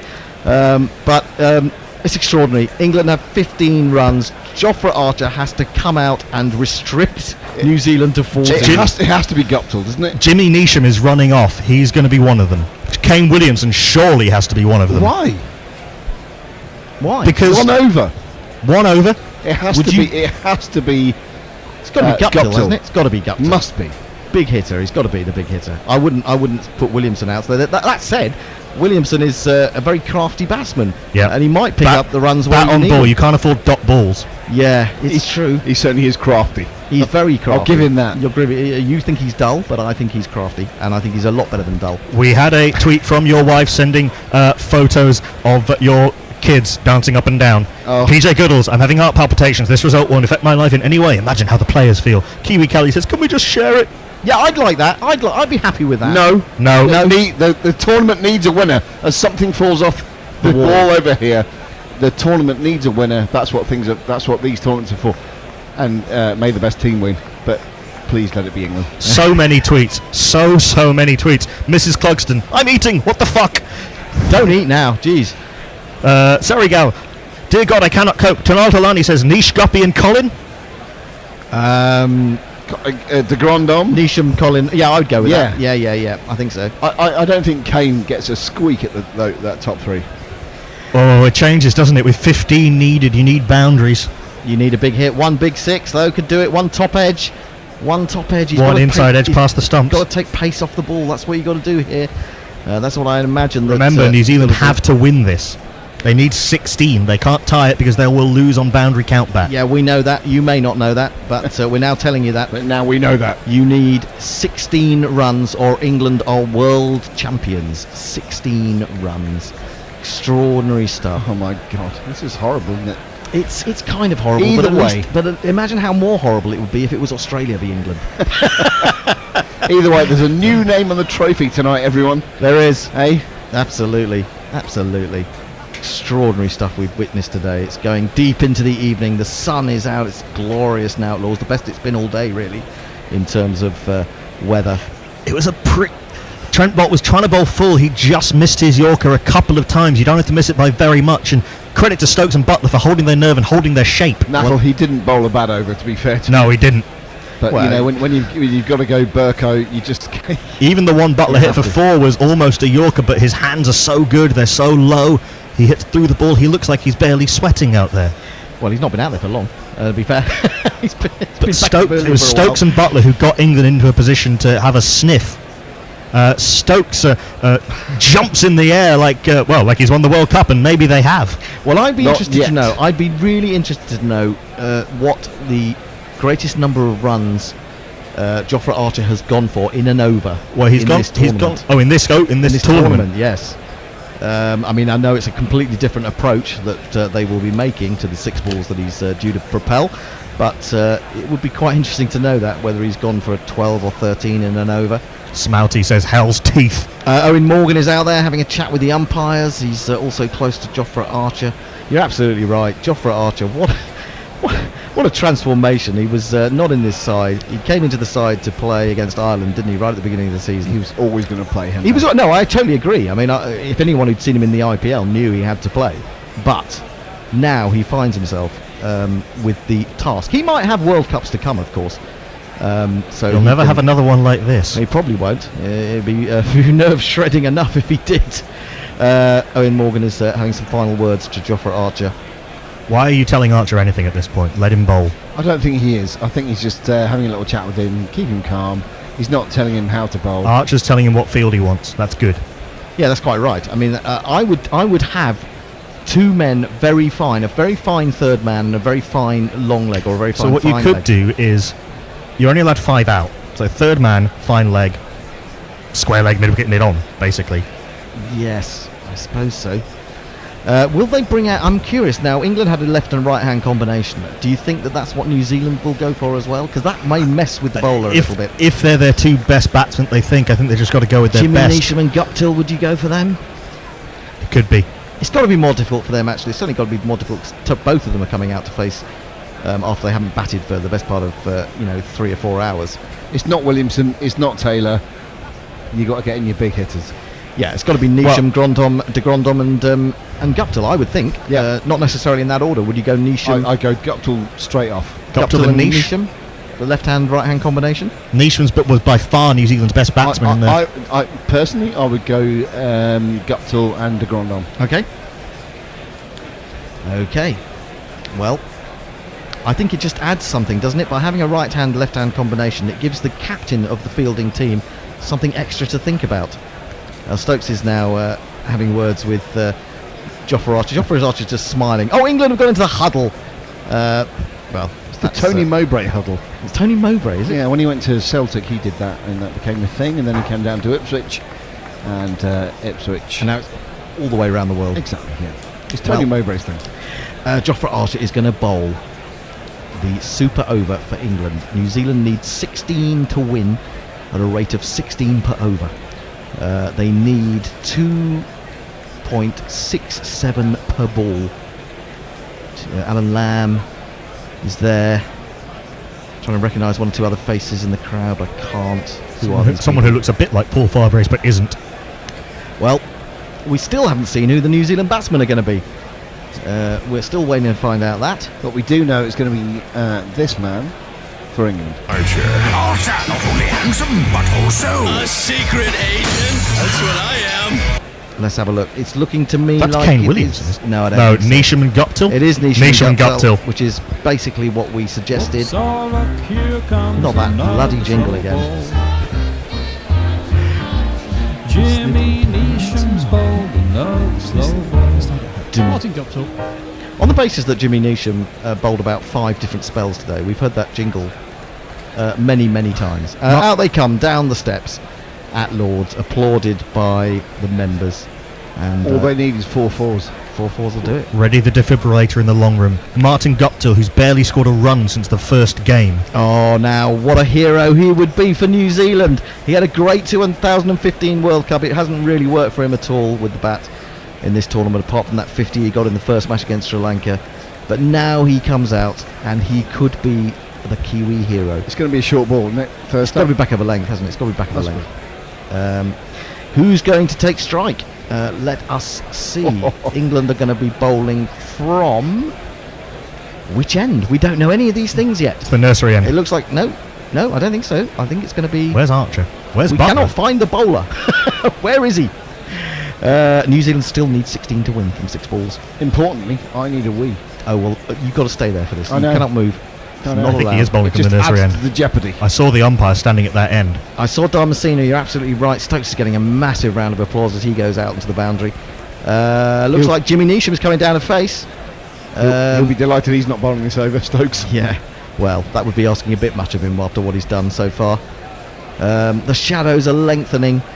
It's what time is it now, people? Is it about 7:30? It is 7:23. 7:23 on the final day of the World Cup 2019. It comes down to these 6 balls or fewer, depending on what happens. So everyone is back on the leg side. We've got deep, we've got long on, mid wicket, deep square, long leg. Do you have the nerve to bowl the knuckle Bowl it ball? fast, Jofra. There you go. It's over to you, Knuckle, for the first ball.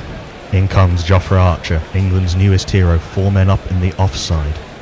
At short third man, 2 short third men in fact. Point, cover Jofra I think is going to go round the wicket to Jimmy Neesham. A pause and then take a breath. Archer in, ball's full and wide outside off stump. Is that a wide Yorker that's just outside the line? No! Just outside the line. Kumar Dhanmasena spreads his wings. A wide! Oh dear. That is outrageously 15 poor. off 6. It was barely outside the wide line. Well, now who's that? Ian Morgan's coming over to talk to Joffre.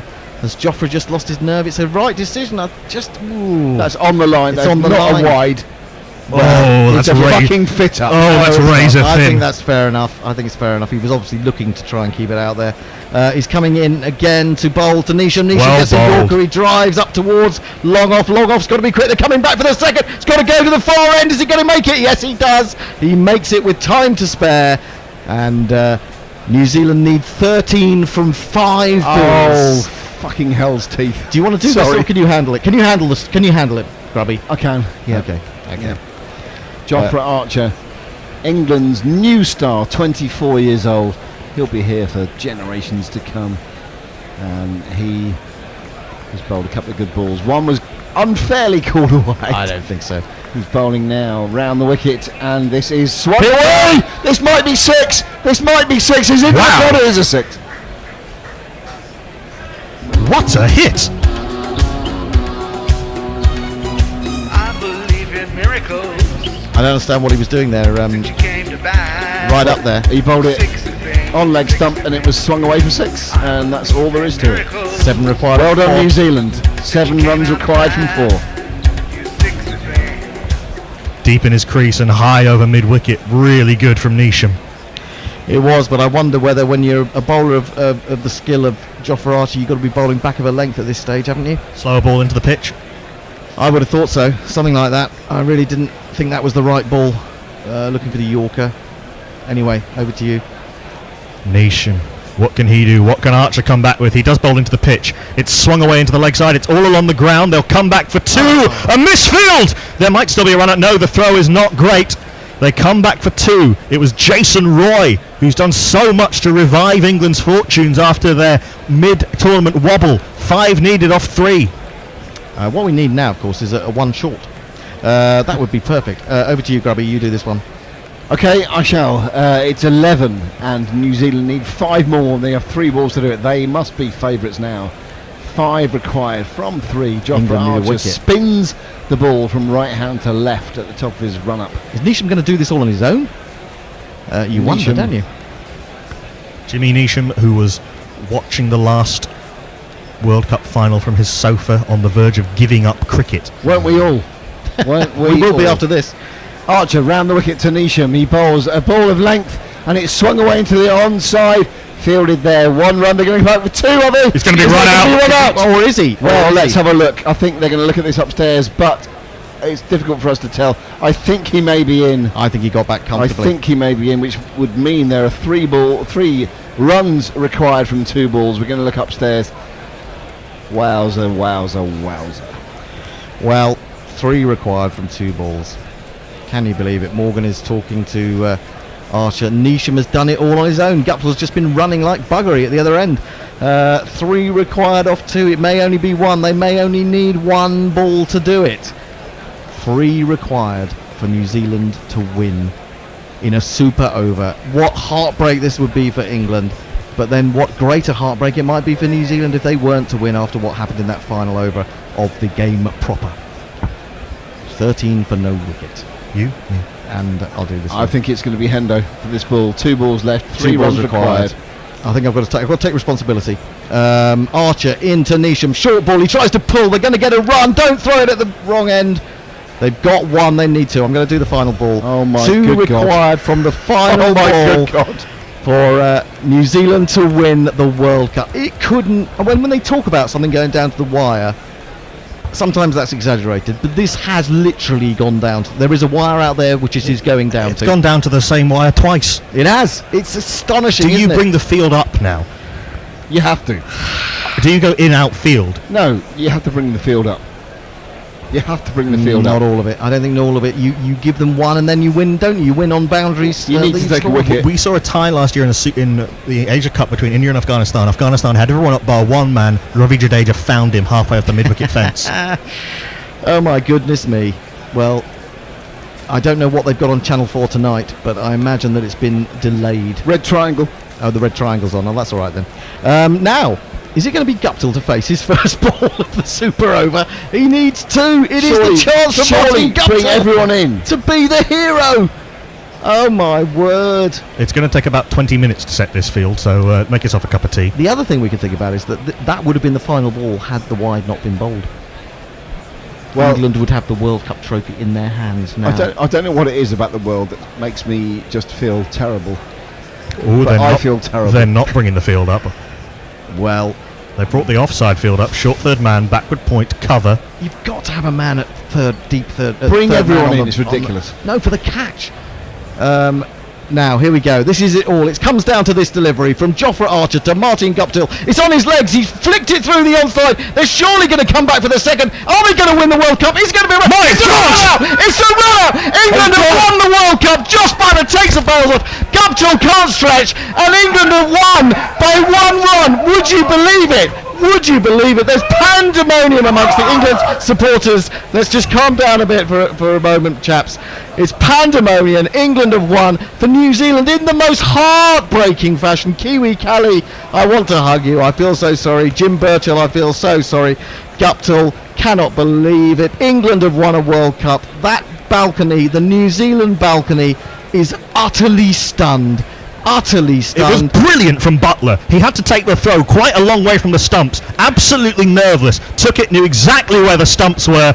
Took it in one hand, broke the stumps. Guptill's full length, desperate dive saw him many, many feet short. Josh Buttler has held his nerve, and England, for the first time ever at a packed Lords at 7:30 p.m. off the last ball of the Super Over, have won the 50 over men's World Cup. Wow, wow, Oh wow. my Well, God. I mean, all I have to say... Could we make it any more difficult? All I have to say is I'm kind of drained. I'm drained to the point where I feel so sorry for New Zealand that I'm finding it hard to enjoy the victory. Is that ridiculous? Yes. It Yes, is it is ridiculous. ridiculous. But it's Enjoy the victory. neither team deserved to lose that. Neither team deserved to lose that. Let's try and take a step back and be objective as we try to be.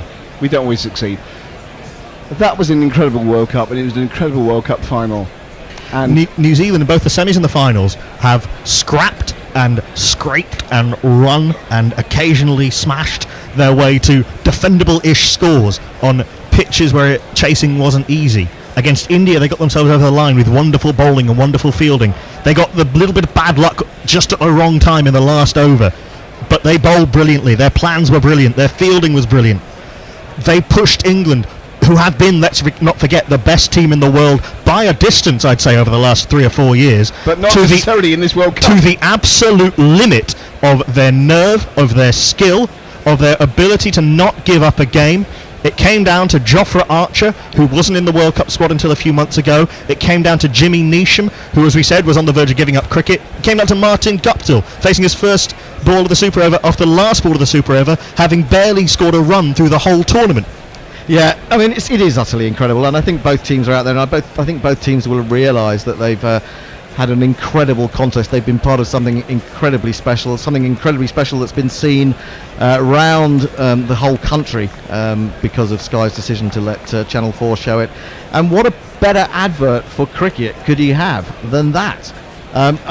It's just wonderful. Liam Plunkett is now wandering around the outskirts of the pitch. He's triumphantly punching the air. Jofra Archer, well, and with 3 required off 2 balls, surely the odds were on New Zealand, weren't they, at that point? I mean, it's just been a wonderful, wonderful game in the end. It's not had the greatest cricket, it's not had the greatest cricket, but it's had, well, some of the skills that have been on show have been remarkable. What more pressure could you put on yourself as a cricketer? I don't think you to could. execute your skills. And actually, the throw came in. It was a pretty good pick up and throw, one-handed. Was it Jason Roy?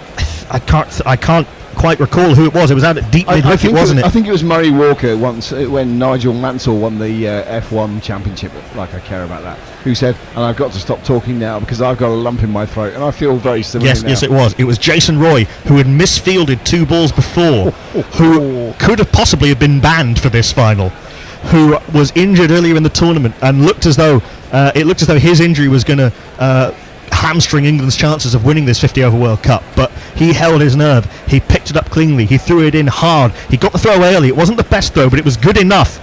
It was good enough for Joss Butler to do the rest. The commentary team are filing in. Champagne coming the in. Messages is bringing in the carver. Wow. Listen, everyone out there, thank you. Pray silence. All our listeners, all our grudging watchers on Facebook Cheers Live. to you all. Grubby, can I just take a moment here? Yes. To cricket. To cricket! It is the greatest thing that humanity has ever invented, and no one will ever tell me otherwise. Well, there are one or two other things. Anyway, moving on. We should look and see if our tweeters want to take part in this wonderful historic moment for England. There must be tweets flying in by the dozen, and we need to give voice to those people out there, apart from our own. A little bit of levity before we go to the drama. If South Africa were out there, they would have miscalculated how many runs they needed from the super over. Yeah, whatever, yeah. Marty Q says England to win by 1 run. I called it earlier. Wow. Rocky Cricket says I had my money's worth with 1 over to go. Through the tournament. Thanks to Guerrilla Cricket for getting me through. I still don't know who's going to win. I love cricket. Arthurshire. Eep. Eep. Oh my God. There's someone's tweeted us. Konotolani has tweeted us a prophetic tweet from Jofra Archer from 2013. 16 off 6. No, don't believe it. The man Jofra Damas strikes again. Jamie McAllister says I got into listening to cricket commentary this year to help me relax. Yeah, well, good luck with that. Evil Scooter says, Jesus how in the Christ. name of all that is holy am I supposed to sleep after this? You are not supposed to sleep. I just want to take a moment, and I just want to say, Kiwi Callie, Jim Birchall, love you. Sean Barry, of course, who came in for our listener experience. Your boys were just edged out in the most extreme manner imaginable. Kiwi Takanawa. Extraordinary stuff. Kiwi Takanawa. Vertical Cat says, I may pass out with excitement in this super over. Thank God for you lot, or I'd be in the dark over in the US. Russell Crowe. Far Lap. Of course, Crowded House. Feel sorry for Crowded House. The Fun Brothers. Listen, there is no gloating, certainly from me. It's been an incredible game. Edmund Hillary! It has been an incredible game. I cannot believe that England got over the line here. New Zealand can count themselves very unlucky. It seems to have been England's destiny, and I must go now because I have a lump in my throat.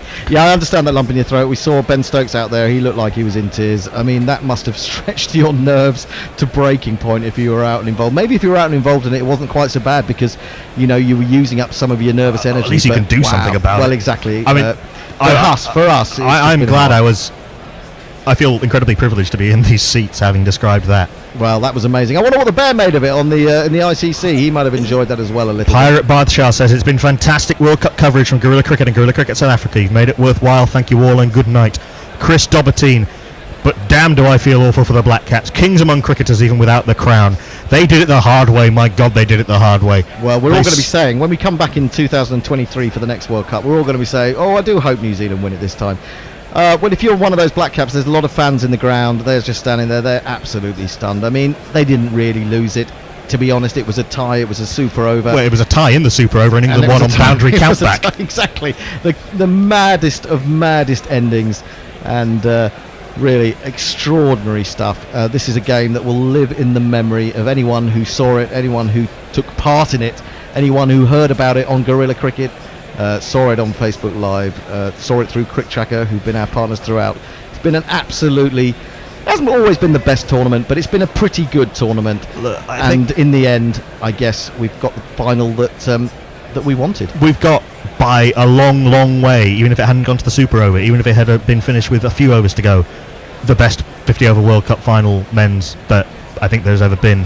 Well, and you are going to struggle as long as you live in however many universes you manage to inhabit to see a closer, tenser, more gripping game of cricket than we have just witnessed. Yeah, I'm just looking back now, those final two balls, and finally Jofra Archer, that penultimate ball to Neesham, he pitched one into the middle of the wicket and he tried to pull it away. It may have been a little bit slower. He mistimed it. That enabled them to get only the one, and that brought Guptill down. He hadn't faced a ball. He worked it out to deep mid-wicket, but he couldn't get back. The throw was great from Jason Roy, and then pandemonium erupted. England were absolutely glorious. They all went off on runs reminiscent of Imran Tahir taking a wicket. It was wonderful. They went to all corners of the ground. They couldn't believe it. The two Yorkies, Root and Bairstow, came together in an enormous hug. He was lifted off his feet, was Joe by Johnny. Butler ran one way, Butler ran the other way. They didn't know where to run. They didn't. Now Owen Morgan is just trying to take it in. He's out there on the balcony, and poor old Marty It's actually Guptill. quite hard to watch. It is Marty Guptill, who looked so despondent when he was out against India, and then so delighted when he effected the run out of MS Dhoni in that really tight game in the semi-final. That is hard to watch. Now looks absolutely devastated. What can you say about New Zealand? They've been in 2 finals. They didn't do themselves justice in the one at the MCG, but they've done more than justice to themselves on this occasion. They've proved themselves masters of defending a low total, haven't they? In the latter stages of this tournament, Guptill has not done it with the bat. He's been outstanding in the field. I feel a bit teary-eyed, to be honest. I'm really sorry, but what a game! Could England not have made it easier, though? For Christ's sake! No, that's England for you. You don't get to choose the script. You don't get to choose how you win. You just have to enjoy the ride, and the ride that Johnny Bairstow is getting off Mark Wood through the long room. Well, I would say that it's always better. It's always easier to enjoy the ride once the ride's over. In a way, and now England will be the relief will be phenomenal, the delight and the relief. They're coming down the steps again. Nobody at Lord's knows quite what to do with themselves. They don't. It's a very static crowd. It is. I mean, I just don't think people can quite believe what they've seen. It's astonishing. It's now 7:45 on Sunday evening, right at the toe end of the tournament. And is it me, or did it get hotter as that game was going on? Just here under the studio lights. Yeah, I think it was just the studio lights. I feel quite hot because I've been in here for quite a while. There's now. an extraordinary kind of sensory overload that you get when sport gets tight, and every single sinew in my body is straining. Well, I think the difficult thing for us in particular is we can't really see the field that well, so we don't quite know the whole field. Thanks to Pralab, he's on his way. That'll teach you for supporting the Kiwis. Off you go, you bloody bogan bastard. Fill up. Come on, Australians. Fill up. Sommelier Jez. I'm going to read some tweets while Messi Jez fills up our cups. Kiwi Cali. Congratulations. Heartbroken, Kiwi. but so proud of the Black Caps, and quite as he should love be. you, Kiwi. Ravi Nair. Effing hell, what a match, what commentary. Thank you, England, thank you, Gorillas. Surrey Gal, in floods of tears, oh my, and thank you. Been wonderful to have you around for 5 years, especially today. Chris Dobertine, his friend has just texted, who's working on the TV broadcast at Wimbledon, just texted him. The whole broadcast centre here completely erupted after that super over. Divya Rao, no George R.R. Martin, no Stephen King could have written the twists and turns that the World Cup final served. So sad for the Kiwis, and congratulations to the champions England. Thanks for the commentary. Lots of thank yous for us. Jeremy Bray doing pretty much what we were just doing. Russell Croser, Edmund Hillary, Flight to the Concords, etc., etc. Alice Clad Hill Commissar says, thank you, Guerrilla Cricket. You guys were great during the World Cup. Not happy about the result, but you always delivered. Vector Victoria says, see, this is what happens when you put England on free-to-air. They win things. Ah, yes, now that might be the cue, mightn't it? Absolutely right. Well, Joss Butler's being interviewed by Simon Dool, and he looked quite teary as well. The emotions must be phenomenal for these guys. Expected to win coming into today, really, I suppose, and then struggling to get over the line in the most chaotic way imaginable. And, well, they've got to be happy they've won, but it's a strange way to win. It's a strange way to win. It's like, I mean, I suppose if you look at the number of football World Cups that end up going to penalties, or European Championships that end up going to penalties, I suppose it's only right that a Cricket World Cup should go right down to the wire in this way. They didn't even score more runs, says Messi Jez. You're absolutely right. That's pathetic, England. You haven't even scored more runs than the team you've beaten. We have more thank yous than I can actually read out. Well, let's read them, because we need to bask in glory. But Chris Dobertine, let me add my tweet to the pile of thank yous. Guerrilla Cricket and Guerrilla Cricket South Africa, our friends out there who've been doing sterling work for us through this tournament. They were covering this game and the semi-finals as well. Kiwi Kelly says, bloody hard to take right now, but thank you, she says to Vector Victoria. Daniel Leach says, are you all okay? Congrats on winning the World Cup. Bring on the Ashes and another ripper contest. Vector Victoria says to Kiwi Kelly, your team played so well and fought for every ball. You should be really proud of them. They've done cricket a world of good. Well, it can sound better, but it's true, though, isn't it? It's true. It's absolutely true. It won't be solace, it's true. But Benjamin Hughes says, what an incredible final. Thank you for the mind-boggling excitement in your commentary. Wonderful for England, heartbreaking for the Black Caps. Beyond knackered. The man who goes away says, I I knew he was there somewhere. Anna Forsyth just says thank you. Thanks for the pizza, Anna. Shrujan Sriram says tie in the game, tie in the super over. I doubt we'll ever see this again. No, never. Jim George says thank you from Guerrilla Cricket. It's just stupid o'clock in Japan. I ate my sofa. That's bad. If you eat your sofa, then you'll have to actually watch it again. Peter Svidler, chess grandmaster. Peter Svidler. Thanks to Guerrilla Cricket during the last 3 hours of it with you guys was a thrill. EDM Larkin says thank you for your brilliant work at the World Cup. See you for the Ireland test. Oh yes. Nitin Bajaj says amazing scenes. Feeling heartbroken for the Kiwis and specially for Kane. What a way to not win. I'm not going to say lose. Yeah. That's the breaks.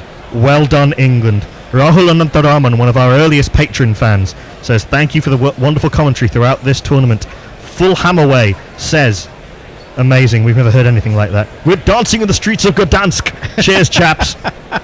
Somebody's got to be dancing in the streets of Gdansk. Yeah, if I can just. Yes, of course. Yeah, look, I've been watching football for 30 years. I've burned my brain cells out gambling for 10 years. You become immune to swings and losses and highs and lows, but that was so exciting. The guys did a brilliant job on the Super Over putting that excitement across. I hope we got that excitement across in the last. I tell you, it wasn't 5 difficult. overs. I tell you, it was not difficult. That's what we were fed the inspiration, and just for so many swings and so many crazy things to happen. For Trent Bolt not to hand the ball off on that catch that he would do. In practice, he would do 100 times. He's done it already in this tournament against the West Indies. In this tournament, for that ball to smack off the bat and go for 4, and Ben Stokes going, sorry, but it's 4. No, it's 6. It crossed 4 more. It crossed the boundary rope, and Ben Stokes was still flat on his face. It did. It's 4 more, and just for these bizarre things to happen, and England just held their nerve in the Super Over. And don't forget, Jason Roy could have fumbled that ball. Yep. Joss Butler could have fumbled that throw. Yep. That could all have happened. Martin Guptill just not quite quick enough, and it's so close in so many ways to that game going to New Zealand. And honestly, I think they would have deserved it. Well, when it goes to that level of tension and hair-splitting closeness, you can't say either side didn't deserve to win. No, I don't think so. I think it was a great game. It's just one of the great games. I know we look back in 150 years and say that was the great game of white ball cricket. Yep, I think you're right. I don't understand. You can't. I mean, I wouldn't have written this script beforehand. The imagination boggles. So you can't write a script where the ball goes off the bat for 4 overthrows. I mean, that is literal, Roy of the Rovers in cricket terms. Can I just say, we had a lot during the 2005 Ashes about people watching cricket for the first time and it being the Edgbaston Test match. If this was your first ever cricket match, wow!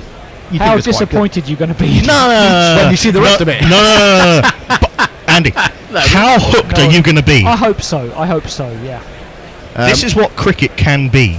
Yeah, absolutely. Despite the awful format of this tournament, despite all the nonsense around it, despite all the corporate nonsense, cricket is wonderful and it delivers things like this. Yeah, of course, you've got to remember that possibly one of the worst things about this tournament was the £32 sausage roll at Lords.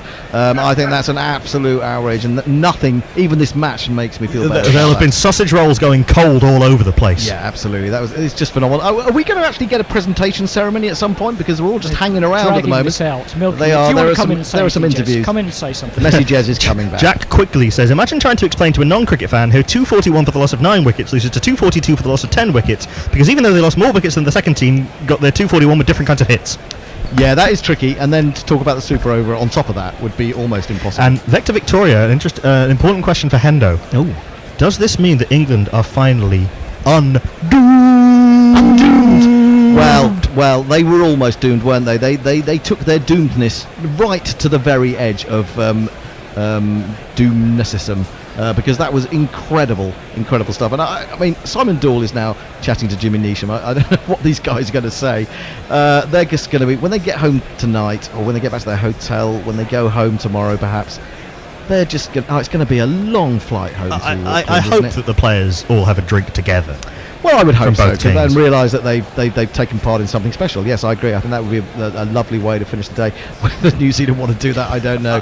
It'd be tricky. I tell you, if you're anywhere near Lords, get yourself to the tavern. It's going to be riotous in there tonight, isn't it? Blimey, O'Reilly, they're going to take something on the bar tonight. I imagine the bear might be there. I mean, he could come and join us at the Woodhouse, but I suspect not. He'd be with his friends Colin Croft. We have a lot of people with us on Facebook as well. They obviously were flooding in as that bit of drama unfolded. Irfan Jan, Najim Uddin, Asif Ali, Malik Sobia, Ariful Islam, Shahid Ahmed Nazir, Gurpreet Kandal, Ganesh Lama, Mohammed Shiraz Basir, Bilal Nagra, Maruf Mokul, and many more. Thank you for everyone on Facebook Live, on Crit Tracker India's feed, on our feed, and on YouTube, who's been watching and following and sharing and commenting throughout the tournament. You've made this an absolute joy to bring you. Well, I think we should still keep talking until the presentation takes place. I want to see England lift that. I want to bring that moment when Owen Morgan holds up the trophy. I think we should do that. Messi Jez is back. Yes, can I just have your indulgence for a couple of minutes to talk about what this has meant to me? Yes. I mean, came into the final today as relatively impartial. I was keen for the Kiwis to win, partly because I always like New Zealand, partly because I have this anyone but England thing going for me. But today I witnessed in the green room in here just the joy of cricket. The joy of being in a contest that was played in hugely good spirit and with absolute commitment on everybody's part. Yeah. And the communication from guerrilla cricket of that over the last 48 days, I think it is, has been something fantastic to me. I mean, I've been in here for 7 or 8 matches, but I've also spent every day listening to the World Cup as I've driven around the country and explaining to some people what guerrilla cricket is. Do they know? Do they understand? Some do, because it's a connection. It's an involvement of people in a place around cricket. It's not just about cricket, it's about the people involved with cricket. And that's the beauty to me. I'm probably one of the worst addicts of guerrilla cricket that there is. Or best addicts. But having been here, I see the amount of work that goes in, the dedication, the preparation, the technical expertise. There's a huge amount of work. And I just want to say thank you. Thank you to the people who do the real work bringing guerrilla cricket to us. I sort of floated along the top of all that work and I really enjoyed it.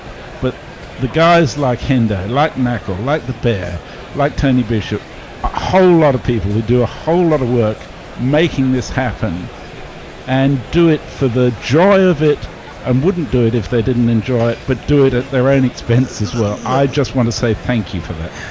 That's very kind, very moving. We can't get too self-indulgent about this, but it is its own reward. But we are great. It is its own reward, and we do think we're good at this, having done this for a long time now, over 5 years. Indeed. But you get moments like this, and there's nowhere else I'd rather be. Yep, indeed. Well, it looks like we're finally set up in front of the Warner stand, isn't it? That the various items have gone up. I don't know what you would call them. The stage, the cardboard trophy at the back. Sachin Tendulkar is up there. Colin Graves, boo, he's up there. And Prince Andrew is up there. I'm not sure who else is up there. Is that Shashank Manohar, the head of the ICC, on the right? Could well be. I'm surprised the Bear isn't up there. I'm surprised the Bear isn't up there with his friend Sachin. They're about the same height, aren't they? He should be up there. Not entirely the same width. Not entirely the same width. But I imagine very shortly we are going to see Owen Morgan come up and be handed. I think it's quite a nice trophy. I quite like the trophy. It is a nice trophy. It's a good shape. It's good for lifting. It glints in the sun. I like it. I like the trophy. We've seen presentations to the match officials first. I do prefer it to the old Prudential Trophy of the 75-79 World Cup. Yes, we are going to see the presentations to the match officials. Damasina, Maris Erasmus had a good game. I think there's Alim Dar. I'm not sure. Rod Tucker, the TV umpire. Rajan Madagale, the match referee, who was a very busy boy the other day. I think Damasina and Erasmus, they didn't get every decision right, but they got enough right. They got most right. It is a little unnerving to see Erasmus smiling, I must admit. Yeah, well, when he starts smiling, you've got to be scared. I think he's a brilliant umpire. Yeah, he's done very well. He's incredibly calm. Now, what else is being brought out? Let us have a look. Some sort of small trophy for the runners-up, I suppose. Anyone could have been a runner-up today, to be honest. Well, will there be a player of the tournament announced? Will there be a player of the tournament? Yes, that's a good point, isn't Mine it? would be Shakib. Yeah, I think I would have to say Shakib, but if it has to be a player from a team Stokes out there today, well, after today's performance, he's got to be man of the match, hasn't he? Well, Ben I mean, Stokes? Player of the tournament. Yeah, no, but I'm he's just talking about man of the match, man of the final. Wouldn't you say Ben Stokes? Yes, Well, he's going up. yes. He's getting something for sure. He's going up there now, festooned in lovely ink all down his arms. He shakes hands with Sachin Tendulkar. He gets given a mini trophy and what very looks like nice an enormous, watch. That's a huge watch, was it? I thought it was a massive medal. Moeen Ali is there amongst the England Ben Stokes team. is player of the match in the World Cup final. Well, Remember, it wasn't that long ago that he was banned from all forms of cricket for England and up on trial. well, yes, and when you think back, we were talking about whether it would be redemption for him, weren't we, after the T20 final in which Collis Brathwaite hit him in that final over for those 4 sixes. And okay, he didn't hit 4 sixes. He hit 1, he hit 2, actually, in the last couple of overs. And but he has got England effectively over the line. This is a hasn't he? wonderful tweet from Pirate Bathshah. It's just struck me that a fellow North County Dublin is about to lift the Cricket World Cup. When I started watching cricket, it's something I'd never have imagined that... Sorry, let's not paraphrase. I'd never have imagined that something like that would happen. Some might gripe it's not for Ireland. I will not. Congratulations, Owen Morgan. Yeah, Owen Morgan has led England to victory in the World Cup final. There's a double irony there in that a Kiwi-born man is taking the man of the match trophy. Yes, there is that, I suppose. Well, he chose the right side. There's didn't he? narrative. Just. There's narrative everywhere you look. Well, England are delighted. I mean, there are smiles. There are smiles of real joy on their faces. I don't know whether they can quite believe how they got over the line in the end. I guess when you've been that close to losing as well, the delight is even greater. Poor old Kane Williamson is there just fingering his beard. I would be surprised if it sunk in. I'd be surprised if this sinks in anytime soon. Well, all I'm hoping is that Ben Stokes is taken out by a bunch of people who show a lot of sense and say you can only have 1.5 pints tonight. or they surround him with a sort of human cordon wherever he goes. And Alex Hales is nowhere nearby. That is all I'm suggesting. I suggest go to the Lord's Tavern only and stay within your group, Ben. Don't do anything Or to spoil the day. Or go to someone's house and drink there. Yeah, That sounds a pretty sound idea to me. Maybe it's Sessions' place. It's like when your parents say, "I don't mind if you drink in the house. I'd much rather you do it here." Yeah, well, that's a good point. Actually, I think that's a nice idea, isn't it? Because it's only just across the road. They could nip over to Sachin's penthouse apartment, and they could take the pals with them. Yeah, and Bear could film it for us. Bear could film it for us, yeah, and I'm surprised Bear hasn't got his own medal for this. Actually, he's done great work for Guerrilla Cricket in this particular tournament. Anyway, we are finally, I think, going to see Owen Morgan climb up the one step. It's not like Wembley, 39 steps. He's going to climb up one step to receive the World Cup trophy in front of the new Warner stand. I think it is. It's a lovely stand, actually. I really like that. I think there's something else coming first. I think you're right. There are women holding things. I don't know what they're holding. I can't see from this distance. But we're not quite going to get the trophy yet. They're making us wait. There's more applause for somebody. It's for Kane Williamson. Of course it is. Oh, he must feel absolutely devastated. Sachin Tendulkar is talking to him and he's saying, well, here, look, here's your mini World Cup. It is a mini World Cup. It's a tiny World Cup that he gets given. And he's also going to get a big watch. The gentleman of the tournament. No, he's so boring. He's taken the watch. Kane Williamson has done a wonderful job of bringing this new era of New Zealand cricket to life. He couldn't be a mini BMAC. They couldn't keep doing that. Oh, of course but not. he's led this team in his own image. Their ability to get out of any situation, and they so nearly did it. They nearly did it twice in this game. They did it in the semi-final. They snuck through the group stages, kind of falling apart at the end. Kane Williamson is named player of the tournament. I think that's fair enough as well. I mean, he's batted beautifully. He's kept New Zealand in games where they've been falling away. He's been the mainstay of their batting, and he's captained brilliantly in the field. He has indeed. The third highest run scorer. Is he altogether? Yeah, I think he was in the end. Yeah, there was. His skippering has been superb. Yeah, I mean, you can't believe he does look as if it's difficult to find words. I mean, I'm not sure what you can say at this sort of situation. He ended up with 578 runs at an average of 82.57, 250s and 200s. He's batted beautifully throughout the tournament, and he's brought New Zealand back. I mean, think about that time. They lost those games, and then he had to go and face India in the semi-final, and he brought them back from a low point to win that game. He's almost got them across the line here. I mean, phenomenal stuff from him. It really is. I just go back to this. No team deserved to lose this final. It's as simple as that. It's just been a great final for cricket, a great final for both teams to show off, the talents that they've got. My analogy is that Kane Williamson is to cricket what Jacinda Ardern is to politics, what you can be. Well, I think we should all go and live in New Zealand. I think that's probably the answer, isn't it? Probably, with what's going on in this country. But maybe this is what the feel-good factor that England needed. And now Boris Johnson will come into number 10, and we'll all be. Don't ruin this. Don't ruin it. We'll live happily ever after. We'll all live happily ever after in the Bojo world. But anyway, for the time being, there are some sailors, some New Zealand sailors. They've been here all the tournament. They're there and they are enjoying the Kane moment. Williamson's nickname in New Zealand cricketing circles is Steady the Ship. Steady the ship, indeed. And he is the undisputed leader of New Zealand cricket. He may have more chances. He's lost 2 World Cup finals, one really with never at the races. He's lost this one in the most heartbreakingly cruel circumstances. His time may come again. His time surely will come again. He's only in his late 20s. Now, where's he going? He's going to get his medal, I suppose. He's being congratulated by Prince Andrew, amongst other people. In fact, as all the New Zealanders come up and they receive their medals, they're quite big in quite sturdy boxes. Colin de Grandon doesn't look very happy. Lockie Ferguson is saying to Colin Graves, thank you very much. I don't believe in the 100. What a game Colin de Grandon had. Yep. With the ball. I mean, amazing. The most economical spell of the tournament, the second most economical completed spell in a World Cup since they moved to 50 overs. Jimmy Neesham's still got his pads on. He hasn't been back to the dressing room yet. Henry Nichols gets his. Mitchell Santner's managing a smile somehow. Well, they probably asked for a replay. Yeah, it was quite close. Can we? No more replays in the World Cup, I'm afraid to say.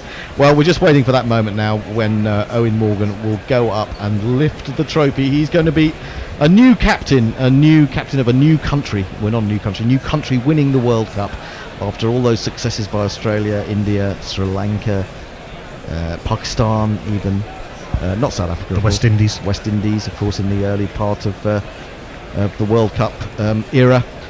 And then finally England. Who would have thought? When I sat and watched that game in 1975 between West Indies and Australia at this very venue, Lords, the Outfield, as a mere child of 12 years old, sitting in front of the grandstand, out on the actual turf, that I would wait another 44 years before seeing England lift a World Cup.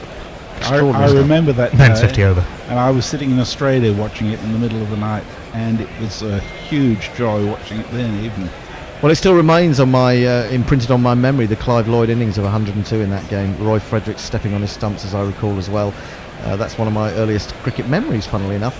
I'm sure I went to a lot of cricket before that, but I don't remember much about it. But that was the first really big game. It was a real birth of one-day cricket as an event. It was indeed. It was indeed. Can I just point out another tournament, another point of where this game could have gone? New Zealand decided not to try and burgle a run off the last ball of their batting innings. Oh, yes. Mitchell Santner ducked, and they didn't take the run. Yeah. Wow. Yes, that's a very good spot. Yes. That is an amazing spot. He got completely confused, didn't he? He didn't seem quite sure what to do. Look, you can't say it's one moment lost. There's so many moments, but of course, it's incredible how a game of such apparent simplicity, you have a bat and you have a round thing, can lead to such breathtaking complexity and intrigue. Well, Owen Morgan is up there. He's getting a hug from Colin Graves. He's getting a medal placed round his neck, as is Moeen Ali, as is Jofra Archer, as is a beaming Johnny Bairstow. Of course, he'll know Colin Graves from Yorkshire. Joss Butler bends and takes the garland, as it were. And Tom Curran, goodness me, did anyone remember Tom Curran was there? Or Liam Dawson. Liam Dawson as well. He's going to get a medal for doing absolutely bugger all. But I'm sure he's been an important part of the dressing room. Yeah, they go alphabetically now, so it's Liam Plunkett, Adil Rashid, Ben Stokes. And there's Rooty. There's Rooty with his thatched hair. Jason Roy, I've never seen Jason Roy smile as much as that. Ben Stokes, if anyone deserves it, he does. Really put some more product in his hair, I'm sure. Yeah, I think Jimmy so. Vince, who did nothing with the bat but actually did pretty well in the field. Took some important catches, didn't he? Took some important catches. Chris Wokes and Mark Wood. Yep, there we go. Everyone's played their part in this English victory. We still haven't seen the trophy lifted yet. He's having to do yet another interview. Another interesting turning point. The appeal for LBW against, was it Jason Roy, that was given not out, that was umpire's call. Had he actually given him out, and he would have lost the review, could have turned this game quite dramatically. Yep, that's absolutely right. There's been so many, Jofra Archer, the wide by millimetres. I thought it was a wide, you thought it was a wide, Grubby didn't. Yeah, Grubby wasn't clean. More to the point, Dharmasena did. Yes, that's a crucial one. It's one of the interesting things, isn't it? The degree of your determination about a win sometimes prejudices the judgment in relation to actually what is and what isn't a wide or whatever else it is. Well, it's all a bit sliding doors, isn't it? It's all a bit sliding doors. I mean, this happened and that didn't happen. I mean, going back to that single that Mitchell Sattner didn't take, I mean, I always think to myself, well, the ball wouldn't have ended up in exactly the same place. They would have come out maybe a little tiny bit later than they did. Everything could have been changed. The whole second innings could have been changed. The butterfly effect. It is the butterfly effect. Well, absolutely. in a parallel universe, the Kiwis won. Oh, they did. Oh, yes. Well, that's all right. But you know what? In the multiverse theory states that anything that is physically possible does happen in some multiverse somewhere. So there's a multiverse where England won this by 400 runs. Yes. That would have been a bit boring, though, wouldn't it? I'm glad we're not in that multiverse. Well, there's a multiverse where New Zealand win this by 9 wickets with 30 overs to spare. Yeah, I'm glad we're not in that universe as well. But yeah, we've been crying out for a good World Cup final. In my cricket watching lifetime, 2011 was good, but it wasn't nearly as close as this. India pulled away in the chase. I'm a little bit too young to remember 92 and 96. Obviously, those were good finals, but again, Pakistan were in control of 92 after the 2 wickets in over from Wasim Akram. Ravinder De Silva was pretty much in control of the chase in 96. 99 was a walkover. 03 was a walkover. 07 was a walkover. 2015 was a walkover. Yeah, I mean, you don't get that many close games, it has to be said, and they've got to be enjoyed when you do get them. You might get a close game where a team wins by 12, 13 runs, something like that, but to get a game that has really been as close as this is as rare as, well, what's something that's very rare? Well, there was a tied game between England and India at Lord's in 2011. Yeah, but in a World Cup final. In World Cup final. I mean, I'd never made any secret of the fact that I didn't want England to win, but if they were to win, what better way to do it than this? Well, here we go. England are finally being given the trophy. Prince Andrew is handing it over. What is he, the Duke of York? He's handing it over to Owen Morgan. And England's players are up there on the little stage. They're all going to jump about with excitement. They're going to cheer. There's going to be that's a bit underwhelming. There's a few little pops being let off. Oh, now here we've got all the fire and fireworks going off into the air, and the pictures will be taken for tomorrow's papers and for broadcasts later this evening and tomorrow, and maybe for some days to come, because cricket is back on the menu. It's back on the agenda for all of us. I think we should probably have another couple of tweets, and we should say our goodbyes. Anyone on the Twitter sphere? We have a lot. We have a photo from PJ Mead from the members area at Lord's. Vertical Cat says, somehow, interesting, someone wife American can't believe the Stokes deflection would be acceptable regardless of it being accidental, and asked me to cite other examples of other sports where a foul is not a foul if it's an accident. Could any of you? That's for another time, I'm afraid. Vertical Cat. But the final word goes to Spicy Golden Duck, our friend who came in for the Gorilla Listener experience, and thank you to everyone who's come in for that. Thank you all, and good night. Good night from all of us. Good night, messages. Thank you all. Have a good flight home. Thank you, everybody in Twitterland. And thank you for all of you who've been involved. We're going to the pub. If you know the Woodhouse in Sydenham, come and join us. It'll be fun. England are letting go of the champagne. It's all over. The World Cup 2019 has ended up in the hands of England. It's been a wonderful, amazing, unbelievable day. Until we come back for England v Ireland. Oh no, before that there'll be a podcast looking back on this tournament tomorrow. We'll be recording that tomorrow. It'll be out on Patreon tomorrow. It'll be out on iTunes, on Podbean rather, on Acast, on Spotify on Tuesday. We'll pick the bones out of this. We'll come in with our sore heads. Probably not as sore heads as those people splashing around in the Trafalgar Square Sorry about that. So the blue skies are shining on us down in Southampton, and shining on Who do we think? Are those blue skies shining on New Zealand or shining on India? I still think New Zealand have got the best chance of winning this currently. Could change, as you said. A quick, blast when needs to could switch things around. Yeah, I mean 104 wickets in this session, 5 wickets in this session would be fascinating. I think that would give a lead of about 200 with 40 or so overs to go. I'm still not sure whether we get all the overs in or whether some can be lost, but I think they get all the overs in. But I'm sure tweeters will let us know on that. Umpires coming out. New Zealand in the huddle. Kyle Jameson literally head and shoulders above all of his compatriots there. I think New Zealand will be trying to get India all out for a roundabout. I mean, they'll want 150, 160 lead tops. Yeah, I mean they won't be comfortable even at 150. They'll want 120, but that would be quite a collapse.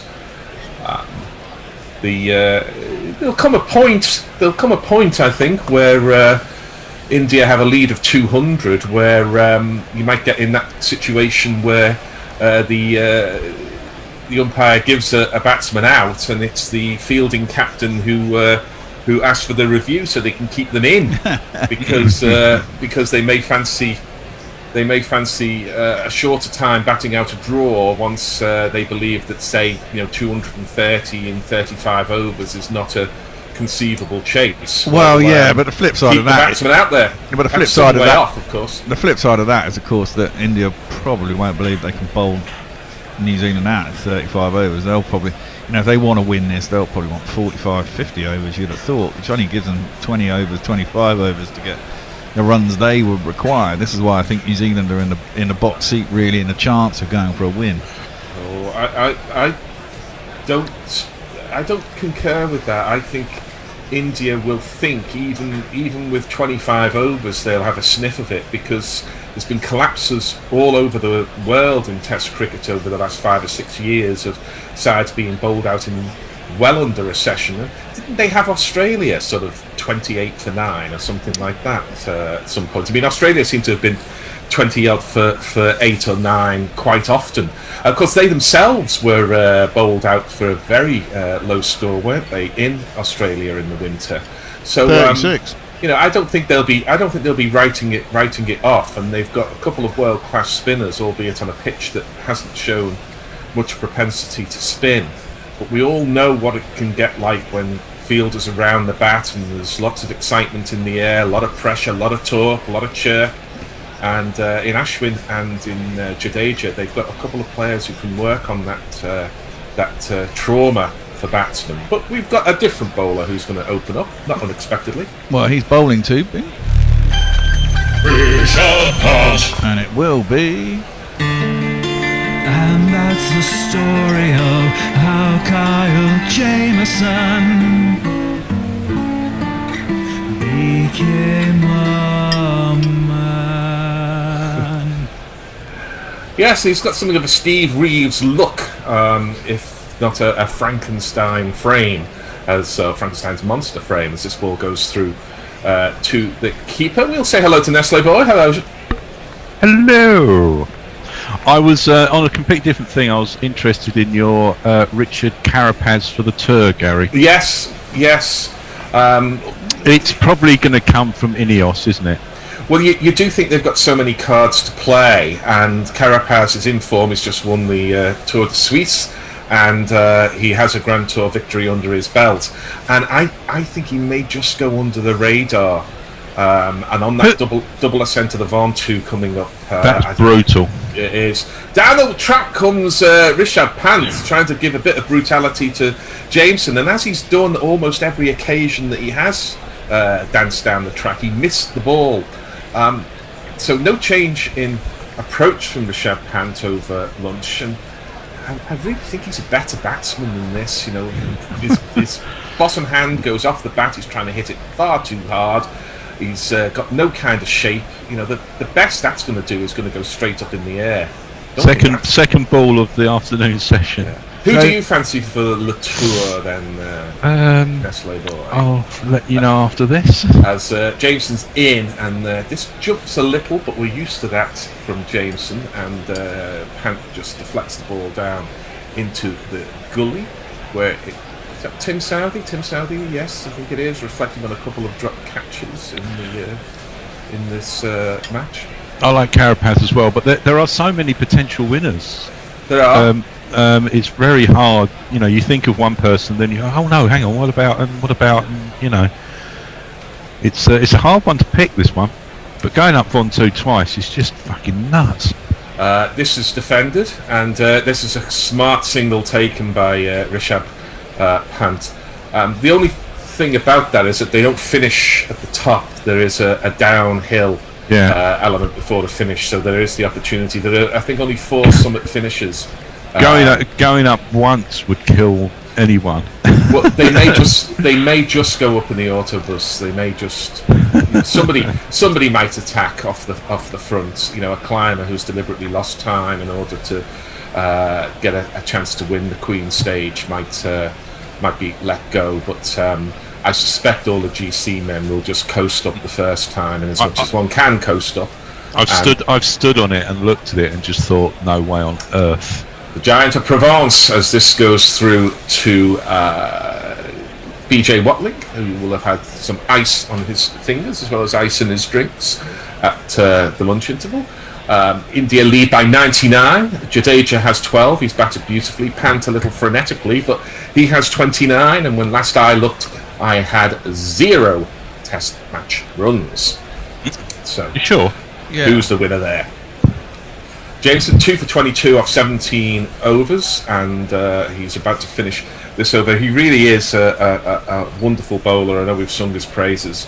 He's over the wicket to the left-handed Jadeja, who just drops the wrists on that. Sensible play from Jadeja, goes through to the keeper. It's the end of the over. India 131 for 5, and your tweets. Well, Brian Barish has been very American today. He says, "Good day and good morrow, cricket fans. I was about to ask if it's too late to petition the ICC to not have an end time on today in order to ensure an actual result. They don't like draws, Americans, do they? Make them stay out late and break out the pink ball. But we might not need it with 5 down," he says. Well, it's today is 2 days after the longest day of the year. It'll be light here till about 10:30 anyway. They wouldn't need a pink ball till about 9 o'clock. So they could go a lot later, Brian, but they won't. Yeah, they all want to be off so they can watch the T20 on the telly from Cardiff anyway. Wow. There's a football on tonight, as there is, isn't there? Alfric Cricket Club have tweeted us saying, "Make or break session. Love watching Pant bat." Yep, so do we. Even though he's a bit of a loon. It's exciting. This man's going to bowl. Yeah. A shiny red ball that unleashed upon the pitch. He is Neil Wagner, the destroyer of batsmen. And he's round the wicket, left arm to the left-handed Pant, and somewhat inevitably the ball goes way down the leg side to BJ Watling. Surprised, really. I thought Southey would have opened up after lunch. You play your 2 best bowlers to start the session, Jameson being one of them, Southey probably the other one. But they're going to work on Pant's ego with Wagner, and immediately he attempts to hit Wagner to Portsmouth, but misses the hook. He's missed an awful lot of deliveries for Rishabh Pant in this innings. Wow. It goes through to BJ Watling. He missed that by miles as well, didn't he? Just through the batter. He was late on it, and he was well under it. Again, you know, he's shown good judgment in some of his knocks, particularly in Australia here. I mean, surely just have a little look at it after lunch. Just 4 or 5 balls or something. Just get yourself back into a rhythm. Short leg, I wouldn't want to be standing there. This is off the hip, and it's an easy run down to long leg, and through for that, where Trent Bolt is doing the fielding, perhaps reflecting on why he's not bowling. Thumbs up from Pant to Jadeja. He believes in all lead his own now hype. 100. He believes in all his own hype, Gary. Yes, indeed. We'll come to your tweets at the end of the over. You can tweet us at Gorilla cricket, and if Evil Scooters wants to give us his tip for the Tour de France, I'm sure we'll take that one. When does it start? Sunday? Saturday, I think. Saturday. This ball is through to BJ Watling, who takes it, and there is no run. I'm not sure this is a great line here. No, it's... I'm not sure it's the line he wants to bowl. I think he wants to bowl into the body of both players, cramp them for room, and get them mistiming the big shots into the leg side. But his radar is a little askance at the moment. Jadeja, who probably won't slog as much as Pant, is in. Again, he just goes onto his toes, drops the ball to the man running in from Gully, who I think is Devon Conway, and there is no run. Do you think we'll get a run out? It's always possible, and these two are trying to bat positively, trying to put the pressure back onto the bowlers, and one way you can do that is by dropping and running. They're both pretty quick between the wickets, but you do have the idea that calling may not be the leading skill of either of them. This is into the body again. It's a little better in the way of a line, but Jadeja just arches his back. It goes through to the keeper. Just one from the over. India 132 for 5. And on cue, Angelic Scooters tweets, "Evening all," and it turns out I tune in when Gary and Nestlers are discussing the tour. You could almost say my ears were burning. Spinner Grace says I can finally switch away from the sycophantic drivel on Sky. Brian Barry says party foul on Gary Naylor for not saying Jameson's figures in Richie's voice. I'm disappointed. And he also says, for the record, I have no issue with ties. I think the NFL and NHL should bring them back and weight them as they so in soccer or football, so the wins are worth 3 times what the ties are. Well, here's Jameson, and this ball is just defended by Pant. Goes to short extra.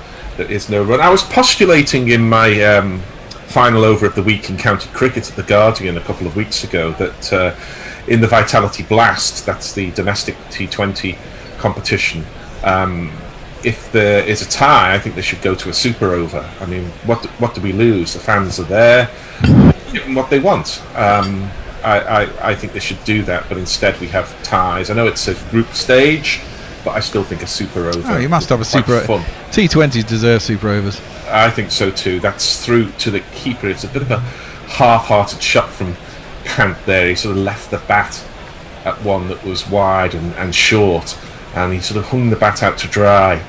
He's got to get back to playing positive shots here. Drive the full ball, cut the ball that's wide, pull the ball that's short on the leg stump, and defend the ball that's hitting the top of off. He doesn't need to have too many thoughts in his head here, Pant. At the moment he's thinking, do I charge it, do I sit deep in the crease, where am I going to hit this for 6? And he needs to clear some of those thoughts, as he does to his credit here, and just defends slightly open bat face that goes to Devon Conway at short extra, and there is no run. Ravi says all the excitement may have gone by the last session, but give Test cricket credit. 6 days gone, and it's still exciting now with all 4 results still a possibility. Indeed, all 4 are. Knackle was absolutely right earlier today when he said that if the scores are level but the batting side have not lost all 10 wickets, then it is a draw, although it does look a little bit like a tie. As this is very full, and it's defended by Rishabh Pant, who seems to have got his heart rate down to about 70 or 80 from its 140, which is what it was when he came out. There is no run. Effectively, they're the same thing, though, aren't they? I mean, a draw and a tie. Well, you often get different points if you're in. Certainly do in county championship cricket. The ties are obviously much rarer. Runs scored level. All 10 wickets down in the 4th innings. But yeah, if you tie without losing all your wickets, sorry, I'll just break off. As this is punched by Pant to the left hand of short extra. It's Kane Williamson who rather ungainly runs round from mid-off and fields, and they're through for 2. Pant goes to 32. certainly in the county championship, if you were the side batting when the scores were level and you had not lost all your wickets, you used to get more points than you would get for a draw. I'm not sure that's still the case in the county championship, but they used to be treated differently. I'm not sure whether that's the case in other first-class competitions around the world. I'm not even sure if it's the case in the World Test Championship for its next iteration. But they're rare events, as this ball is defended by Pant again. It's Devon Conway at short extra. It's the end of the over. India 134 for 5. James says, draws are okay. Some sports try to avoid them while others don't, but a championship match should have a winner. Isn't that the point of having it? Yeah. Angelic Scooter says, I'm deviating from normal and tipping Van der Poel for the green jersey. Gosh, I'd love to see Roglic win the yellow, just so we see less of the ugly grey Jumbo-Visma jersey. But Ineos look terrifyingly strong. 4 of their riders could win overall. Yeah, that's true. I mean, a mate of mine's got an each-way bet on Alaphilippe, who's a similar rider to Van der Poel. Van der Poel's probably more talented and probably got a greater range, but I don't think either of them can climb, even for a parkour like this, which doesn't give a great premium to climbers. I don't think either of them can climb for 3 weeks and seal yellow. But it's Jadeja on strike as he hooks round the corner. There's a man out deep, but it's kept that down partly because he was just paddle hooking rather than full-bloodedly hooking. Helps himself to a single. He goes to 13. India 135 for 5. Team Ineos, are they the old Team Sky? Yeah. So have they got what's his name back, who was injured? The Kenyan English, yeah. No, he's riding for Israel's Startup Nation, the worst named cycle team in professional sports. And he's not really been able to get his mojo back since his injury, somewhat understandably. So hasn't been able to pump himself for the drugs now? Pant plays this extraordinary kind of T20 shot where a short ball from Wagner, and Pant was both knees, I think, on the floor as he attempted to lift that over the keeper's head, and he's having a smile here with Wagner. He missed the ball completely, as he has done so often with his attacking strokes, or rather his less orthodox attacking strokes. Though he had one knee on the floor, but he was grovelling about soon after that, attempting to sort of it's a kind of upper pull, isn't it? Yeah, because it's if an he upper connected pull, with yeah. that, it would have gone straight over the keeper's head. Don't play those shots. He's got enough shots in his locker. Maybe they're going for the win, Gary. Yeah, maybe. Well, Pant certainly is going for a win. He knows no other way. Jadeja gets one on the hip, as he has regularly from Wagner, and just dabs it down, and the man runs in from short backward square. You assume that the team tactics, that Kohli or whatever said, look, just play your game, go for it. Yeah, he wouldn't have gone out there on his own and just thought, right. God, he might have done. He's Pant, but you know. I mean, he's been given his head, but he can't actually connect willow with leather in these attacking strokes. He'd be better playing some more orthodox ones until he's really got his iron. As Jadeja covers up and is as orthodox as possible, knocking the ball back to Wagner. As I say, if he's connected with one of his charges, I think it was the first one he connected with, but I think he's missed the rest of them. And some of these more unorthodox shots from T20, there is a place for them in Test cricket. He hasn't. I don't think he's connected with any of them yet. And by connected, I don't just mean not timed it. I mean not actually hit it.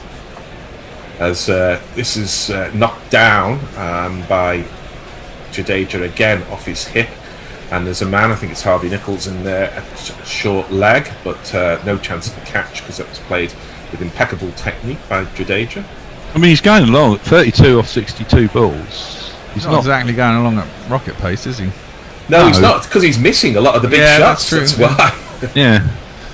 And he had a period just before lunch where they gave him the whole of the leg side, and he was happy to drop it into the leg side and take one. I think a couple of times he got 2. Wagner again is short, takes the glove, I think, there of Jadeja, but bizarrely there are no slips, possibly because it's this leg stump line, and it goes to a man at a kind of crazy fly slip position. Funky Fields. No, I think that's wrong. The end of the over. I thought that was going to fly to a slip, and then, as you said, there was absolutely none there. It seems a bit bizarre straight after lunch. Jeff Perkins says there are places a draw just won't do, and you can only get into with a tie. Oh. Brian Barish says they changed it for last year so that draws and ties are both worth 8 points. Wins are 16. They may change it back next year. I think he's referring to NFL, NHL, or whatever. Well, I think he's referring to the county championship because yeah. Oh, is it? It was 5 points for a draw last year, and Joe Root led voices that were saying we need to encourage players to bat out the draw, so it's gone to 8 points. This ball goes through to BJ Watling. Again, that little bit of extra zip that he always gets, does Jameson, taken head height by BJ Watling. And Dinesh Karthik, who is probably man of the match, certainly from the media people, is doing a little selfie there with the DK Shared Appreciation Society. I thought he's very good. If you haven't heard Dinesh Karthik on commentaries, he has a very relaxed and dry sense of humour, but allies it to perceptive comments. Here is Jameson is in again. This is wide of off stump, and Jadeja is happy to leave that alone. He's seen that before. Yes, it's a bit of Jadeja vu for that delivery. Briney001 says, speaking of the Vitality Blast, I tried to buy a ticket to the next game at Northampton. The only tickets available for non-members are blocks of 6 for £150 in the bench area. I don't want 6, I just want 1. Yes, he no wantages 6 for Northampton. You've got to cut them a little bit of slack in these COVID times, particularly when they were gearing up for unrestricted crowds, and then have had to restrict crowds. I'm pretty quick to criticise counties for making life difficult for spectators, but I think in these times we just have to accept a little bit of that, as that's outside off stump from Jameson, and there is no run. Would it be the case of, if you're near the ground, maybe just going and seeing and saying, look, can I just get one ticket on my own somewhere? It's really hard to know, because on Monday I decided to go and see In the Heights at Curzon Wimbledon, and usually I'd just turn up and show my membership card and go in, but this time I thought, I'd better book it. So as Jameson is in, and this is hands dropped by Jadeja through to the keeper again. So I ended up booking it just in case when I got there they said, you haven't completed the right forms, or you haven't booked in time, and we haven't got seats that we can guarantee socially distancing and so on. So I'm in the bizarre position of I booked online 40 minutes before the show was to start. And then it was a bit of a disappointing film, to be honest. But, Did you have to wear a mask in the cinema? You're supposed to, unless you're drinking, so I take a gin and tonic in. And Jameson... Oh, my word! word! That's a lovely delivery, and Jadeja seemed to lose sight of that one because it was on middle stump, and he seemed to fail to play a shot at the last minute, tried to jab down on it, and the ball passed over middle by a matter of inches. No, it swung back into him, Gary. Again there. What do you think of that there? Well, it came back into him, and they've all been going across. Yeah, and that one was slightly a bit fuller and shaped into him. Crikey, that just missed the off stump.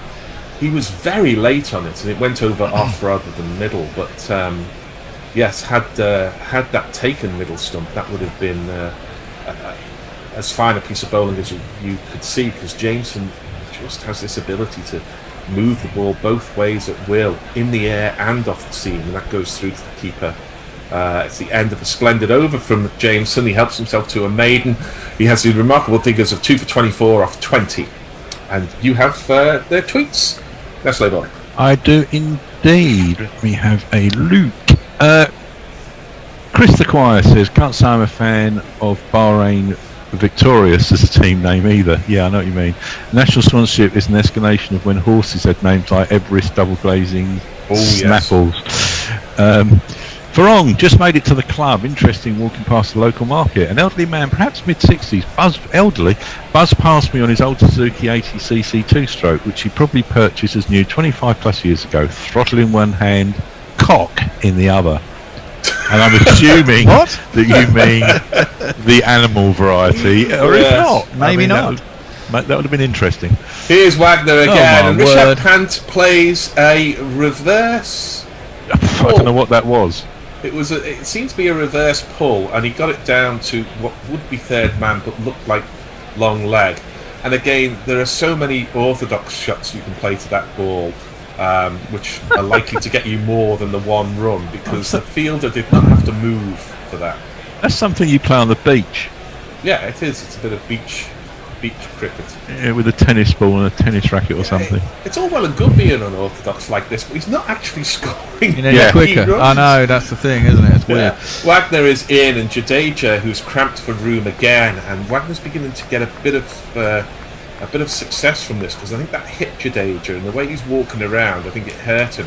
I think it caught him on the inside of the thigh, just where the pad, the thigh pad and the inner thigh pad aren't. Yeah, Oh, no, it was halfway down, and Jadeja is mindful of the short leg that's in there.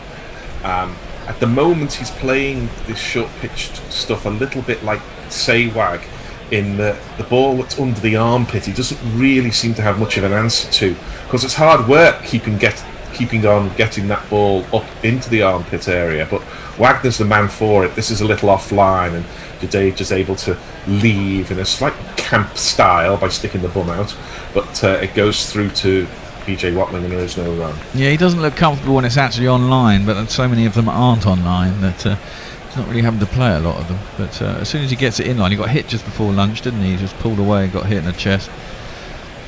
Yeah, I mean, they'll have the analysts, and they'll go round, and they'll know that Jadeja and Ashwin both are susceptible to the short ball. Ashwin wore quite a few in Australia. Jadeja just lets that one go through down the leg side to BJ Watling. And he showed great bravery, because Ashwin wore a hell of a lot in some crucial innings in that extraordinary series win for India in the winter in Australia. But just because you're prepared to be hit by the ball doesn't make it any less painful, and doesn't make it any less effective line for the bowlers to attack. Leads 106 as Wagner again is round the wicket. Again he's short. Again Jadeja is taken on the midriff, and Harvey Nichols does a little bit of a showy dive and catch there at short leg. There was never any possibility of glove or bat being involved, and there was no run. Angelic Scooters doesn't like UAE Team Emirates either. What are these? Are these cycling teams? Pro cycling teams, yeah. So the UAE and the bloody arseholes over in the Middle East have bung loads of money at this shit now, yeah? Oh, yeah. I mean, we all know that the greatest name, which was corrupted a little later, was Lavi Claire. Oh, yeah. That's the best name and the best team jumpers. This is right down the leg side through to BJ Watling, end of the over.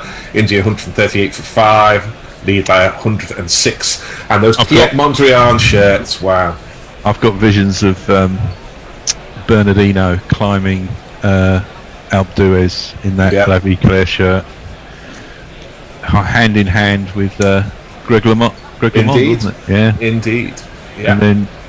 And then the next day he fucking attacked him. Love it. Love it. Yeah. Ravi Nair says, "Phew, thank you. I'm still very much middle-aged and refuse to be considered old. Yet, even though seemingly all of India calls me uncle." Well, yeah. It's a thing. It's the thing. Uncle's a thing, isn't it? Yeah. My wife. I remember one of the places I worked at, we had a builders in, and they were all Sikhs. This is very full and flat-footed swipe by Rishabh Pant, and it goes all along the ground. I think he got an underage on that. Hence, it went all along the ground. Daisy cutter. Yeah. But these guys, I asked their names, and they just said, "Oh, uncle." So I was going around calling these builders uncle, all of them. Speaking of age, I was at a play last week, and it was sort of late blooming romance that wasn't quite a romance between these two people, or break-off, as Jameson is in, and Pant again tries to play a kind of awkward paddle shot, misses the ball yet again, and it drops in front of him. And the woman in this, she's doing a Zumba class or something, and says She says, "Well, I've got to get on with these things. I'm 63." And I thought, "Oh yeah, 63. Yeah, that's getting on a bit." Until I realised it's only 5 years older than I am now. We all think we're young, Gary. Nah, I'm still 35, Gary. In my head, I'm still in my 20s, but my body says no. I was climbing up Woodridden Hill yesterday on my bike. I was pushing it, and I was thinking, "Yeah, I'm too old for this." This is a defensive shot by Richard Pant, and would you believe it, the first authentic shot out of the Dennis Compton coaching manual brings him a run, his first for quite a while. He just dropped it, ran, and there was an attempted bit of football there from Devon Conway. And if the foot had hit the stumps, it might have been close. It would have been out. It would have been about a couple of feet short if that had hit. Let's have a look. Oh, he would have been, He was nowhere near it, but he didn't have time to reach down. It would have been a good bit of footy skills if he had hit the stumps. Cristiano Ronaldo would have got it, but not Devon Conway. Are we due a change at the end of this over? I reckon so. That's this ball is through to the keeper, and there is no run.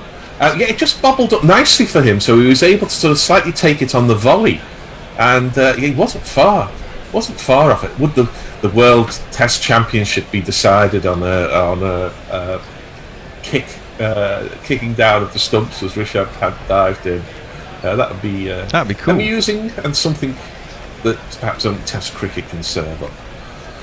It's a really strange innings by Pant, this, isn't it?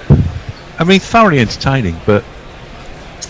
Here's Jadeja, who's on strike. He drops the hands on that one from Jameson. Goes through to the keeper. I think Jadeja is playing Jameson at least as much on length as he is on line. Once he sees that ball as anything other than full, he knows he can drop the hands. He knows the ball is going to go over the stumps.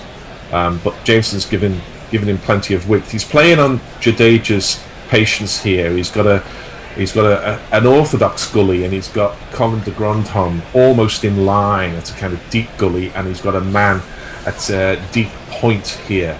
He wants Jadeja to have a slash at him, but instead he plays a lovely shot. Actually, he just puts foot to the ball and steers it between those men square on the offside, and there's a long retreat for Conway, and they're through for 3. Jadeja wins that little battle with Test cricket's leading bowler of the moment. Indeed, it's time for a change. I think I'm staying on, but you're going to hear some different voices now. Gary, the next tweet is layers. Right. Well, hello, good afternoon, and welcome to wrongly paraphrase. Who was it? David Frost? Who am I thinking of, Gary? David Frost, you're right. Hello, good evening, and welcome. Well, I haven't seen much of the play to date, although I've been following it by various electronic means. And this game is still very much alive.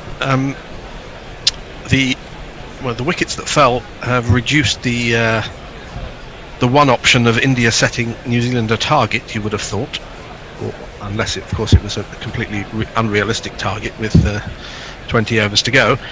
But India still have to be very watchful, and it seems like they are being watchful, because a clatter of wickets now and they would probably lose. Well, Jadeja's being watchful. Rishabh Pant is being uber Rishabh Pant. Well, even more so than normal. Well, Jadeja it is who's facing up to Wagner, who's round the wicket to him, and a shorter ball, unsurprisingly, is just dropped into the offside by Jadeja. So, I didn't see... Did I see any of the wickets? No, I haven't seen any of the wickets today. So, what have I missed in terms of wicket-taking balls? You missed some excellent bowling from Kyle Jamieson, leading to a Virat Kohli poking at a ball he shouldn't have been poking at and nicking to the keeper. As Wagner's in again, it's short, and Jadeja ducks underneath it. It was slightly down the leg side. You missed a little cutter from Jamieson that Pujara thought was going to come into him and didn't, and then tried to leave it, and it still carried to slip.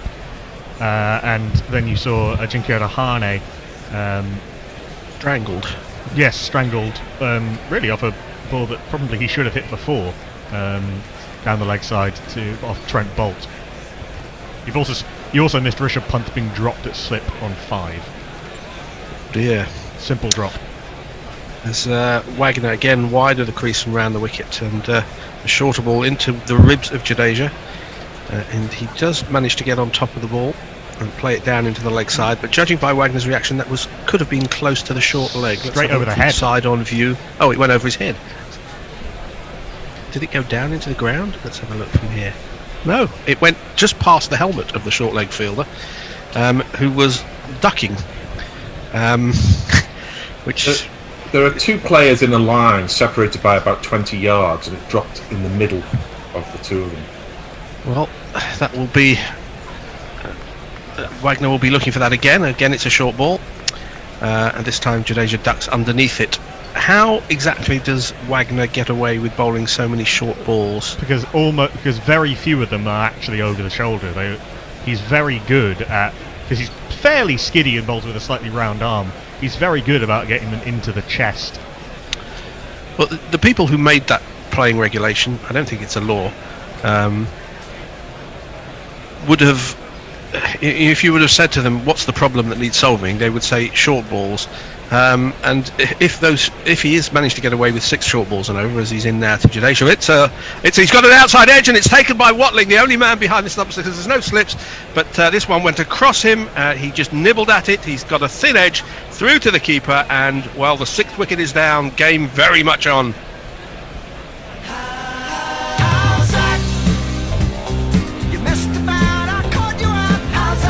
Beautifully set up by Neil Wagner. Jadeja had been looking to try and score some runs rather than ducking all of the short balls, and then he's got him on the back foot. Oh, no, we're looking for a back foot no ball, which is how wide of the crease he's bowling, but no. Actually, maybe.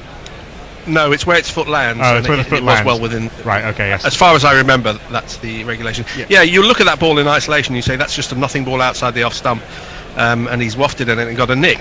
Or fended at it and got a nick, but you have to take it in conjunction with what's gone on before.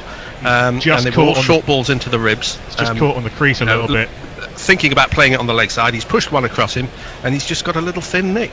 It's just extraordinary. Everyone knows what's coming from Neil Wagner. It's a 3-card trick he's been playing for 7 or 8 years in Test cricket, and they all seem to fall for it.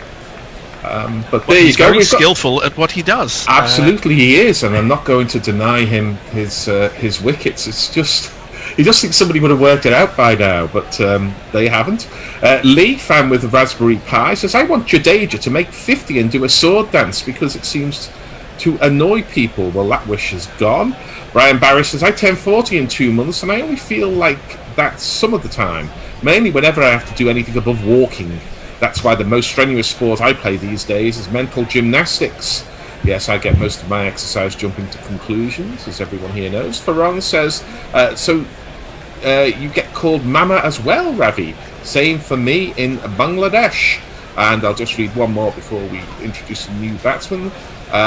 Thanks for the info. I haven't been able to see much of the AFL lately. This is James, and lost track of changes in recent years. Still trying to attempt to break the tie in the championship to get a clear winner, so my general point still applies. Well, let's the tie is still in play here. Let's jingle up the new batsman. Pitches are all brown, the pitches are all brown. The selector's hair's gone grey. Selector's hair's gone grey.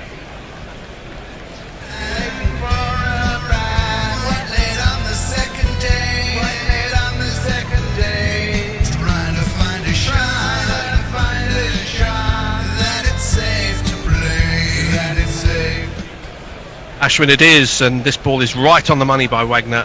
He's back over the wicket, and that was full and straight, and Ashwin defended it well. He did pull away before his first ball, allowing Knuckle to get more of that jingle in. Somebody in the first innings, was it Ashwin or was it Jadeja, who kept pulling away when the bowler was about to start? Jadeja pulled away. I think he clearly wasn't ready, and so pulled away to a ball that Tim Southey still actually let go of, I think, and hit the stumps. But somebody did it a few times, as I recall hearing. At the risk of sounding like Gary, it's very much not on. The batsman is supposed to be ready to receive, other than in exceptional circumstances, when the bowler is at the back of their mark. Sometimes when the bowler's got a one-step run, you need to take that into account. Anyway, Pant is now facing a new over from Jameson, and a ball which is just outside his off stump. He drops the bat on it in a sort of an aborted cut. I'm not quite sure. It's difficult to describe a lot of Pant's shots, but basically he just blocked that square on the offside and didn't take a run because there wasn't one there. So 6 wickets down. The lead is 110. How many overs are there left in the day? There's somewhere around 65 at the start of this over, and they have to get all of the overs in. Are they going to play forever? We're going to play at 9. Is it going to be a Lancashire Gloucestershire Gillette Cup semi-final as Jameson comes in and bowls a full ball, slightly slower perhaps, which Pant just drives up to mid-on, thinks of a single, there isn't one there. Well, once you get into the final hour, the last 15 overs have to be bowled. Right, well, hopefully the light will not be an issue. Well, it's bright and sunny. The forecast is good. Yeah, it's bright and sunny at the minute. Yeah, I think yesterday it was fine by the close of play at 7, so I think we'll close of play at 6:30 today. We should be all right. Yeah, Jadeja was just caught in the crease with that one that Wagner flung across him. Very clever bowling from Wagner. Jameson again short, and it's pulled by Pant. Dead square, and there is a big man, in fact, a French big man, de Grandhomme, out on that boundary, so it's a single, which brings Ashwin on to face the music. I can reveal to listeners from other countries that sunset in the south of England is about 9:20 p.m. at this time of year. It's the latest sunset you're ever going to get around the solstice. So there should be, if the sun is out, there's no reason why these overs should not get bowled, if indeed they do have to bowl all of them. Can I just ask, Knuckle, they have to bowl 15 in the last hour, but does the last hour get delayed enough time to get to a position where you go? Shorter ball from Jameson. Ashwin goes on the back foot and fends it to cover. No run. I've been reading the playing regulations. There is this phrase, the actual last hour, and it's all a little bit complicated. We will be told when all of that is relevant, if it is relevant. In cricket, an hour can sometimes be sort of 45 minutes or 2 hours 15. It's a fairly elastic concept. The final hour on the last day of a test match is a movable feast. Well, let's hope that it's important. That's all I'm going to say at this point, because it might be, as Jameson comes perhaps a little bit wider of the crease and Ashwin is beaten outside the off stump. He doesn't seem to be bowling all that quick, Jameson. I haven't seen much of him today. But then he's bowled 20 overs in this innings, or more than 20 overs, so he may be feeling the pace a little bit. Well, he isn't that quick. He rarely bowls above 85 miles an hour, but he's so skillful. That's almost the Jimmy Anderson, really, going wide of the crease and bowling the outswinger, or the Tim Southey. He's got all of these classic swing bowler tricks, and it's coming from such a height. And his short balls are going to be more effective because of it than somebody like Jimmy. He doesn't need to bowl short to jar the bat handle. That's the other thing. He's in again, and this is well left by Ashwin. It wasn't too far outside the off stump, but he left that perhaps as much on length as anything, as it rose taken by Watling at shoulder height. The end of the over, the score is 143 for 6. The lead is 111 runs. And Gary, what are people saying? Well, Ravi Nair says, for not Fred, the problem is not short balls, but balls that could hit the head. I actually thought the problem was that with the ball that's passing over the shoulder, that there were very few shots you could play to it, so it was very negative. Well, also injuries to ribs and fingers and such like that. Well, I'm saying if you would have told those people who drafted those regulations, well, it must have been about 25 years back, maybe. Oh, longer, much longer. That somebody like Wagner could be bowling 6 short balls and over, and not being prevented from doing so, they may have thought to word the regulations differently. That's I think they were trying to avoid bouncers rather than short balls, but I know that's a semantic point. Yeah. And try writing those kind of differentiation into law as Wagner starts a new over. He's bowling to Pant. It's short outside the leg stump, and it's helped on its way. down to long leg, a single, and I don't think Wagner will be disappointed that he gets a crack at the new boy. Yeah, Brian Barish says, I didn't realise how far north England was. In my head, I thought it was on the same latitude as Philadelphia, but turns out Southampton is 5 degrees further north than us. I'm surprised you don't get more blizzards. We're on the same latitude as Moscow and Wood, bar for the Gulf Stream. Yeah, the first time I went to America, I went to Cleveland, and it was around Labor Day, and it was very hot, but then I looked at the map and it's on the same latitude as Rome. So Cleveland and Rome. Maps do funny things.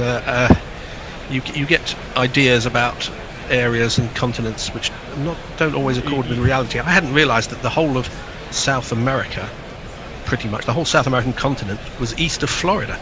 As Wagner comes in and bowls a short ball, which Ashwin does essay a pull at, but he doesn't time it, and it goes along the ground towards the square leg field. Tall man, again, though, Wagner will be quite happy to see him play that shot. Tall man, he got on top of it. There's a lot of fielders out there. There's the short square leg, there's sort of catching square leg, there's a deep square leg, and there's a long leg, and possibly a leg gully as well. Yeah. So should Ashwin be pulling? Well, I think he's decided that he's better off pulling it than trying to defend it. Well, let's see how that works. It's going to be short again. It is, and it's pulled, and it's gone on the bounce to the man at square leg, the middle of those three. As Knuckle says, they're in a line. You've got forward short leg, you've got forward square leg, and a deep square leg just in front of square.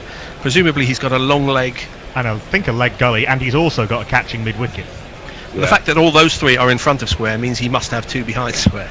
Yeah. And the authentic forward square leg is Jameson, and the man on the boundary is de Grandhomme, the two tallest men in the side. Yes, a much underrated part of captaincy is getting the right people in the right areas, not just the fielding positions. As Wagner bowls short, and it's pulled between the square leg and the long leg. Square leg has to take 20 yards to his right. Good bit of running by Ashwin. Runs are important at this point, and he comes back for two. India have been playing all day as though runs have been important, which has been good to see. Even last night, Kohli was very busy in his little innings yesterday. That was quite nicely placed by Ashwin. Very condescending. Kohli's little innings, says Knack. Well, it was. It was. Give him a pat on the head. It was a very pleasant. Good little innings there, Virat. It was a very pleasant and busy 8 that he scored last night. On your point about captaincy, Fred, I haven't captained sides very often. Some may discern that from my comments. Wagner bowls short, and it's pulled. It's close to the man at, I would think, at square leg, the middle square leg. But it finds its way out to the deep square leg, and the single is taken. Because I'd like to see how close that was. What to they'd done there, Jameson had moved to leg gully, and Williamson had gone in there, who is quite a lot shorter than. So actually, that's quite clever from Ashwin. Well, I'm not. Yes, if he's aimed to put it 2 feet over Williamson's head, then in the air, then perhaps it's quite clever. Jameson would have caught it. He just got lucky. Jameson would have caught it. When he might have done. It was quite high. When I've been captaining a side, I've picked the two fastest fielders and said, no matter how busy or how distracted I get, I want you two on other sides of the wicket, please. Round the wicket now to Pant. It's a full ball on off stump, which Pant drives back to the bowler. And perhaps some words were exchanged because there was a bit of a grin on Pant's face. That's the end of the over. Pant was disappointed that he didn't drive it down the ground for 4. He was admonishing himself. Well, when you have to play 3 or 4 short balls per over, and you're expecting a short ball, it's difficult to get into the right body position to play a drive, which is what may have accounted for Jadeja. I was going to say, viz the Jadeja dismissal, where he wasn't really in any sort of position to play any kind of shot. We have a question from Farong, who says, Jameson reminds me of a young Sean Pollock. Anyone else agree? I've heard so many different comparisons. Yeah. He was better than Richard Hadley this morning. Well, I don't think Jameson's much like Sean Pollock, if truth be told. Pollock used to get very close to the stumps and move the ball away, where Jameson often goes wide. Well, this is the start of a new over from Jameson. He's bowling to Ashwin, and it's a rising ball outside the off stump, and Ashwin did play a shot at it. He wasn't all that close to it, but it interested the keeper and slips. I think Pollock's about 5 miles an hour faster, I would guess, as well. Well, so certainly there's something in it. In his younger days, yes. I think by the late 2000s, or the mid 2000s rather, early mid 2000s, he was similar pace to Jameson. He was also, Pollock got quite close to the crease and sort of didn't really use his front arm much. Jameson has a very different style of bowling, more chest on, as most very tall bowlers are. Well, he's in again, and this is a fuller ball on off stump, and Ashwin does lean forward and play an authentic defensive shot to cover. I suppose what you can say is they do. Sorry, I suppose what you can say is they do similar roles. The number 8 and also frontline bowler. That's true. Brian Barish says our sunset here is only at 8:33 p.m. and I feel like that's an eternity. Well, I can tell you that in Sweden, I've sat on our balcony reading the newspaper in daylight at midnight at this time of year. Yeah, was that the previous day or the next day? That's the question. As Jameson is in to Ashwin, it's on his leg stump, and he tries to find a gap in the leg side, can't beat mid-wicket. It's sort of dusk between 1 a.m. and 2 a.m. this time of year. The long summers in the UK always make me glad that I have a number of Muslim friends, and when Ramadan falls in the height of summer, it is particularly punishing. Yeah, it's we've had visitors in Sweden. I wasn't there at the time, who were observing Ramadan, and they literally had to wait till 1 a.m. to eat and then stop again at 2 a.m. It was a tough gig. Jameson in his 23rd over bowls, and that is a swipe at a wide ball from Ashwin, and it goes past the Q end of the bat, and it may have actually bounced twice before it got to the keeper. But well, if you're the Indian coach in the dressing room, I think you may be tempted to offer a few expletives. Perhaps, although they've clearly been sent out there to score runs. It was no sort of shot, really. Jameson's bowled, this is his 23rd over of the 66 that will have been bowled at the end of this. To put that into context, India's 3 seamers bowled 25 each, or 25, 26, 26 and 25 out of nearly 100. Jameson, another Neil Wagner who can just bowl forever. This is short and cut, but the ground home is the man at cover point, and it doesn't beat him.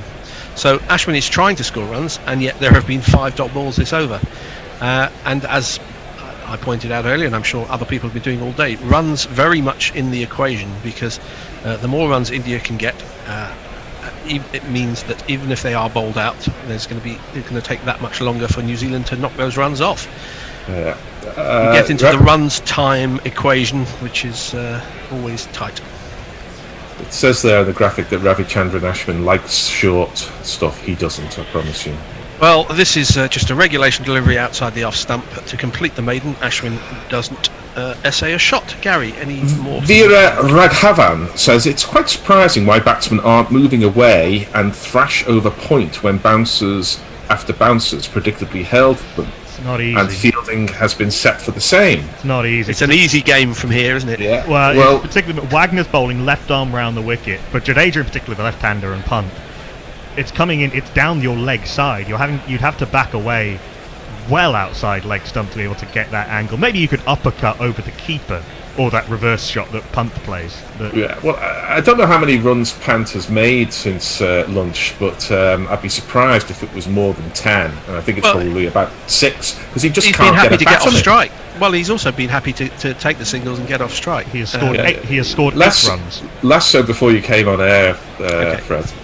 Wagner round the wicket to Pant. It's short and it's pulled, and it's along the ground to a long leg, and he does take that single off the first ball. He does. O'Neill Harris says, long summer in the UK. We have a different definition of summer, which is a case in point. Well, long days, I think we were referring to, but yes, point taken. Although I don't know where O'Neill Harris is, but in the West Indies the other day, it was quite a lot of rain in that Test match. Although South Africa did win it quite comfortably and with time to spare. But, okay, we're going into the 3 square leg line for Wagner over the wicket to Ashwin, who goes well outside the off stump to a ball that is outside the off stump, and he's guided it down towards third man. Long run back for cover point. They've taken 2. They think of 3. They are going to take 3. That's good running. And Ashwin says, you want to give me the strike to Wagner? I'm going to give you the strike, Rishabh, old boy. Well, they're taking every run that is on offer to them. I think both of these two, I think, will be a lot happier when Southey and Bolt come on and there's more balls in their half. This is Pant was almost lapping Ashwin there. That 3. They've really got to throw the ball to Ashwin's end whenever there's anything above 2, I would guess, or 2 or above. So it's presumably going to be round the wicket. No, I forget which is it. It is round the wicket to Pant. It's a short ball and leg stump, and it's pulled very fine. I think gloved, rather down to fine leg for a single. Wagner has his hands on his head, but he seems to do that after most deliveries, so I wouldn't read too much into it. It probably was glove. Yeah, it was just that little bit too close to him and onto him too quickly. You can see what he was trying to do, trying to whip it very fine to beat the fine leg on the inside. 152 for 6 is the score. And the lead, when it comes back on the screen, is 120, exactly. 120. Not out of the woods yet, India, and a lot of play left in this test match as Wagner is into Ashwin, who takes on the 5 men on the leg side and gets it to the finest of them at long leg for a single. It was a short ball, and he played quite a violent pull actually. He's trying to make sure that he got it down there with some pace and try and beat the guy on the inside, but it didn't really work. But he got the single in a fairly risk-free manner. Has anybody noticed, or has anybody seen any statistical analysis of the speeds of Wagner's short balls in Wagner ball? Does he vary his speeds as well as... You're thinking Andy Roberts? Well, anyways, Wagner's in round very wide to Pant, who does essay a pull shot and wasn't too far from the top edge, but it goes through to Watling. I'm just thinking, you can be expecting short balls and expecting them, but if you vary your pace, then you've got another variable, obviously, to worry about when you're playing shots. I don't think Wagner has that upper gear of 90 plus that some, I mentioned Andy Roberts, who used to bowl a bouncer at regular pace and then bowl a bouncer much faster. It might be something he could add to his armoury, the Jade Dernbach, as Wagner bowls, guess what, a short ball which is pulled well in front of square.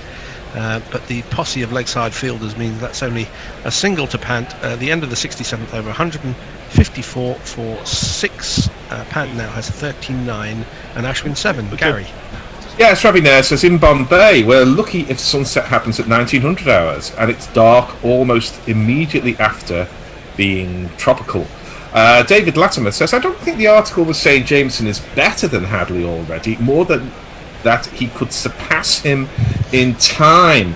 I can't believe Jameson will play enough test matches to get 435 wickets.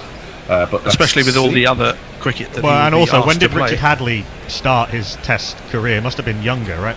Jameson, I think, was 25 when he started playing. Yeah, no, Hadley did start quite late, and he took a lot of his wickets after the age of 30. Well, also, Jameson's bowling in a much better attack that won't leave him that many wickets to need to take. Yeah, he had some useful but operators, but he bowled a lot, Hadley. Jameson is still into the attack. I don't know how long this spell is, but he's just bowled the first ball of the latest over of it, and it's defended. He's been bowling unchanged since lunch. But it's a little bit like Murali. I don't think anyone will ever overtake Murali or overtake his number of fifers because simply no one will have to. Murali's been retired over, I think, now 13 years in Test cricket. He still has almost 20% of all of Sri Lanka's Test wickets. There's a lot of depth in this New Zealand attack. And there's greater care taken with the amount of overs people bowl. This is a loopy, shorter ball outside the off stump, and Pant is not interested. You were talking about number of fifers. The one I always pull out as far as first class cricket is concerned is Titch Freeman, who it was a leg break bowler for Kent in the 1920s, and let's see, in first class cricket, it's the leading wicket taker in the history of the county championship, isn't it? 386 fifers. 386 fifers. Jameson bowls a regulation ball on off stump and Pant defends. And 140 10-wicket balls in a match. Have a look at SF Barnes' percentage of fifers in his Test Short career. yes. Yeah. I mean, He played 23 tests and got 189 wickets. I mean, I think from memory. A lot of them against a fairly weak South African team. I think. Yeah, on batting wickets. So. Like George Lohman, bowling sort of fast off breaks on a tricky drying wicket. Yeah, the age of covered wickets has made a lot of these statistics uncatchable. There's a slight hint of in-swing there from Jameson. Again, it's not quick, and he's lost a bit of a nip, unsurprisingly, with the amount of overs he's been bowling. But it did shake back slightly into Pant, who defended. As my father always used to say, why didn't the others take that many then? Well, as I always said, when Laker took 19 wickets against Australia in the match in 1956 at Old Trafford, Locke was certainly doing his best to get wickets at the other end. There was no question of giving the bowling wide and letting the other bloke take the wickets. A, because England were trying to win the game, and B, because Laker hated Locke. Well, Locke hated Laker. As a short ball is pulled by Pant in front of square, or just square, and de Grandhomme fields at deep square, just a single. Lots of squares in that sentence. The rules of the game change when you have short ball attacks to this field. Normally the safe shot for the single is the clip off the legs or the push through third man or something. Generally, the hard hit pull shot to the deep fielder is actually almost the safest single scoring option. It is, and as we keep saying, runs are important. As the camera picks out Monty Panesar in the crowd, hope he's keeping well as a friend of guerrilla cricket. Monty. The last ball of Jameson's umpteenth over will be bowled to Ravichandran Ashwin.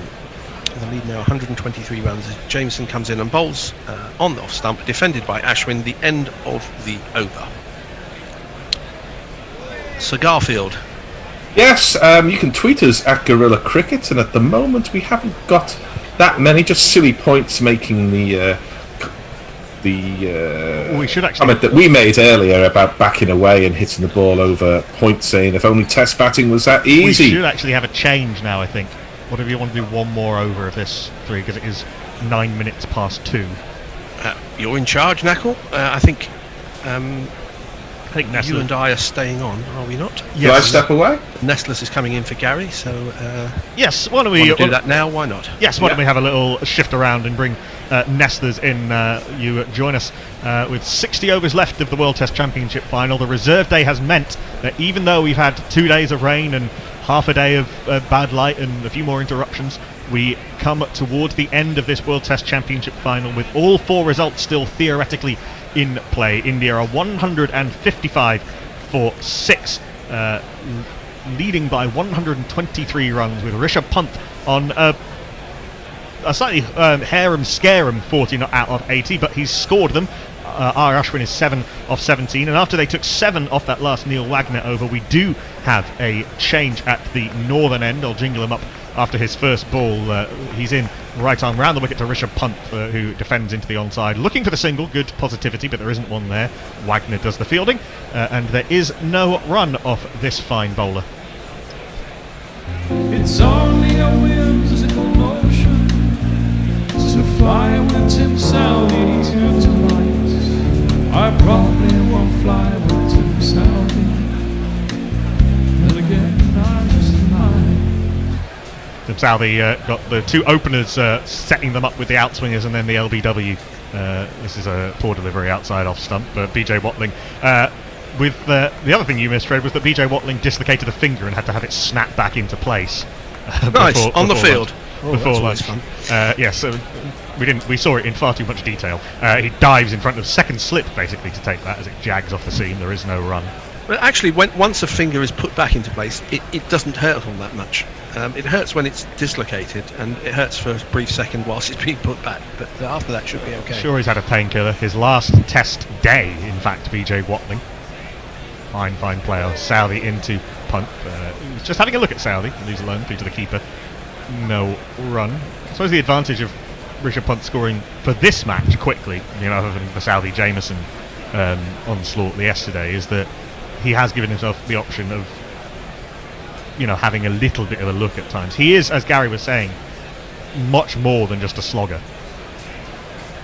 Oh, he obviously is much more than a slugger, but he is a batsman who looks to to play scoring shots a very high percentage of the time. Southey in to punt, who stretches forward and leaves through to the keeper. There is no run. I was listening to some analysis of that the TV commentators were doing about leaving, that you should look to play first and then leave, so you get yourself into position to play some sort of shot and then decide, so you're in a good sort of positive set position. Positive leave frame of mind.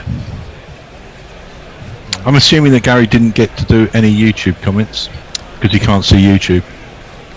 No, Gary struggles with the telegram. I think as Southey is in a little bit of wobble away from the left-hander rather, left alone for the keeper. The good news, Nestlers, is that nowadays they put timestamps on the YouTube comments. Indeed. Of great assistance to us. VJ Singh has sent us a message. I assume it's not the Fijian golfer. Loads of emojis. Alok Goswami says Pant is best. Please attack. I don't think you have to tell him once, let alone twice.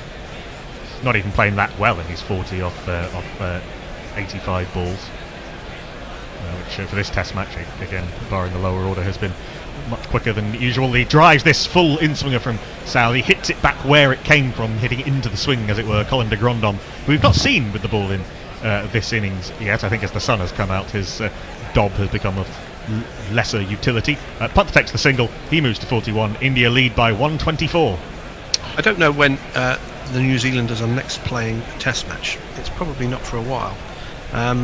But in the last day of a test match, as important as it is to them, they're not going to worry about giving people a rest. They've got to try and get every ounce that they can out of all their bowlers. No, but you don't want to bowl a bowler to the point that they become less effective. Well, that's true, but they obviously think that Jameson is, for example, has been their most important bowler, which is why he bowled unchanged for what was it? An hour? An hour, or over an hour. I've got a good stat for you. From unusual dismissals. Amongst Titch Freeman's many achievements, he holds the record 29 held jointly with James Southerton for the most hit wicket dismissals in first-class cricket. Huh. Well, when you take that many wickets, yes, some of them are going to be. We have a change of bowling at the other end. New Zealand have gone for this double change, so it's Bolton Southey seemingly in partnership, and Jameson and Wagner in partnership. Interesting, with 11 overs to go to the new ball, that they've gone to Bolton Southey. How does he speak? I suppose you can't literally bowl Wagner and Jameson forever, as much as they might want to. A little bit of swing away from punt. He leaves it through to the keeper. No run. Call. Trent Bolt's mouth is really small. They've got very clear ideas as to which ends people should be bowling from. Certainly in this innings, it's Wagner and Southey at the northern end, and Bolton, Jameson at the pavilion end. India, by contrast, I think all three of the seamers bowled from both ends at some point. I wonder how much difference there is between the ends in a ground as new as the Hampshire Bowl. Punt down the track, and this has gone high in the air. He's finally got some bat on one of those big slugs, but it's come off the steepling top edge, and that's a good catch taken by Henry Nichols, running out from slip towards backward point. Rishabh Pant, living by the sword, dying by the sword. He didn't play that shot well. His head was up. He wasn't set for the shot, and that's a second wicket for Trent Bolt. India lose their last, along with Ashwin, last recognised batter, their 156 for 7, leading still only by 124.